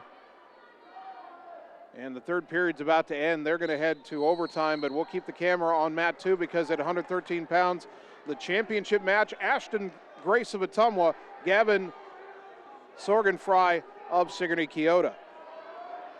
And it is Ashton Grace with the early start. He's got him on his back. Already a fall and near fall points. Sorgenfry trying to squirm out of it. Grace hanging on like a bulldog, pun intended. And now Sorgenfry managed to get back down on his chest, but 3 near fall points for Ashton Grace, and the Bulldogs sophomore has a quick 5-0 lead. 113-pound championship match. Ottumwa trying to pick up an individual championship at its home invitational. Over on the 3rd place match at 106,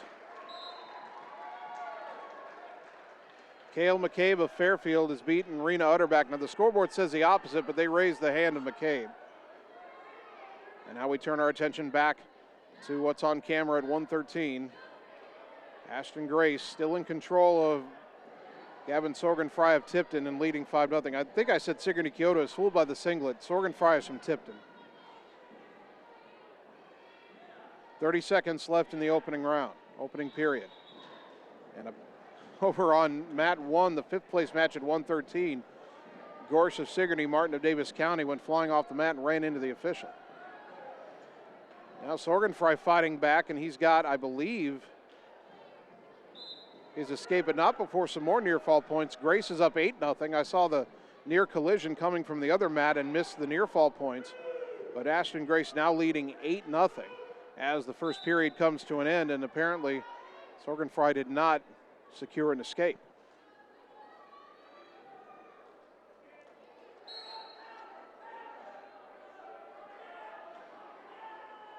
Grace wins the coin flip, defers, and Gavin Sorgenfrey will opt to be in the down position to begin the second period with Grace leading 8-0.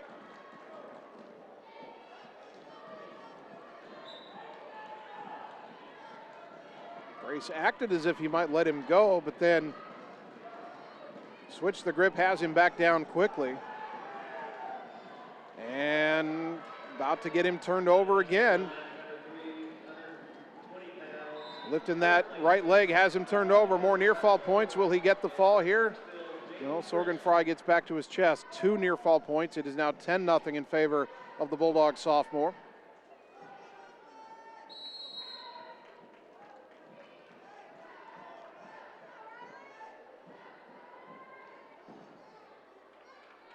Minute 20 to go here in the second period. A big lead for Ashton Grace. Now that's not insurmountable. You've got to be careful here. I've already seen one wrestler today lose after getting out to a 12-0 lead, and another wrestler lose after having a 13-0 lead. Grace and Sorgenfrey go off the edge of the mat. They'll reset.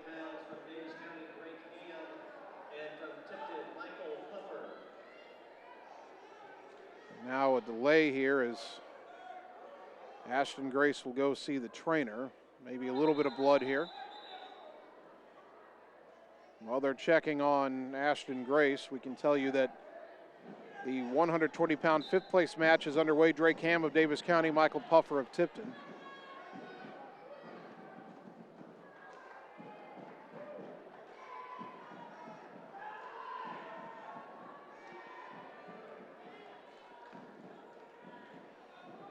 Whatever was ailing Ashton Grace, looks like they've taped up his right hand. 1:07 to go, second period. And we resume. Grace still on top, in control of Sorgenfrey.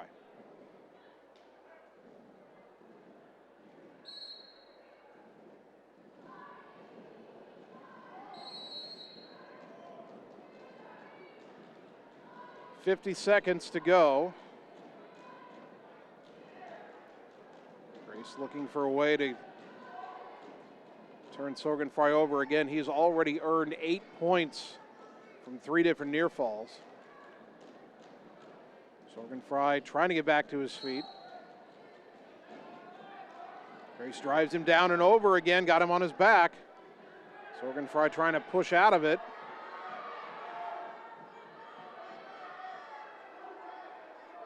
Still shoving and arching his back.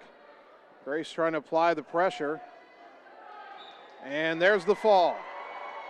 It comes at the 3:50 mark in the match, and Ashton Grace is your 113-pound champion at the Ottumwa Invitational. The Bulldogs have a win on their home mat. And Ashton Grace continues his stellar sophomore season. We'll see now on the championship mat at 120, Austin Hunter of Kirksville, Christian Ahrens of Creston. Creston running away with the team title, 183.5 points. Ottumwa's up to 126.5 into second place from now. In that fifth place match at 113, Gorsh of Sigourney Keota defeated Martin of Davis County by fall at 3:51.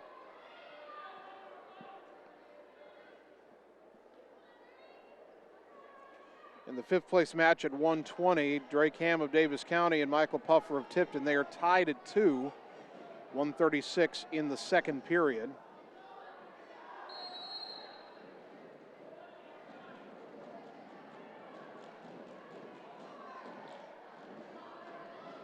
Going on the third place mat is the 120-pound third place match. Jaden Crisp of Kirksville, Riley Moore of Keokuk.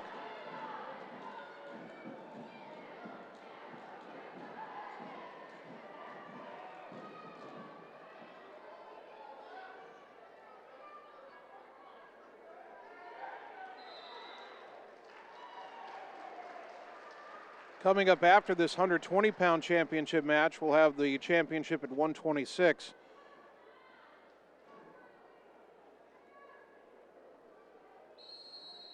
Featuring Dalton Dowd of Ottumwa. Dowd, the only other Bulldog wrestler in position to capture a championship today.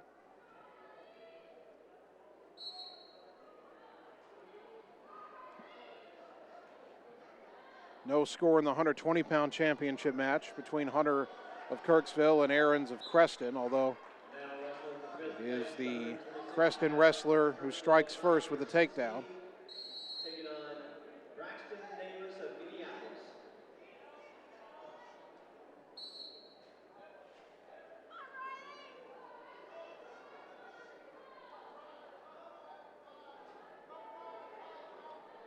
£120 fifth place match. Ham of Davis County gets the win by fall over Puffer of Tipton at the 2:59 mark. So Davis County adds a fifth place finish to their total for the day.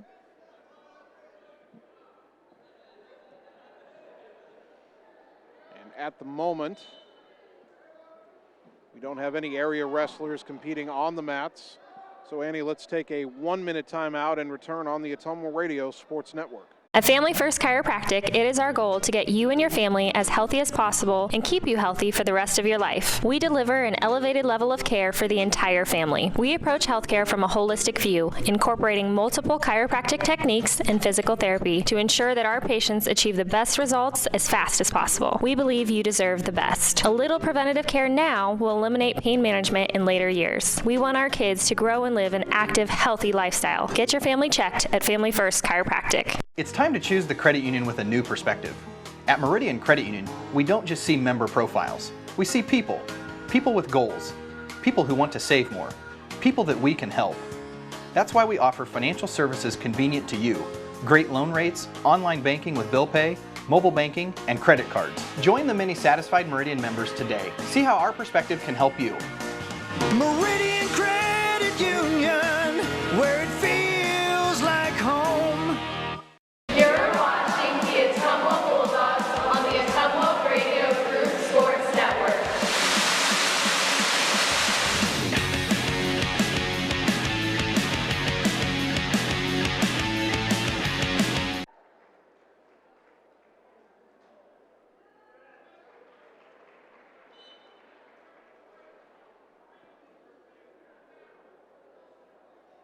And we're back at the 2023 Ottumwa Wrestling Invitational.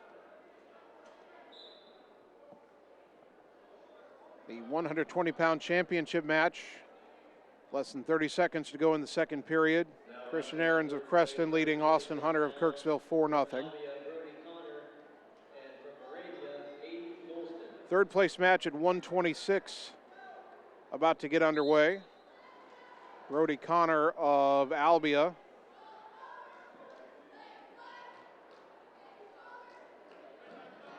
and Aiden Golston of Moravia.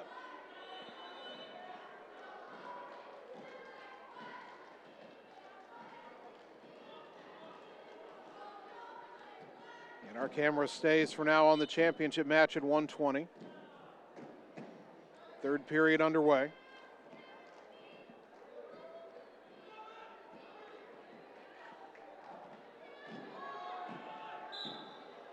It's been a long day of wrestling. We began at 10 in the morning. It's a 6:15 now in the evening.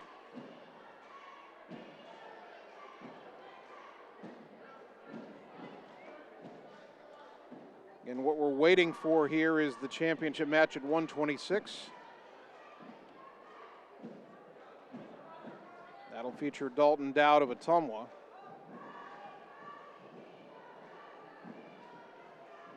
And his opponent will be Robert Howes of Keokuk. You can See the Bulldog coaches.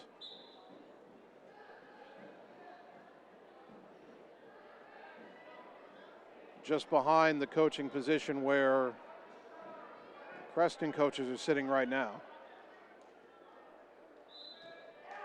As Dowd awaits his turn, which will be not too much farther from now.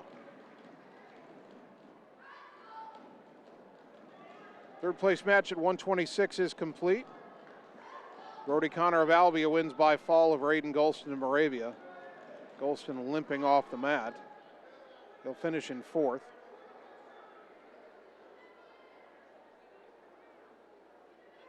Third place match at 132 is Trey Chestnut of Creston and Tien Pham of Iowa City Liberty.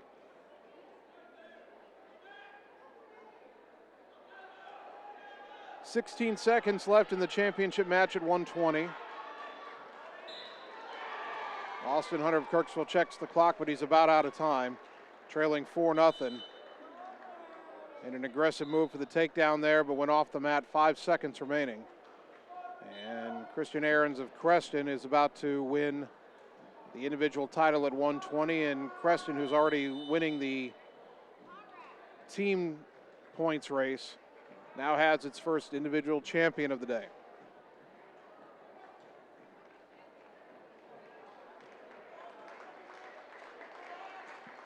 And that'll bring to the mat Dalton Dowd of Ottumwa to face Robert Howes of Keokuk.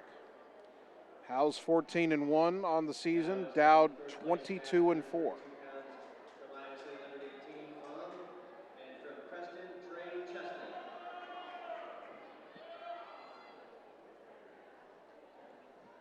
Fifth place match at 132 is underway. Zach Westerkamp of Fairfield facing Adrian Perez Hall of Burlington.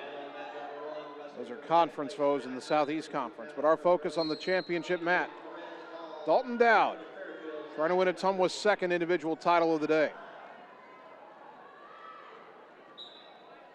Bulldogs actually will have 3 shots at titles. Ashton Grace already won for Ottumwa at 113.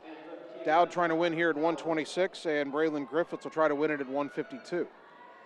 Dowd driven off the mat all the way onto the other mat. Look out.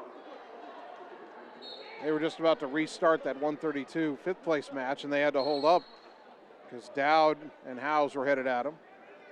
Howes is a shock to be here. He was losing 13-0 in his semifinal against Aiden Golston Moravia and was actually down on the mat and trying to avoid being pinned himself. Got himself twisted around and suddenly had Golston's shoulders down on the mat for a very improbable fall. Now Dalton Dowd trying to end his momentum, and he almost had the takedown but couldn't keep both feet on the mat, although the secondary official is going to talk to the primary official about it, and they'll award the takedown. Dalton Dowd with 2 points. Keokuk coaches are not happy with that decision, but it'll stand. And now Dowd wants to start with his 2 hands on the back, but he is cautioned. Now Ottumwa's coach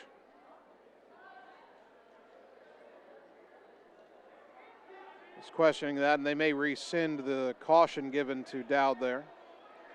I assume that's the only thing Ottumwa's coaches would be less than pleased about.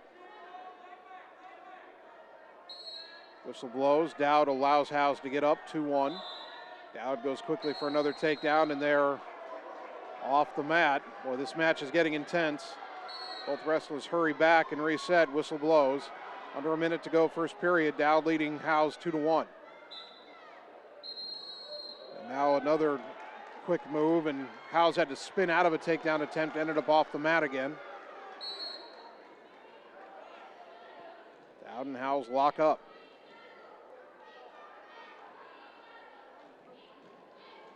Dalton Dowd in his junior season. Start of the week with a record of 15-4, and he's got the legs of Howes again, and they go off the mat before Dalton can complete the takedown. Howes keeps backing up.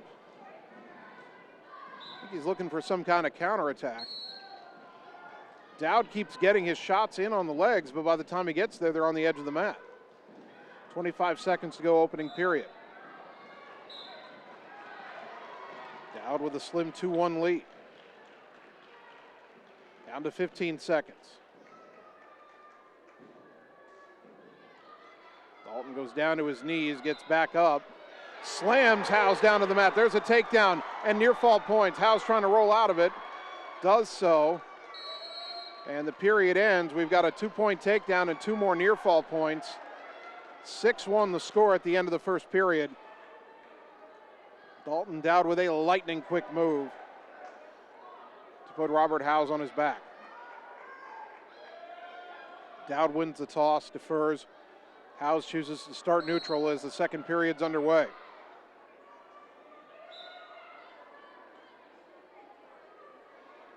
Dowd again driving Howes back towards the edge of the match. The mat, I should say, has him up in the air, takes him down again, 8-1. Howes is able to twist himself and land on his chest. Dowd now trying to find a way to get his Keokuk opponent turned over. Minute 35 on the clock, second period, 8-1 Dalton Dowd. And Howes rolls out of it. Dowd lets him go 8-2 on the escape. Howes knows he has to attack now, but Dowd still the aggressor. Couldn't get that shot in.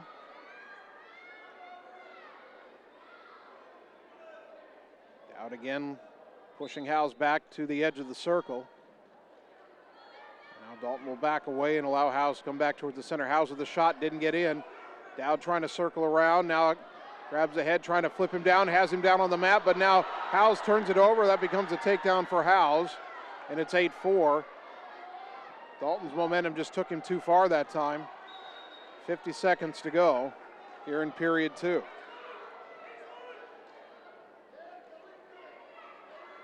Dowd to his feet and driven to the edge of the mat and off the mat before he can escape. 40 seconds on the clock, second period. Dalton Dowd 8, Robert Howes 4. Now wrestling the fifth place match, 138 pounds on mat number 1 for Ben Buren, Tyler Stoltz, and from Wayne, Austin Henderson. Match restarted. Dowd trying to set his base, get to his feet. Nearly got out of there, now turns around, grabs the leg of Howes, trying to circle around and get the reversal perhaps. Not quite able to do that, but if he can push up and away, he can get the escape. And Dowd does just that, 9-4 the score, 13 seconds to go, period 2. Dowd back in, maybe looking for another quick takedown. He's got 5 seconds to work with. Don't think it's going to happen here. Period ends. Ottumwa's Dalton Dowd leading 9-4. It'll be Dowd's choice for the third period, and he'll start neutral. Quickly, 138-pound fifth place match. Tyler Stoltz of Van Buren, Austin Henderson of Wayne. Stoltz with an early 5-0 lead. Now they go to the second period there. Back on the championship match. Third period underway. Dowd 9, Howes 4.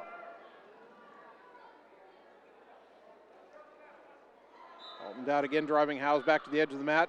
Shoots for a double leg takedown, trying to keep his own feet on the mat, and unable to do so before the official stops the action and moves him back to the center. Howes trailing big, not as big as in his semifinal match when he was down 13-0 and got a shock fall, but he's looking for another unlikely comeback here. Dalton Dowd's got to be smart, minute 25. A 9-4 lead for the Bulldog Junior. Dowd trying to bait Howes in. Now he's got him by both legs up in the air. Drops him down. Has the takedown. Howes able to get to his knees. Dowd trying to get him turned over, trying to maybe get him straight up on the shoulders. Howes fights out of that. Under a minute to go, 11-4, Dalton Dowd now with the takedown and a 7-point lead.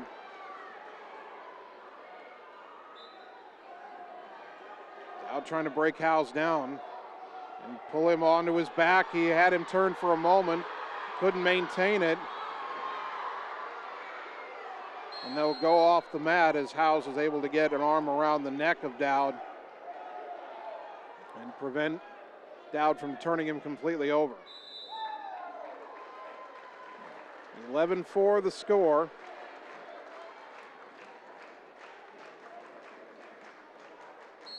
And we restart, 38 seconds to go.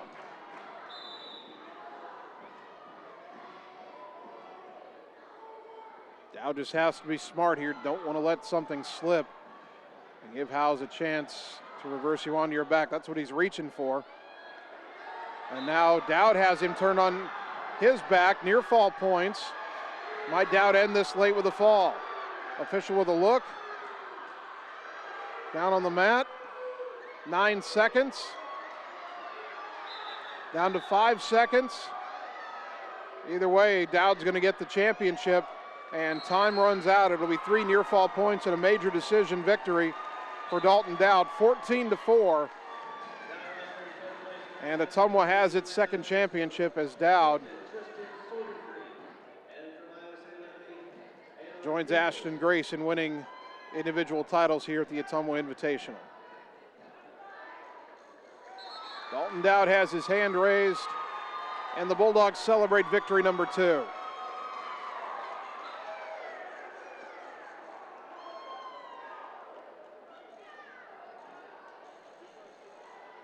Up next on our championship mat will be the bout at 132. Ben Ammerman of Kirksville and Deacon Sorensen of Davis County. Sorensen 21-4. Ammerman 26-5.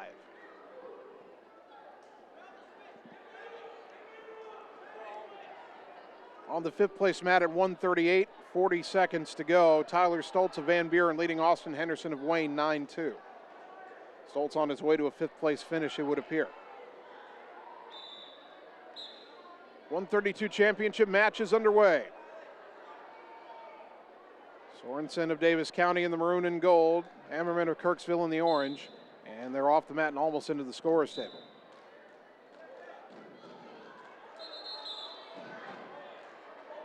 Back to center they go. Sorensen beat Trey Chestnut of Creston to get here. Ammerman beat Tin Pham of Iowa City Liberty.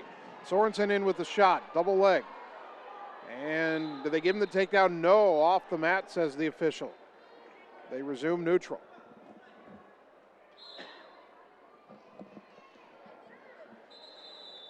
Minute and a half on the clock now in the opening period of this 132-pound championship match. Deacon Sorensen of Davis County. He's been the aggressor early. Almost had a takedown a moment ago. Can he get in again?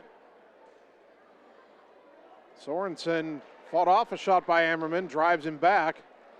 Now Ammerman trying to get around him again. Sorensen back to his feet, takes him down. Will he get the takedown on the edge of the mat?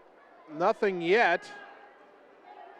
As they flip over, and another flip around as they had each other's arms hooked. Nobody with an advantage. They go out, and they'll reset at neutral.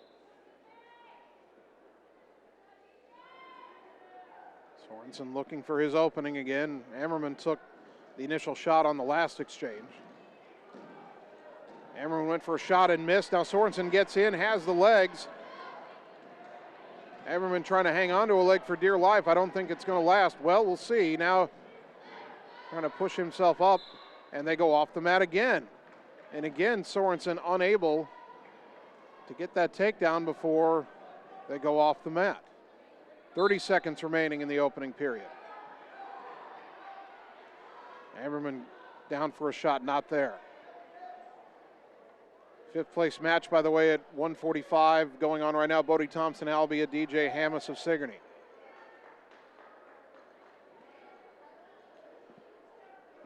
On your screen now, the championship match at 132. Deacon Sorensen of Davis County, Ben Ammerman of Centerville, and there finally is the takedown for Sorensen, this time just before they go off the mat with only 2 seconds left in the period, and Sorensen has a 2-0 lead. Sorensen will look back to make sure the scorekeeper gave it to him. Whistle blows. 2 seconds and the first period ends with Sorensen up 2-0.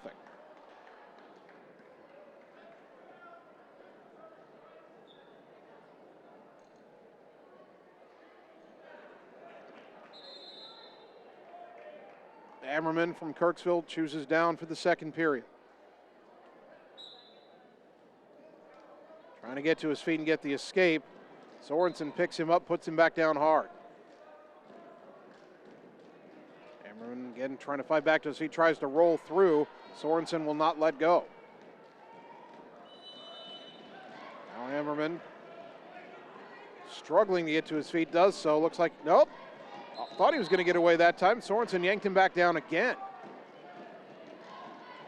Ammerman, he's been able to get to his feet, hasn't been able to complete the escape yet. And again, Sorensen just pulls him back down to the mat. Up and down they go. Now roll it over. Now he's got him on his back. Not long enough to earn a near fall point or two, though. Nope, they do say 2 near fall points. So now it is 4-0. I didn't think he'd counted 2 there, but good for Deacon Sorensen and Davis County, up 4-0 now. Not sure Ammerman will try that roll through again. It cost him 2 points there.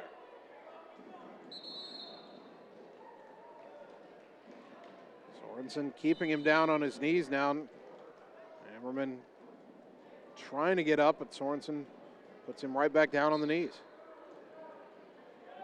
Sorensen climbing up over the top, trying to keep Ammerman's head down on the mat. Ammerman rose up for a moment, but the weight of Sorensen's body shoved his head back down. Now Ammerman might be trying to crawl out the backside. Sorensen hooking the legs around the waist and then the arms underneath to try to keep him where he is. Now trying to pull him over. 20 seconds to go in the period. Got him halfway over. Don't think he can get a fall from here, but he can angle the shoulders enough perhaps for a near fall. Down to 10 seconds, doesn't have the angle yet. Down to 5 seconds. Not going to get it done, but at the end of 2, it is Sorensen 4 and Ammerman nothing as the Davis County wrestler trying to win the individual title at 132. Davis County nearly had the title at 106, but Emma Newton gave up a takedown at near fall points late to lose 5-2. And Sorensen here starting on the bottom. Should at least have the escape, maybe the reversal here, although Ammerman still has his leg. But Sorensen swinging around up top, and that'll be a 2-point reversal. And now Sorensen in full control, leading 6-0. Minute 35 to go. Again, they roll over and end up where they started. Ammerman on his knees tries to roll through again. And again, Sorensen stays right with him.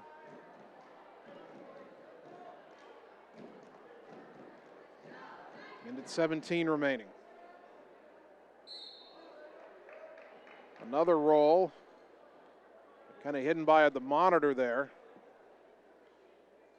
And Ammerman ends up on his chest again, and now they're just off the mat. They'll reset with 1:04 to go. That 5th place match at 1:45 got an injury timeout for DJ Hammes of Sigourney. He is trailing Bodie Thompson of Albia 6-1. Championship match restarts. Sorensen in control with under a minute to go now. Still trying to drive Ammerman, take him where he doesn't want to go. And Ammerman trying to get to his feet again. On one knee now. Gets up. Hasn't gotten away yet. Sorensen lifts him up and puts him down again. Ben Ammerman cannot get away from Deacon Sorensen. He has not been able to score in this match, and he's running out of time, 25 seconds. Davis County on the verge of seeing Deacon Sorensen capture that 132-pound championship here at the Ottumwa Invitational. Down to 10 seconds. Sorensen on the verge of the shutout.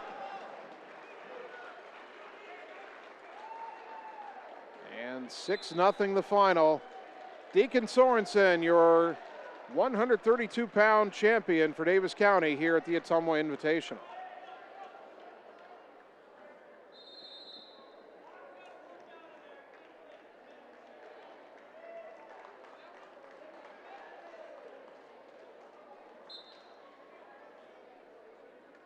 Up next on the championship mat, the 138-pound final. Wayne Patterson of Kirksville and Austin Evans of Creston.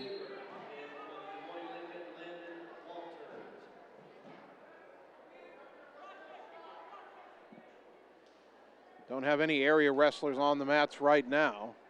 So as that 138-pound championship match gets underway, let's take a quick 1-minute timeout on the Ottumwa Radio Sports Network. All roads lead to the new home of the realtors you've come to trust in our community, Bridge City Realty. Whether you're buying or selling property, contact our qualified staff of experienced professional salespeople at our offices, now located next door to Walgreens. We're right in the heart of Ottumwa at 301 West 4th, so stop by or call our new office line at 684-1234. Bridge City Realty, Southeast Iowa's #1 real estate agency. Seasons change. Our priorities change. Your financial needs change. But there's one thing that remains consistent. Our dedication to making your financial life easier together. So let's get to know each other, because together is better. You're watching the Ottumwa Bulldogs on the Ottumwa Radio Group Sports Network.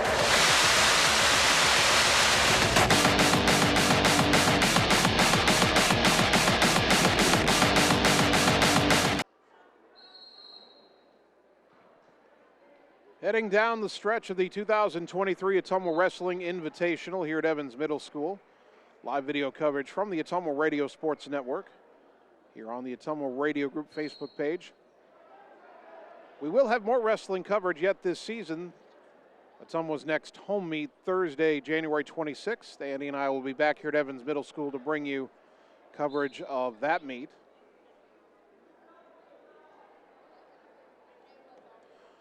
An update for you from the 5th place match at 145 pounds tonight. Bodie Thompson of Albia had a 6-1 lead on DJ Hamas of Sigourney Keota, but Hamas picked up 2 points and then came from behind to earn the fall over Thompson at 4:31. So Hamas of Sigourney Keota finishing 5th place at 145. Thompson of Albia settling for 6th. No area wrestlers. Well, I take that back. 3rd place match at 145 pounds. Annie will need to turn the camera here over to mat 3. Kobe Chantalavan for Ottumwa and Eric Alvarado of Des Moines Lincoln. Chantalavan, the sophomore, with an early 2-0 lead.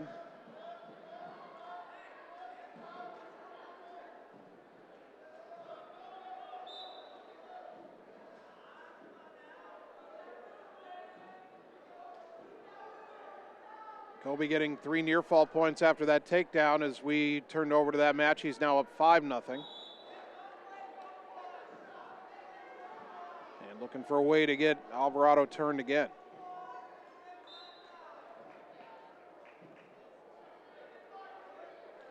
Chantalavan got into the semifinals and then was beaten by fall by Chris Aragon of Creston. Alvarado fell to Cason Miller of Fairfield, so we'll see a Fairfield wrestler on that 145-pound championship match in a few minutes. Chantalavan right now still working over Alvarado. 35 seconds to go, opening period.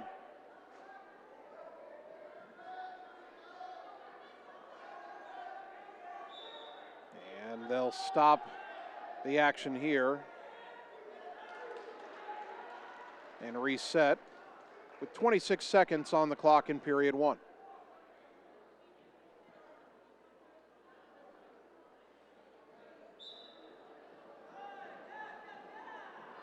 Chantalavan not letting Alvarado get away, picks him up, puts him back down on the mat.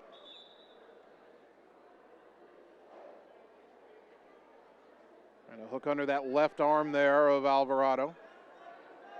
Keep him down on the mat. Short time, 7 seconds to go in this opening period. Kobe still trying to turn him over, but he's out of time. Period ends with Chantalavan leading 5-0. Coin flip and it rolls for a while, so the official picks it up and he'll flip it again. And it rolls around again and will settle on red, so Kobe gets the choice. And instead of deferring, he'll choose down.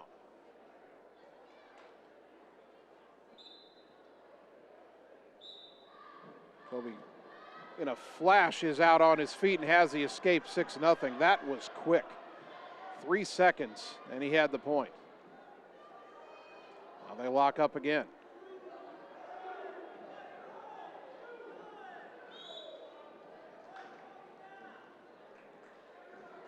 Kobe Chantalavan, the talented Ottumwa sophomore, tries to fight off a shot by Alvarado. Eric Alvarado of Lincoln's got that right leg. Kobe trying to get back to his feet, kind of being lifted up here. Now settles down, trying to squirm out of it, and they're off the mat, so no takedown awarded. And they'll return to neutral.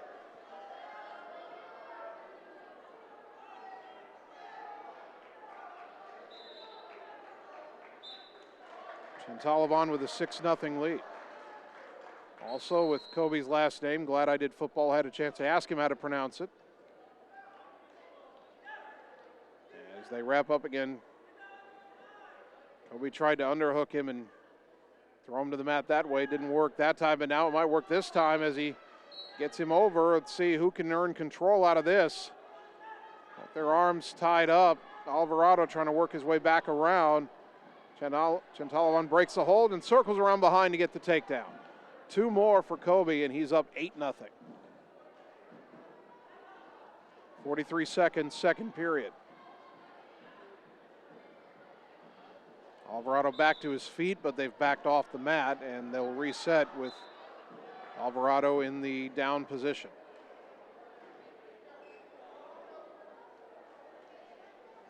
That championship match at 138 is a good one. Patterson of Kirksville leading Evans of Creston 4-3, 133 to go third period. Actually make it 5-3 in favor of Patterson. Chantalavan has Alvarado flat again. Lincoln wrestler trying to push his way up, but Kobe's got at least one arm hooked under.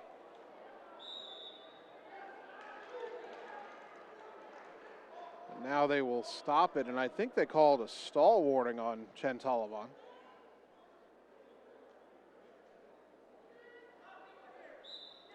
Six seconds left in the period. Alvarado trying to get out. Kobe flips him over, and that'll do it for the second period. If there'd been a few more seconds, that was close to a near fall position, but didn't have enough time to worry about it. Alvarado will choose neutral for the third period. And Chantalavan leading 8-0. Trying to capture a third place finish at 145 pounds.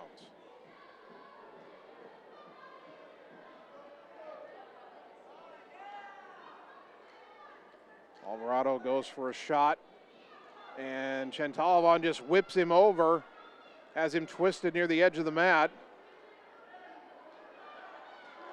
And now counting the seconds for near fall points. Does he have the fall? Yes.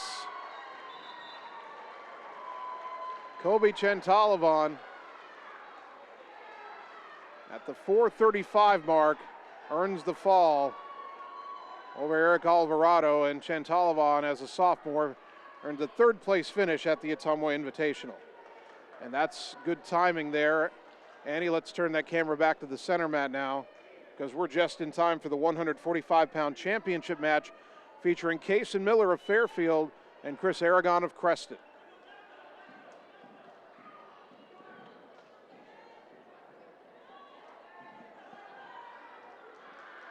The 152-pound third place match is underway. That's Reed Molyneux of Sigourney and Daniel Zao of Des Moines East. The 160-pound fifth place match is underway. Darren Kaufman of Van Buren, Damian Garrett of Iowa City Liberty. Kaufman may be about to earn a fall in that match. And he does, so it'll be fifth place at 160 for Darren Kaufman of Van Buren. Championship match at 145, though, on your screen right now. Kason Miller in the black for Fairfield, Chris Aragon in the gold for Creston.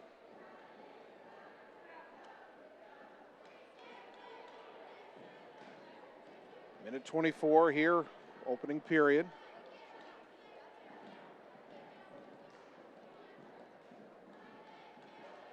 Miller looking for a way in on Aragon. Thought about a shot, didn't go all the way in. Now circles away, steps back in as Aragon went down to a knee for a moment. Aragon faked a shot, didn't come all the way in.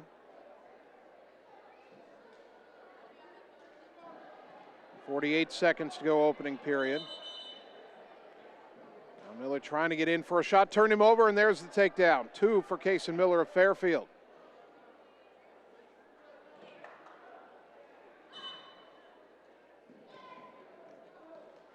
Now Miller trying to find a way to get Aragon turned over.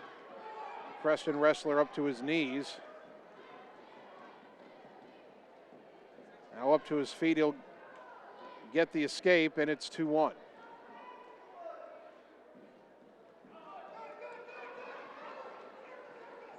.11 seconds left in the opening period. Counting down to 5 as Miller tries to hold off Aragon, and the period ends. Aragon got a little closer than he might have liked, but time ran out first period. 2-1 in favor of Miller.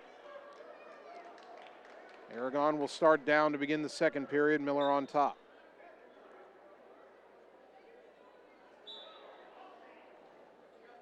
Kason Miller trying to keep Aragon's head down on the mat here.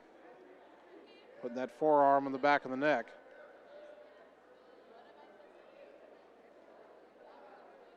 Some pretty flat down on the mat right now. Aragon pushing his way back to his knees. Miller trying to hook legs with his opponent here and not let him stand up. Got to be careful, though. Doesn't want to get dumped over the head of Aragon and onto his own head on the mat. Now he's got him in a sitting position, pulls him back, and for a moment had him in a near fall position, but not long enough, as Aragon rolls back to his chest. Aragon slips out of a hold there. Miller's got to reapply it.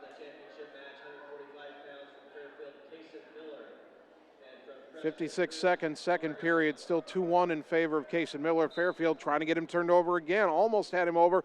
There's the count, 4 and 5 seconds, 3 near fall points, and just as that fifth second was counted, Miller squirmed out of it and got an escape. So 3 points for Miller, 1 point for Aragon, and it is 5-2 in favor of the Fairfield grappler.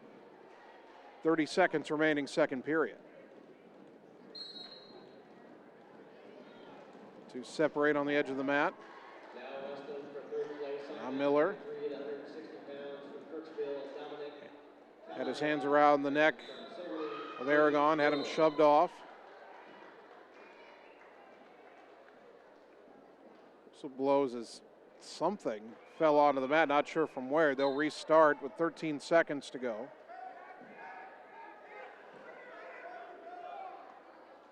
Miller doesn't want to give up any late points here, down to 5 seconds.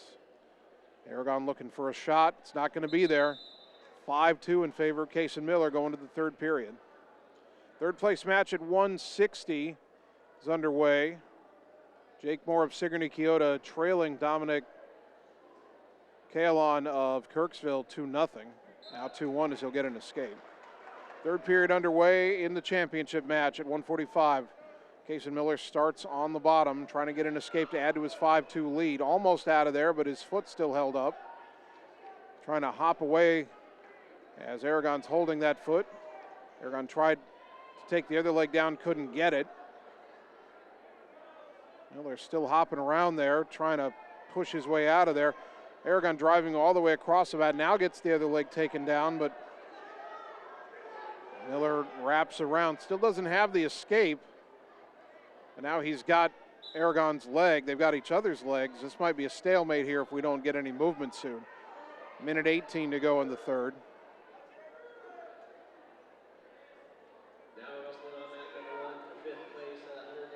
And there's the whistle for the stalemate at 1:08 as neither wrestler willing to let go of the other's leg. Miller will start down again. 1:08 to go, third period. Kaysen Miller trying to hang on, and Aragon realizing he needs more points than just an escape will give the escape to Kaysen Miller. Now it's 6-2, and Aragon needs to get 4 points in a minute.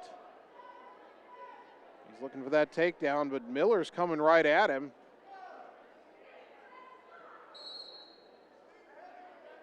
As they circle each other for a moment, Miller now back in. Now he goes for a shot. Miller's got the right leg.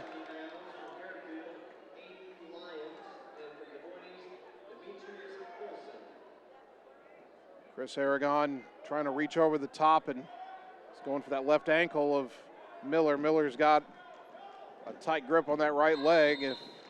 Yep, and there's the whistle. They're in a stalemate again. Well, that's fine for Kaysen Miller. You can't call him for stalling when he's going for shots. He's up 6-2 with 27 seconds to go. Aragon looking for a shot. He's running out of time, 20 seconds. He does get in there. Miller trying to flatten the legs out and fight it off, down to 15 seconds. Miller able to fight it off, get back to his feet. Down to 8 seconds. Kaysen Miller is going to win the 145-pound title at the Ottumwa Invitational. And there is the whistle. 6-2 the final. Kaysen Miller for Fairfield is the champion at 145.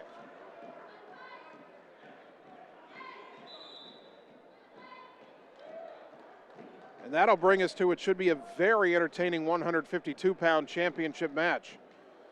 On one side, Braylon Griffiths of Ottumwa looking to capture the Bulldogs' third championship of the day. On the other side, Justin Keller of Albia, who was down 12-0 in his semifinal match, but rallied to earn a late fall and make his way to the final. Braylon Griffiths ranked 9th in Class 3A. Keller ranked 9th in 2A. Keller goes in for an early shot. Has Griffiths up. It's trying to maintain some kind of balance and fight back. He'll turn around and almost get turned on his back. Takes the takedown, and Keller up 2-0.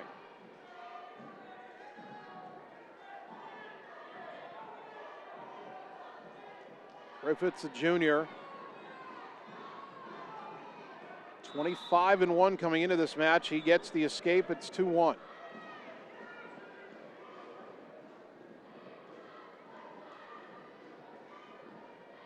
They'll lock up again. And now shooting in again is Keller. Griffiths able to fight that one off a little bit better. Now he shoots in. He's got the leg. Keller wraps him up over the top. And we get his quick stalemate call here. 55 seconds opening period. Griffiths trailing Keller 2-1.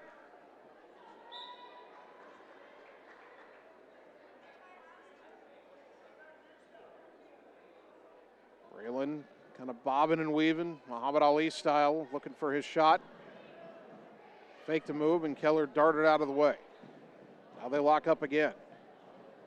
Griffiths in the red. Keller in the gray. Griffiths in with a shot on the left leg. Trying to circle around and complete the takedown, looking to take the lead here. He's trailing 2-1. Keller trying to fight it off. But Griffiths, and now Ottumwa was livid about something as Keller ended up on top of Griffiths, and they gave him a takedown. And I'm not sure what the dispute is here. I think Ottumwa wanted an initial takedown for Griffiths before Keller came around. It'd be a reversal for Keller. I think he gets his 2 points either way. I think Ottumwa wants to.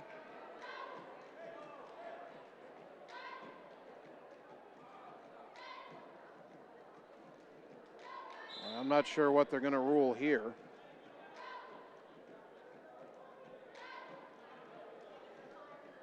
Looks like the score will stay at 4-1 in favor of Justin Keller, and he's on top with 14 seconds to go in the first period.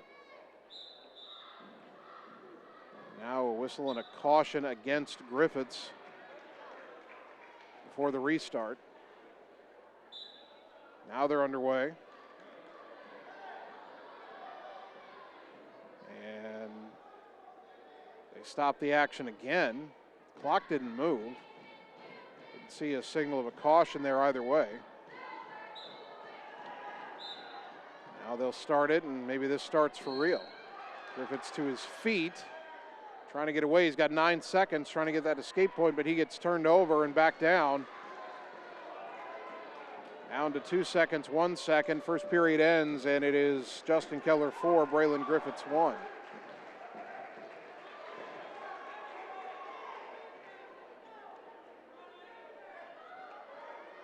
Keller will choose in the second period. He chooses down.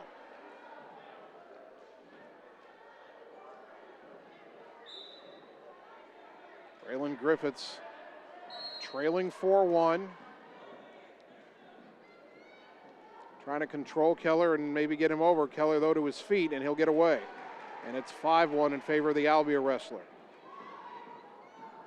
Braylon Griffiths in a 4-point hole right now. For the takedown, couldn't get it. Quickly back to his feet. Now Keller in with a shot, trying to get the left leg, couldn't get that.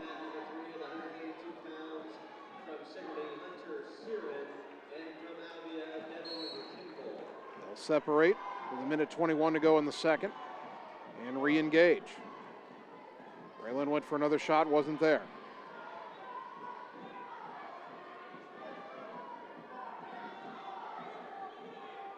Griffiths trying to work his way in on Justin Keller. Keller down to his knees, didn't have the shot there.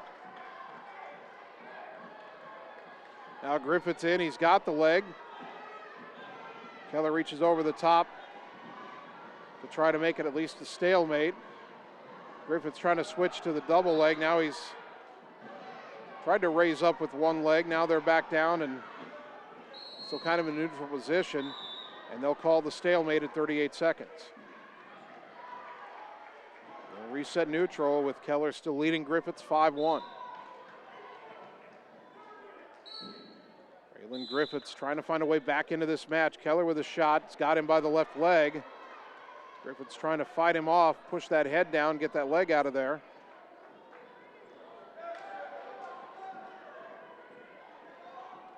Keller trying to lift up and through here. 18 seconds. They're both back to their feet, but Keller has Griffiths' leg in the air. Griffiths trying to get it out of there. Keller drives forward. Griffiths still fighting him off. He'll hang on to the end of the period. 2-1 and done, but it's 5-1 in favor of Justin Keller of Albia heading to period 3.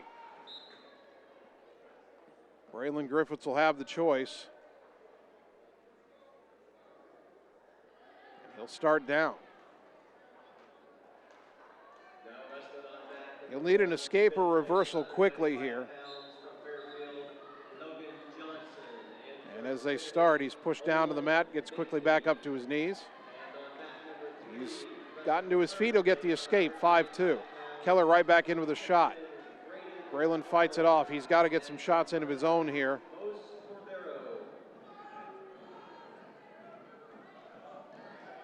And now Braylon does get in. He's got that right leg. Let's see if he can do something with it. And 34 to go. Griffiths trying to work around and get behind Keller. Keller trying to press his way down on top of Griffiths, and another stalemate call. This official calls those stalemates pretty quickly.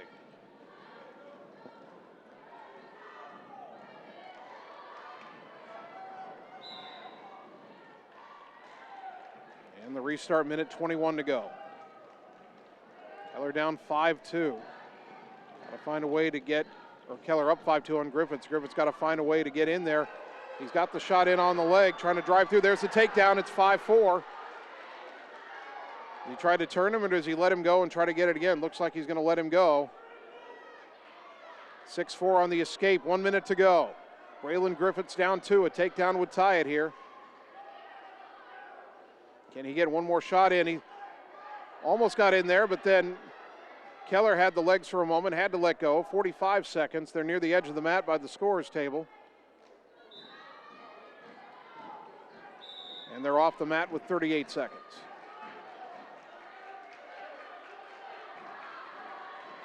Justin Keller 6, Braylon Griffiths 4. They restart. Griffiths in with a shot. He's got the leg. Can he finish this? Keller trying to hang on. Braylon Griffiths trying to drive through. 26 seconds.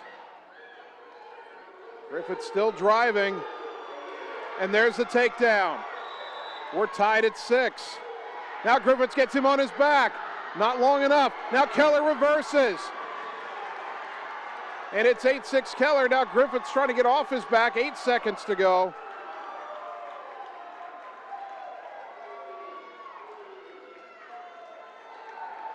And the period ends, but they gave 2 near fall points to, now I'm confused.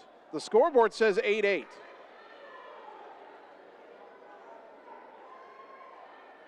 Griffiths got the takedown. He almost had near fall points. Did they give him any near fall points or not?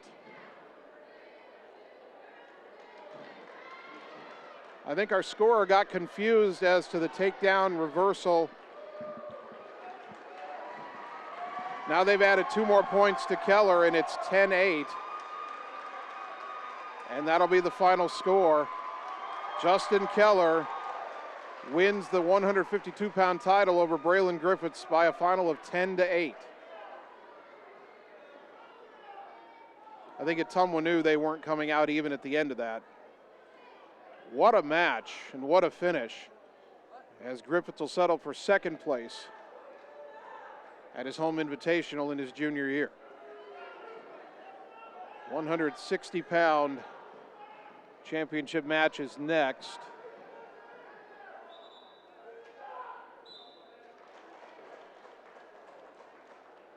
Featuring William Bollinger of Creston and Tanner Burchett of Burlington.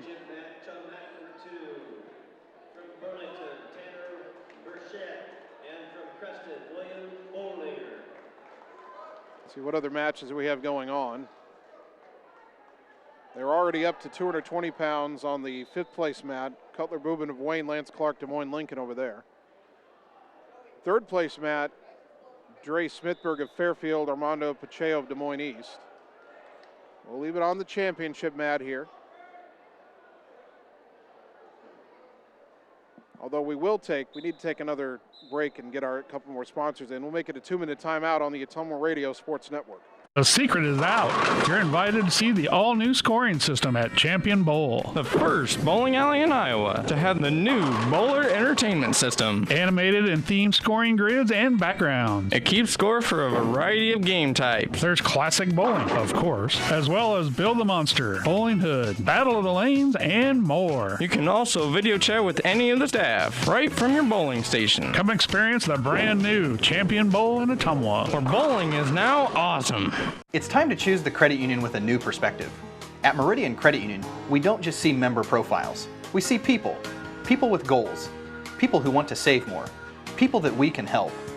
That's why we offer financial services convenient to you. Great loan rates, online banking with bill pay, mobile banking, and credit cards. Join the many satisfied Meridian members today. See how our perspective can help you. Meridian Credit Union, where it feels like home. All roads lead to the new home of the realtors you've come to trust in our community, Bridge City Realty. Whether you're buying or selling property, contact our qualified staff of experienced professional salespeople at our offices, now located next door to Walgreens. We're right in the heart of Ottumwa at 301 West 4th, so stop by or call our new office line at 684-1234. Bridge City Realty, Southeast Iowa's #1 real estate agency. Seasons change. Our priorities change. Your financial needs change. But there's one thing that remains consistent. Our dedication to making your financial life easier together. So let's get to know each other, because together is better. You're watching the Ottumwa Bulldogs on the Ottumwa Radio Group Sports Network.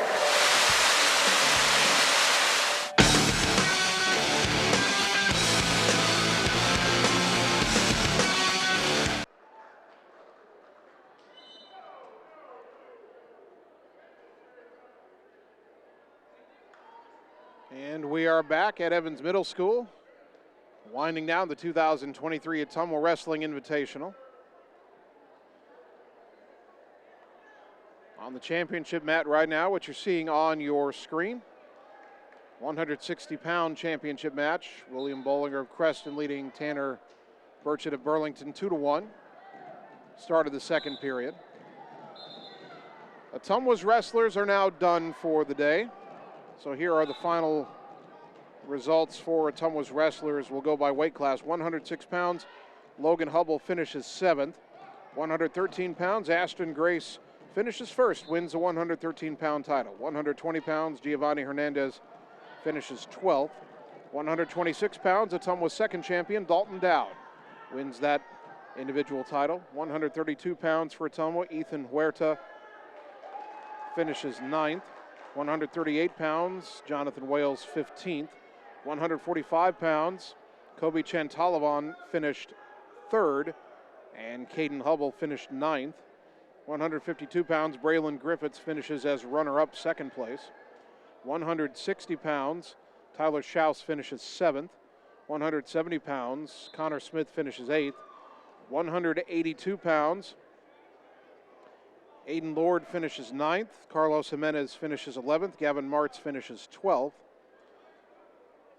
195 pounds, Neo Guida finishes 9th. 220 pounds, David Pickrell finishes 10th. Also 220 pounds, Sharif Scott finishes 13th. 285 pounds, Roman Lau finishes 8th, and we believe Dylan Forney finished 5th. They have not actually put up the result of that 5th place match. Well, no, they haven't put it up because it hasn't been wrestled yet. It's about to be wrestled right now. Dylan Forney of Ottumwa at 285, wrestling Lucas Sutton of Tipton. Almost forgot that we did have one more Ottumwa wrestler. So we will turn our camera over to mat 3. That's actually mat 1 for the 5th place match.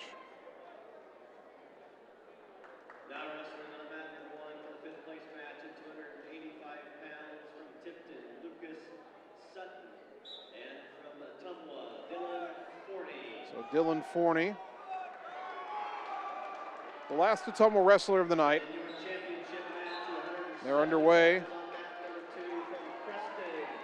Had a brief injury timeout for Forney, but he's back and trying to take the fight to Lucas Sutton of Tipton. Over to the edge of the mat, Forney trying to pull him over, pull him down. Tipton trying to do the same. They're off the mat. And they'll reset. And 35 first period. Forney got into the 5th place match by winning his consolation semifinal over Giovanni Millard of Des Moines Lincoln. But now Forney is taken down by Sutton, and it's 2-0 in favor of the Tipton Tiger.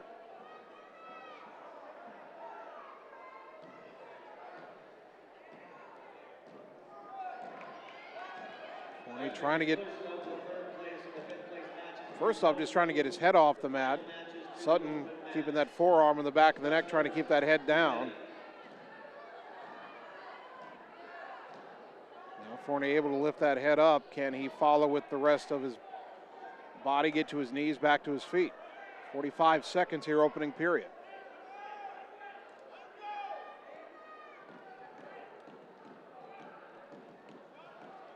Sutton Forney in the 5th place match at 285 for Ottumwa. Trailing 2-0, 30 seconds on the clock, first period. Forney trying to get up from the bottom here. Boy, his opponent Sutton nearly slipping off. Forney trying to take advantage of it, but Sutton able to climb back on top.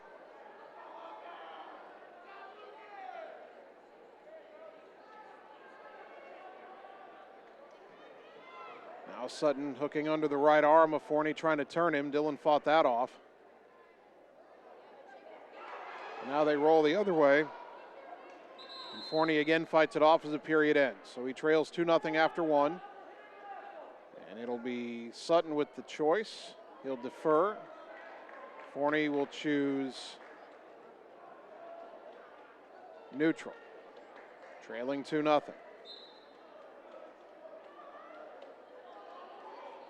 Forney just a sophomore.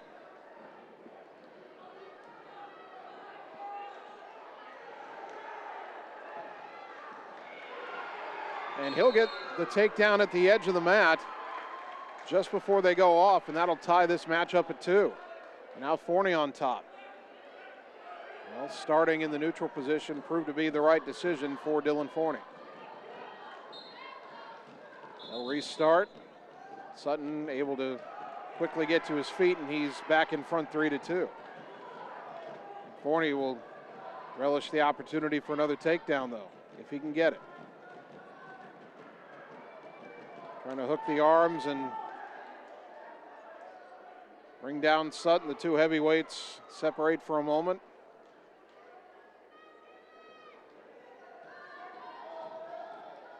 Forney trying to lock him up again. Doesn't have it yet.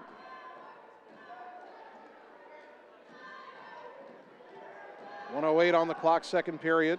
Forney trailing Sutton 3-2.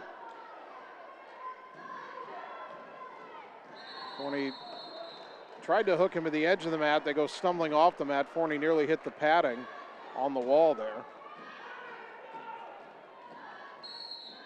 We restarted 1 minute to go in the second. Sutton with an aggressive move, but Forney gets him tied up there. And driving to the edge of the mat, and Sutton will get the takedown. Forney just trying to avoid the near fall points. He does that, but now he trails 5-2. 46 seconds on the clock in the second period. Now Forney's got a battle from underneath again.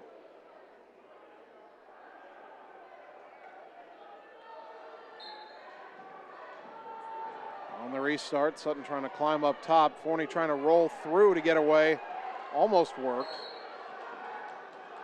36 seconds remain. Forney maybe trying to sneak out the back door again.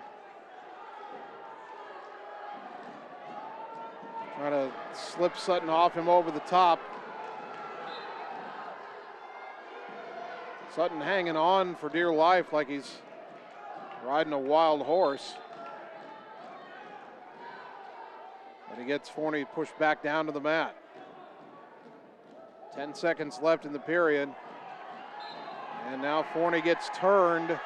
There's enough time for near fall points. And the period thankfully ends before a fall could be counted, but it's 8-2 now in favor of Lucas Sutton of Tipton. And Sutton has a choice going to the third. Sutton will choose down.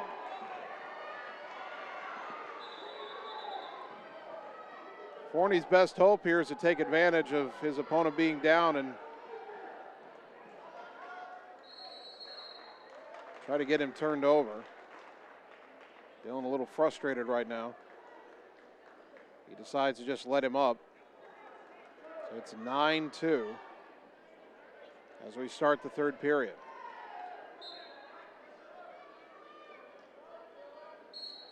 Sutton kind of leaning on Forney here. Dylan trying to fight back. Now Dylan trying to drive through. Got him by the waist, trying to pull him down, but he lost the grip. And now it's the takedown for Sutton. Instead, Annie has almost got him turned over. Dylan trying to fight out of that. And he gets rolled over on his back. And that's it.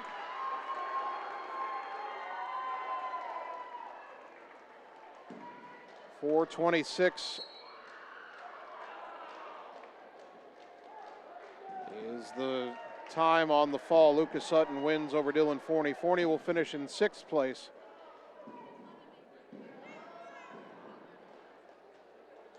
And now, Annie, let's turn the camera back to the center mat, where the 170-pound championship match is already underway.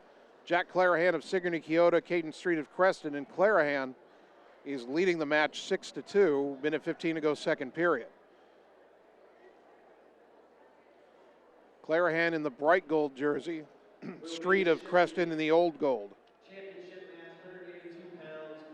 It will be now up on mat number 1. Wyatt Weeder of Newton, Dane Burkhart of Fairfield. Your up championship match. So they're going to move the on mat number 1. 182 championship match to mat 1. That's going to make it a little harder to cover. Annie, would it be too complicated to go back to split screen at this point?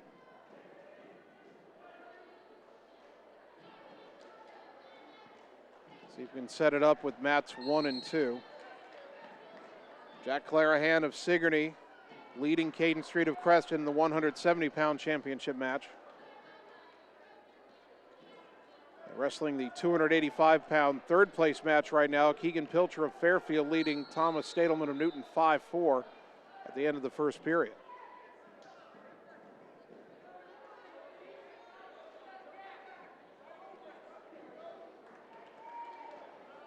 In the 182 championship match, early takedown for Wyatt Weeder of Newton against Dane Burkhart of Fairfield, 2-0 in favor of the Newton wrestler. And now we've got both matches for you. 170-pound match is on the left side of your screen. 182-pound match on the right. Area wrestlers, Clarahan for Sigourney at 170. Burkhart for Fairfield at 182. In that 182 match on the right side of your screen, Burkhart in the black jersey, Weeder in the red. Burkhart trying to get a reversal here on Weeder. He's got it. Trying to work his way into some near fall points as well.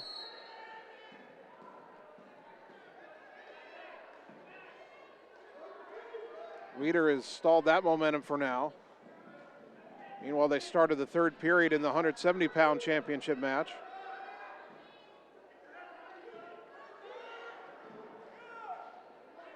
Now Burkhart gets 2 more points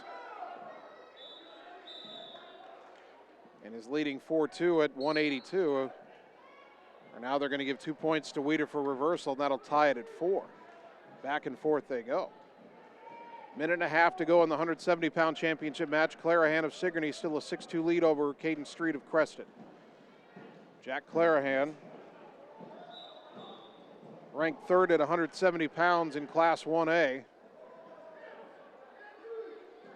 And rolls through and gets the 2 points for an 8-2 lead over Caden Street.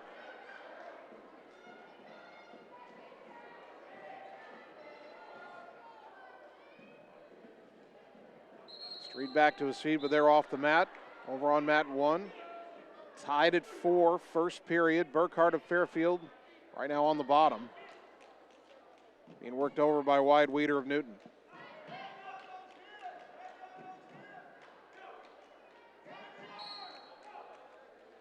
Restart in period 3 of the 170-pound match.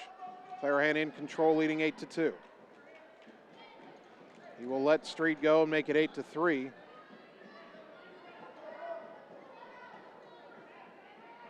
Counting down into the first period in the 182 match.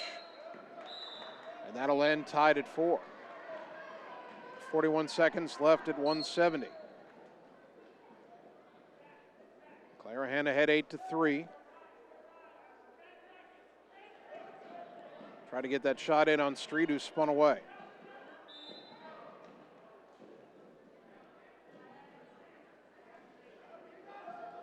Now Clarahan has the takedown and almost had himself a fall there. Street able to flip over, but it is 10-3. And they'll award a pair of near fall points as well. It is 12-3. 10 seconds to go, and Jack Clarahan is going to walk out of Evans Middle School with the 170-pound championship of the Ottumwa Invitational as the final second ticks off. Jack Clarahan, your 170-pound champion, and He's helping Caden Street to his feet. Good sportsmanship there. And over in the 182-pound championship match on mat 1, Wyatt Wieters earned a reversal to take a 6-4 lead over Dane Burkhart. Minute 30 to go, second period.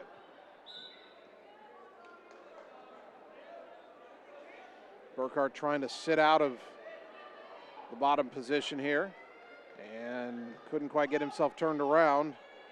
Now he's got a turn. He's got the leg of Wieder.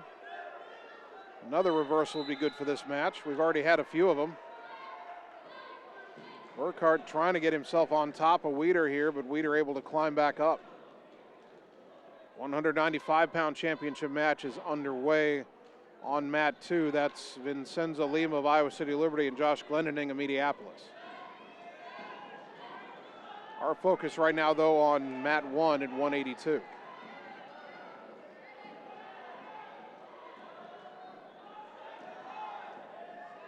.40 seconds left in period 2. Burkhart of Fairfield trailing Wieder of Newton 6-4. Burkhart trying to get out from underneath. Rolled through, now rolls back, and he's got the reversal, and he's getting near fall points. Burkhart has tied it at 6, and can he pin Wyatt Wieder here to win the championship? Wieder now trying to fight out of it. And there's the fall. Dane Burkhart of Fairfield. We said the match needed another reversal, and not only did Burkhart get it, he got the fall. He's your 182-pound champion for the Fairfield Trojans. Well, we've had a lot of come-from-behind victories in this tournament, and Burkhart just got one to give Fairfield the title. That 195-pound championship is already over. We'll check the result on that. We now have the 220-pound championship on mat 2. Matthew McDaniel of Moravia, Julian Perez Hall of Burlington. By the way, the 285-pound third-place match, Keegan Pilcher of Fairfield, Thomas Stadelman of Newton. It's 8-7 Stadelman leading the Fairfield wrestler, 40 seconds to go in the third. We'll check the finish of that.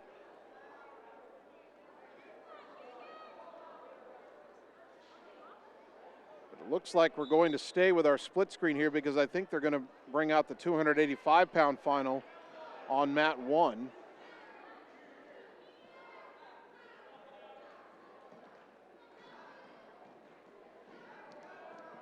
We'll wait for that match to begin right now. You see on mat 2 on the left side of your screen, McDaniel in the gray, Perez Hall for Burlington in the purple and white. In that third place match at 285, Pilcher just picked up a reversal with 20 seconds to go. He's leading 9-8. Trying to claim third place for Fairfield at 285, right after they won first place at 195. Stadelman trying to get an escape. He gets it. That match tied at 9. That's a third place match that's going to go overtime. We'll keep an eye on it. In the 220-pound championship match, McDaniel, our area wrestler from Moravia. No score with Julian Perez Hall of Burlington. 285-pound match now underway on mat 1. That's Paul Ballard of Albia and Max Chapman of Creston. Fairfield, by the way, is pulled into second place in the team standings, and that's where they'll end up. They're ahead of Ottumwa, who is sitting third at the moment, but Albia is sitting fourth and still has Paul Ballard wrestling in a championship match. So the final two championship matches underway as we get ready to wrap up a long day of wrestling in the Ottumwa Invitational.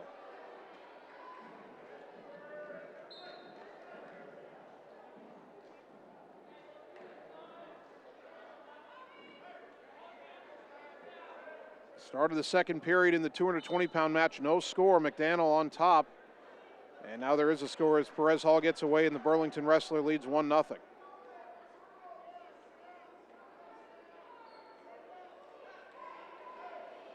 Ballard and Chapman at 285 lock up. Ballard going for the takedown. Couldn't quite get it. Now they're back to their feet again. Now it's Chapman going in for the takedown, but Ballard manages to press him down. If he can get turned around, he can get the 2. Paul Ballard's got the 2 points for Albia at heavyweight. And McDaniel trying to get in at 220 for Moravia, but not going to work. Trying to get back to his feet to avoid the takedown. Perez Hall of Burlington. And the officials started counting near fall points, so Perez Hall has a takedown. It's 3-0. And they've granted 2 near fall points, so McDaniel now down 5-0. The third place match at 285 ends in sudden victory for Keegan Pilcher of Fairfield. He gets a takedown to win at 11-9 in overtime. So a third place finish there for Fairfield to add to their total, which will leave them firmly in second place. End of the first period in the 285-pound championship match. Paul Ballard of Albia got some near fall points. We were looking at the other match, and Ballard leads 5-0.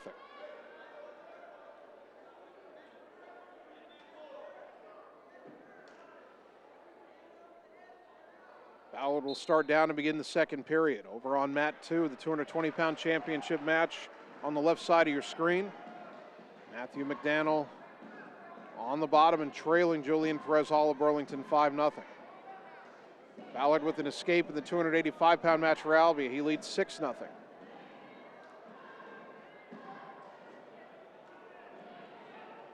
McDaniel trying to sit out. Can't do it there. Second period ends. 285-pound Ballard trying to get around Chapman again. Still spinning, he's got it. Another takedown for Max Chapman, 8-0.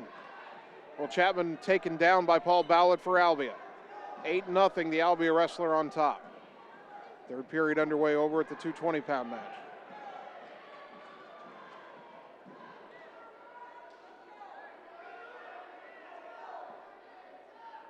They start neutral as McDaniel needs takedowns here for Moravia, trying to get back into his championship match at 220. Under a minute to go, second period over at 285. Still 8-0 Paul Ballard of Albia. Minute and a half to go in the third in the 220 match. McDaniel trying to find a way to get Julian Perez Hall down. Ballard, meanwhile, is turning Chapman on his back at 285. Has him flat. There's the fall, and it's Paul Ballard who wins the 285-pound championship at the 3:30 mark. And Albia walks out of here with the title. Paul Ballard is your 285-pound champion. Now our final match, 55 seconds to go. Matthew McDaniel of Moravia still down 5-0 to Julian Perez Hall of Burlington.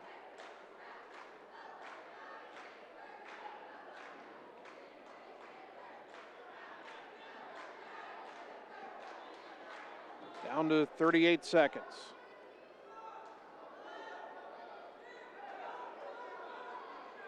Waiting for those team totals to update to see who finishes where, and one more takedown now for Perez Hall for Burlington.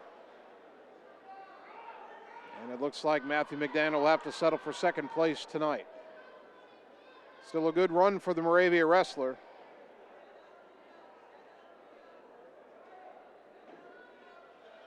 As we're into the final 10 seconds. 2-1, and that will do it. Julian Perez Hall wins the 220-pound championship for Burlington. Matthew McDaniel of Moravia will finish in second place.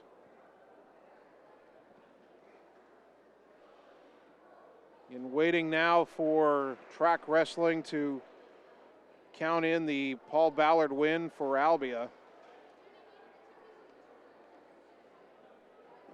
And update those team totals. Creston wins a team title going away, 197.5 points, and I'm still not sure they've put in that final total. If they have, then Fairfield second, 151, Ottumwa third, 141.5, Albia shown at fourth, 134.5, Sigourney Kyoto fifth at 127, Kirksville sixth, 124.5, Burlington seventh at 120, Iowa City Liberty and Tipton tie for eighth at 103.5. Davis County 10th at 88.5, Des Moines East 11th, 66.5, Van Buren 12th at 65 points, Newton 13th at 60, Mediapolis 14th at 58.5, Moravia 15th at 54.5.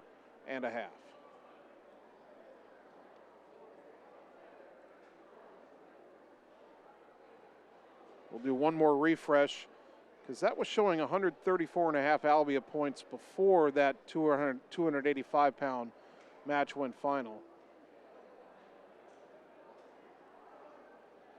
But for the moment, not changing, so we'll go with that as we get ready to sign off. We started at 10 in the morning. It's 7:30 in the evening. 9.5 hours of wrestling now complete here at Evans Middle School, and the 2023 Ottumwa Invitational is in the books. We'll get the videos posted to YouTube sometime over the next couple of days. There are two separate streams we had today. The first one before the lunch break, the second one after the lunch break. You'll be able to watch the action back on the Ottumwa Radio Sports Network YouTube page. So, that's going to do it for a long Saturday of wrestling. Our next broadcast of Ottumwa High Athletics comes up Monday night, and we've got a two-pronged broadcast. Ottumwa girls and boys basketball play Burlington.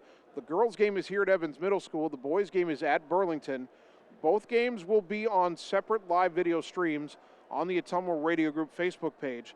And the boys' game will also be on the radio on 1240 AM, 102.7 FM, KBIZ. So that's coming up Monday night. And I want to thank everybody involved with Ottumwa Wrestling, including head coach Jeremy Frew, athletic director Brandon Brooks, and everybody else with OHS Wrestling for helping us get set up and ready to do this broadcast. It's live video stream today. Big thank you to my producer, Annie Arago, running the video and the cameras all afternoon and all into the evening.